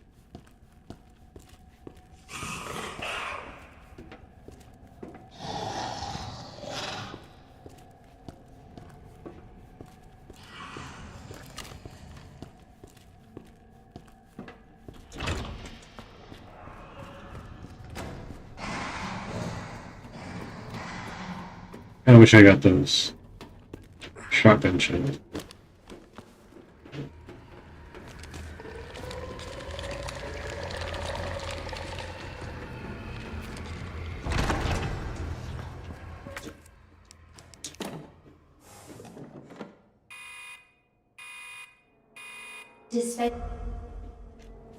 That did the trick. Warning. You have dispersed a dangerous solution without authorization. Did I? Your actions have been logged, and you may be subject to disciplinary measures.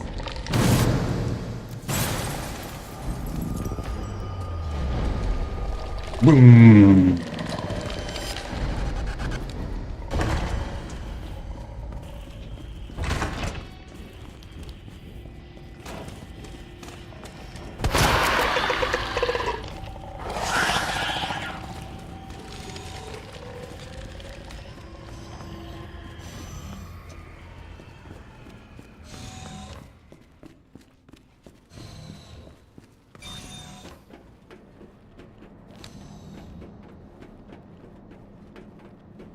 I kind of wish I had more shotgun shells, but let's see.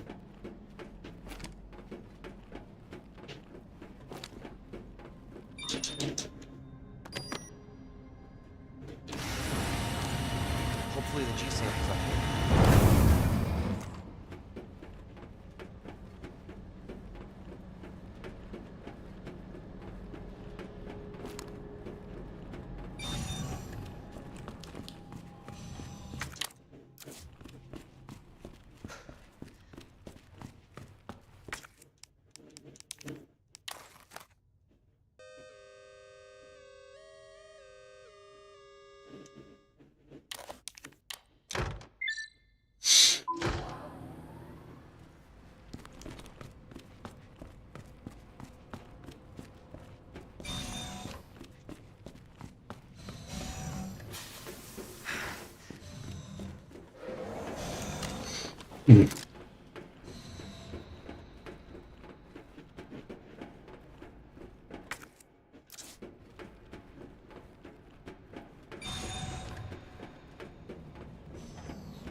All right, now back to Ada. I don't think there's any over here, right?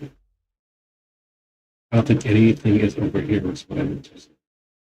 Just to better some freaking powder. And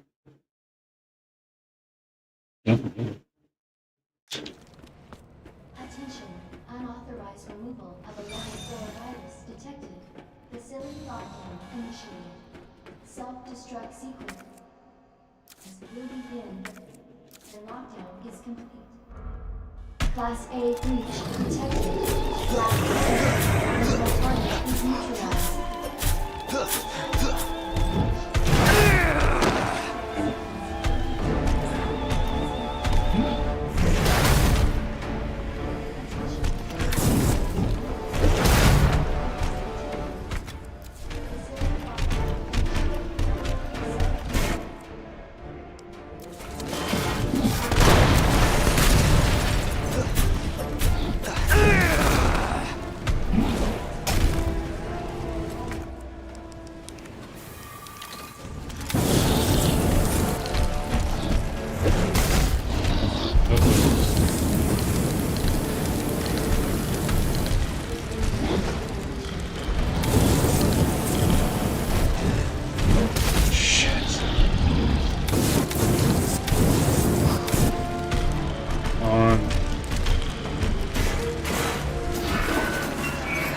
This fucking eye! I gotta hope this fucking...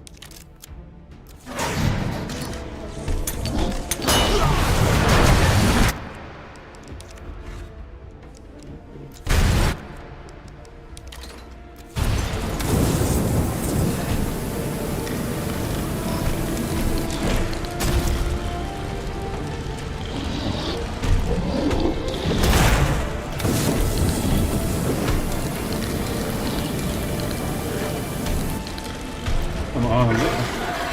Damn it.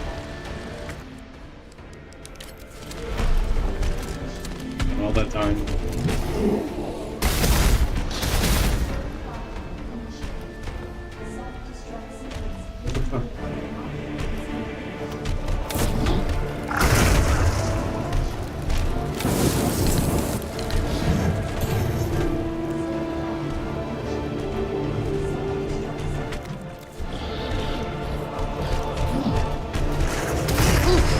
Oh my fucking god. Get away from me, shit.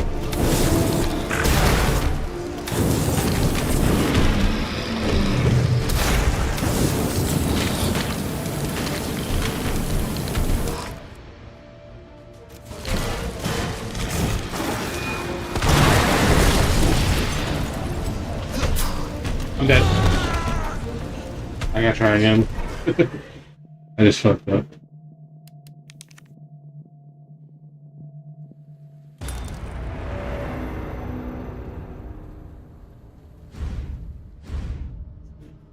Unauthorized removal of a level 4 virus detected.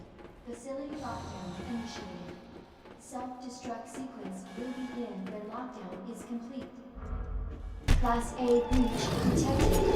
Class A until target is neutralized.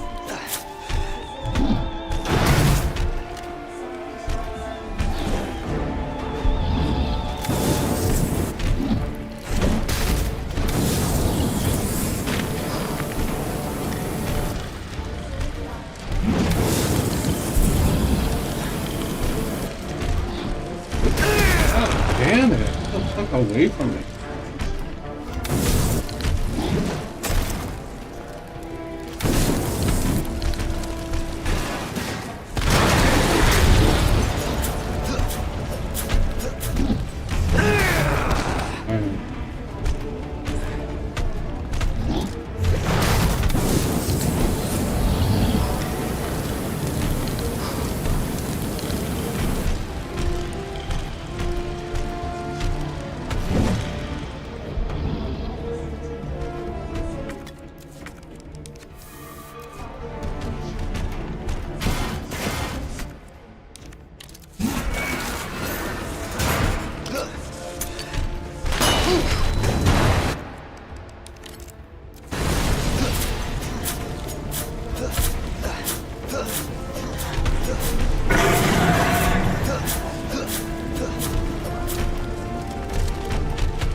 Shit.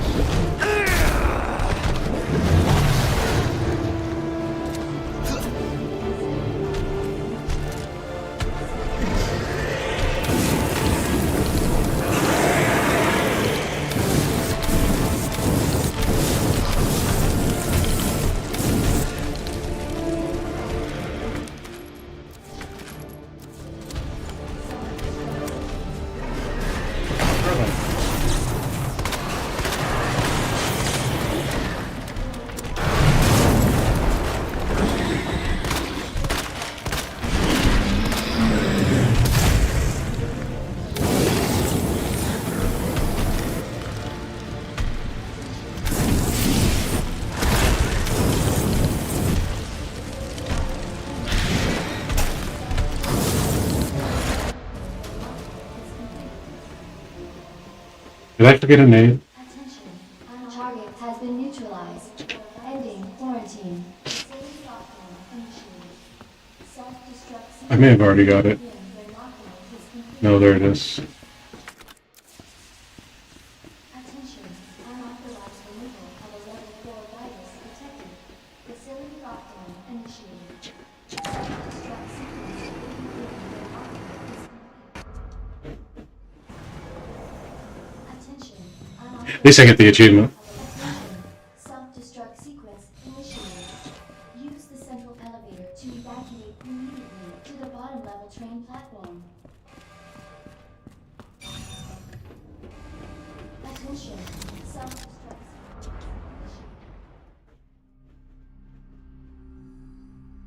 bottom level train platform. Attention. Self-destruct sequence initiated. Use the central elevator to evacuate immediately to the bottom level train platform. Attention. Self-destruct sequence initiated. Use the central elevator to evacuate immediately to the bottom level train platform. Attention. Self-destruct sequence initiated. Use the central elevator to evacuate immediately to the bottom level train platform. Attention. Self-destruct sequence initiated. Use the central elevator to evacuate immediately to the bottom level train platform. 9 minutes until detonation. Use the central elevator to evacuate immediately to the bottom level train platform.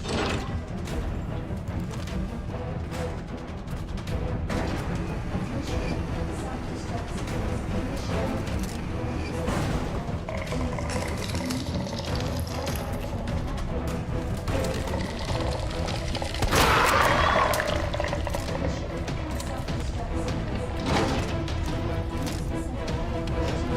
initiated.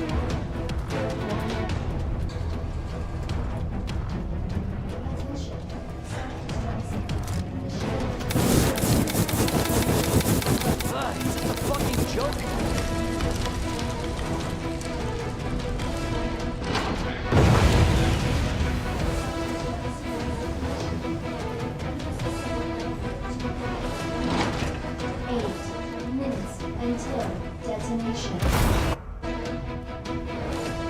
Attention. Self-destruct sequence initiated. Use the central elevator to evacuate immediately to the bottom level train platform.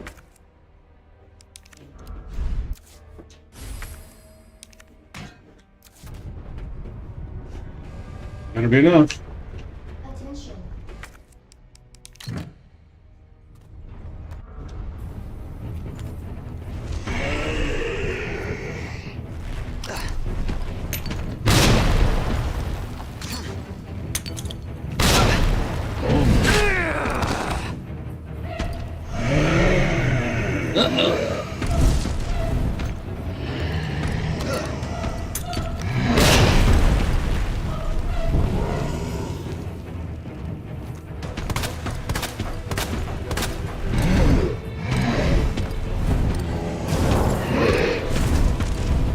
What is it with this thing?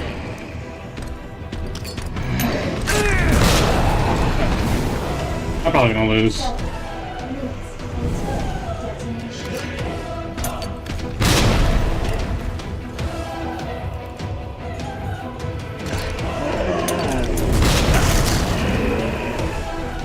Surprise, I'm alive.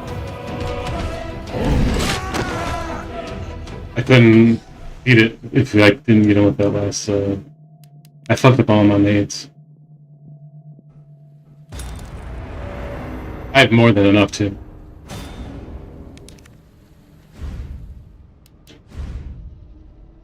Self-destruct sequence initiated. Aiden's lies. Central elevator to evacuate immediately to the bottom level.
arrived at the bottom level.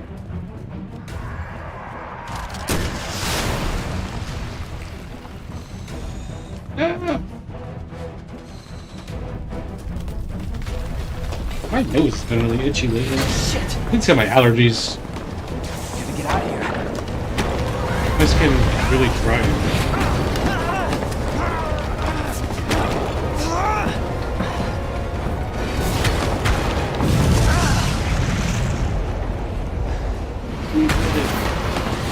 Me.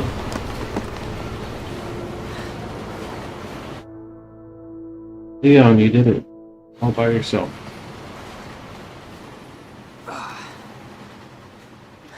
It sucks I couldn't give him PS1 version with the wounded arm.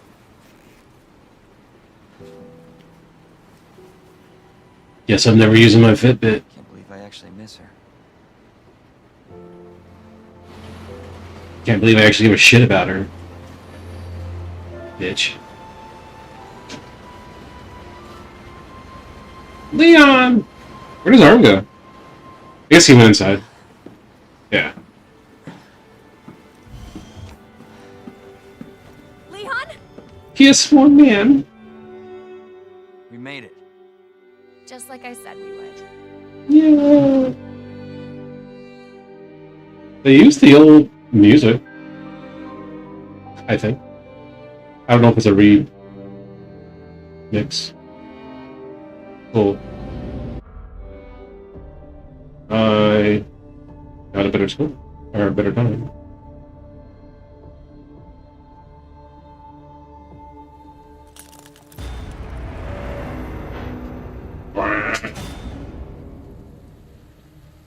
Minimalist.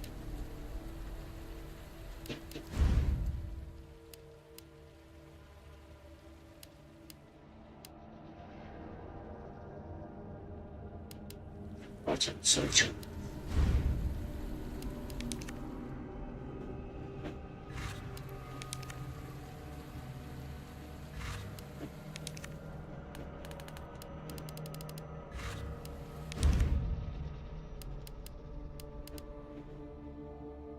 Nice.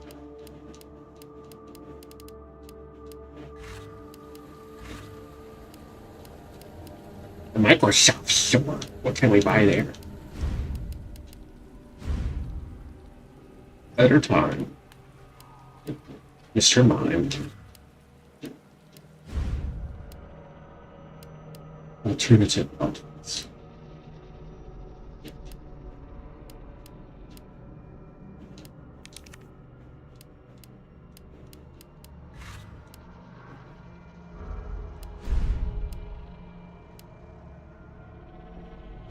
Why don't they make her alternative the same as what it should be? They're forgetting her a black undershirt. I don't know why they don't give her. They give her shirt, no sleeves.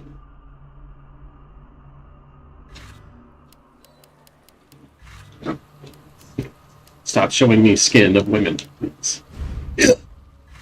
Oh my gosh! Do I want to play more video games?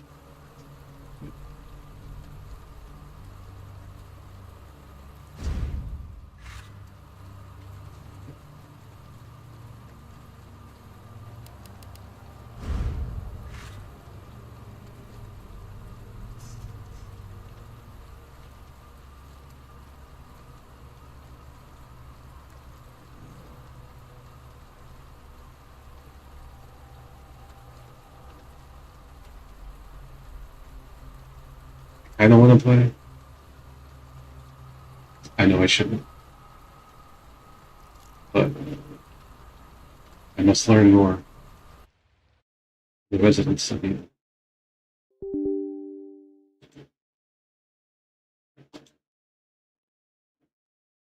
Why are they so evil?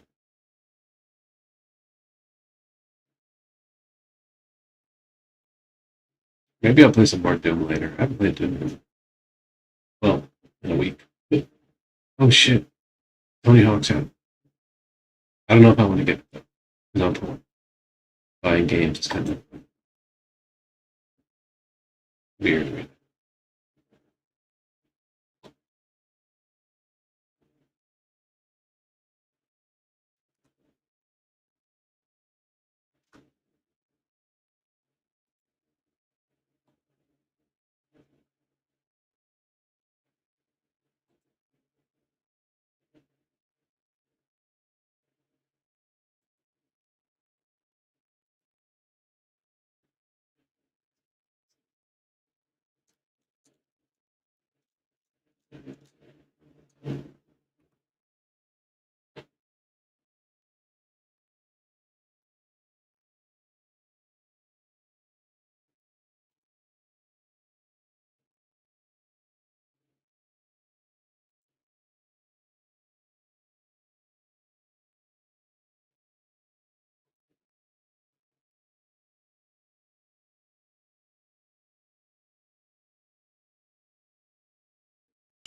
Weird giraffe.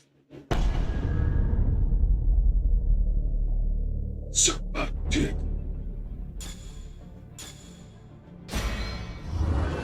Play game.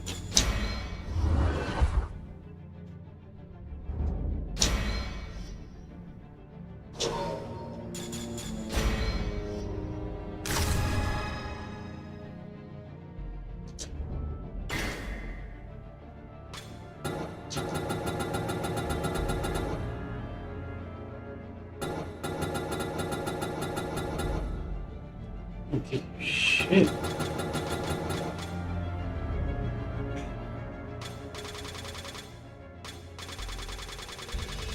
What shall I spend my points on? Oh, no.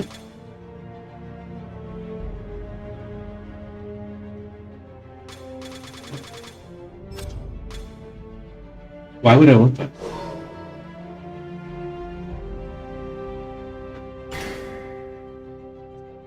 They don't give you fucking... I've been playing for a couple hours, maybe.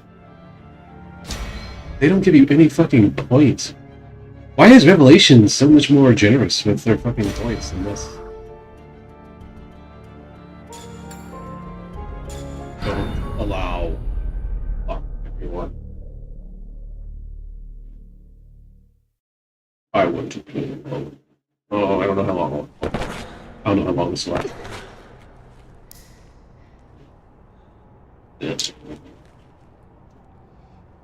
I'm fine.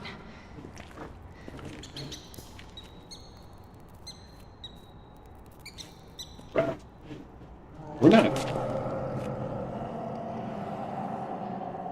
not in the fucking subway still, are we? What's the matter?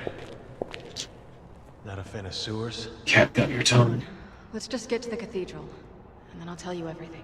Are we in the... Do I have to do this section again? I'm going to tell them. I hope I don't. Everything we know about the Raccoon City incident. But sir, a lot of people are questioning my desire to reveal the truth. I know where they're coming from. If I had to do that whole train guard again, I don't think I'm going. Than it solves. A lesson I learned well in the military. He's talking about it. Bioorganic weapons are a global threat, and we are partly to blame. We have to come clean and start working with the rest of the world if we want to have any chance of fighting this. Okay, I can't skip it. Let's get moving. We don't have much time. Certainly got our work cut out for us. Believe me, I know. Okay, I'm in the sewer, not the...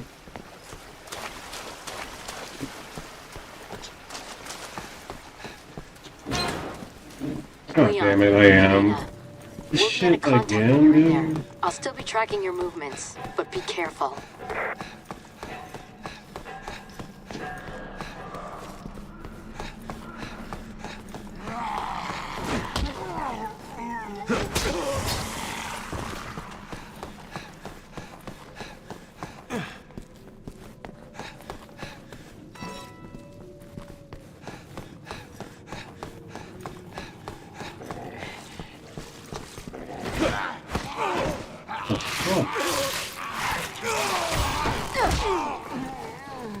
I'll do this again, I don't want to do it.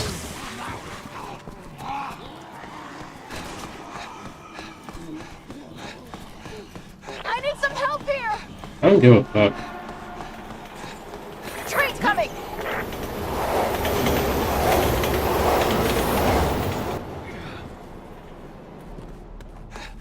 I can't believe... How are the trains still running?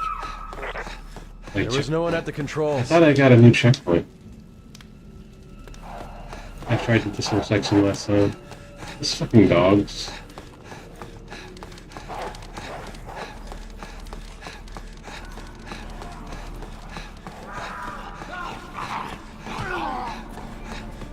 You're dead.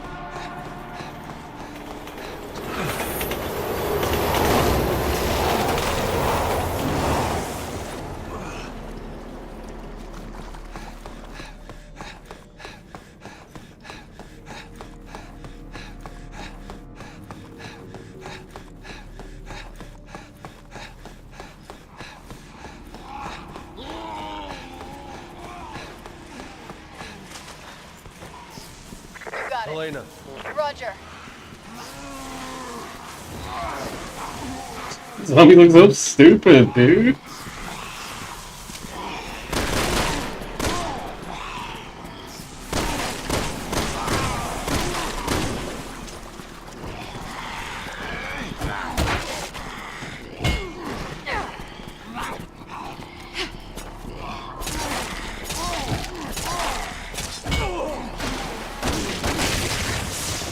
Nice. Roger.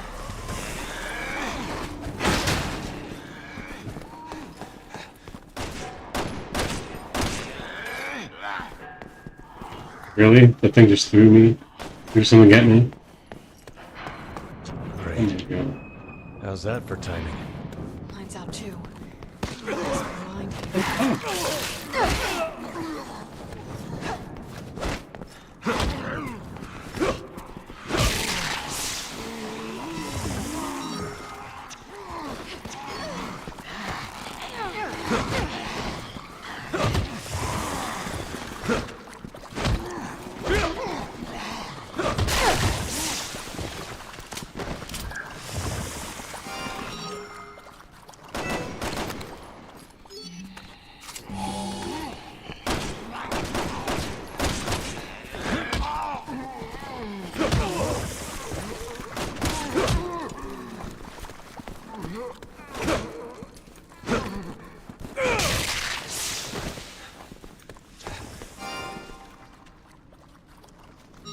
This is so fucking dumb.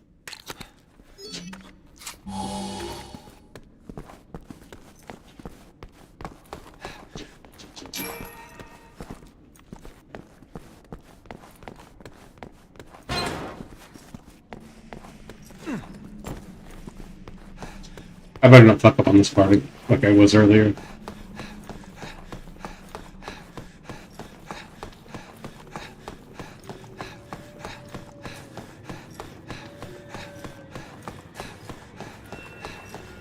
I guess it seems like it would be scary, but I don't even have to like fuck with them.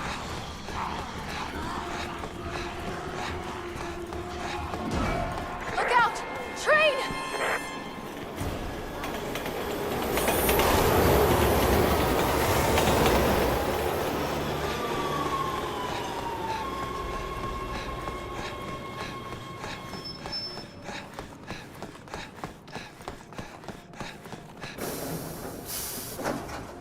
So this wasn't a checkpoint right here. Whatever I did over here, I fucked up, obviously.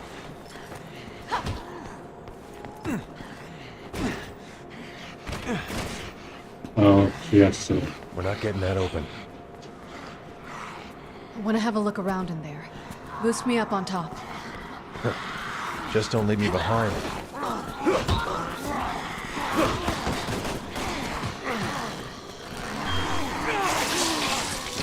I'm dead.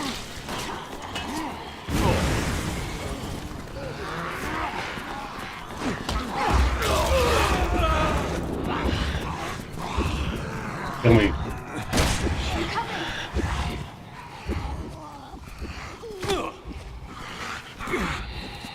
What?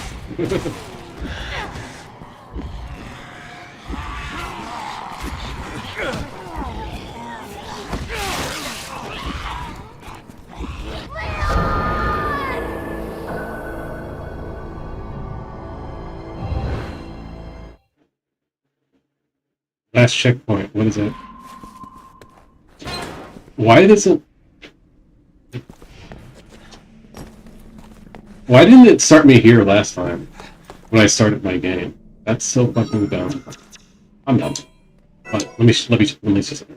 It's mainly because it's late, and I didn't expect to start all the way back here. But when I was playing earlier, I got past that part.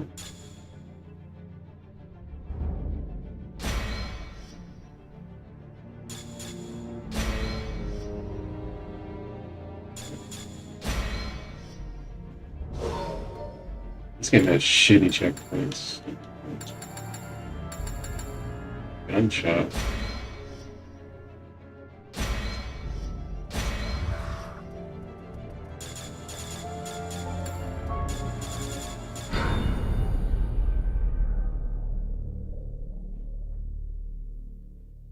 Is anyone here? Yeah, me! I'm holed up on the second floor. Be it! Come on, man! Open up! You gotta let us in! Why am I? Get it! Those things are crawling all over my shop. So unless you want to get rid of them, this door stays closed. Who does he think we are? Exterminators? What's going on?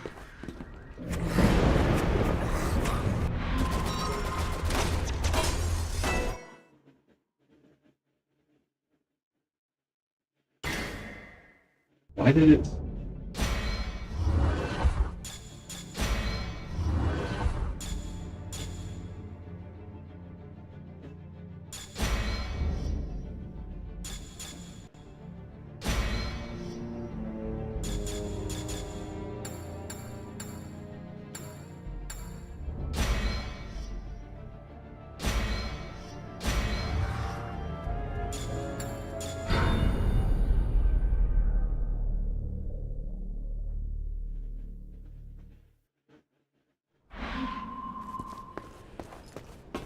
You two will have to cross that part of town to get to the cathedral. Keep your lines open in case you run into trouble. How does it start me here? I never even got here. This game is... I don't know. I'm gonna go. I'll play more later. When I'm not getting frustrated as hell. Damn. It's weird how this checkpoint system fucked up my game and doesn't... and lets me go anywhere in the chapter. But... I'm gonna go. It's late. I've been streaming for a bit. Later. Love you. Bye.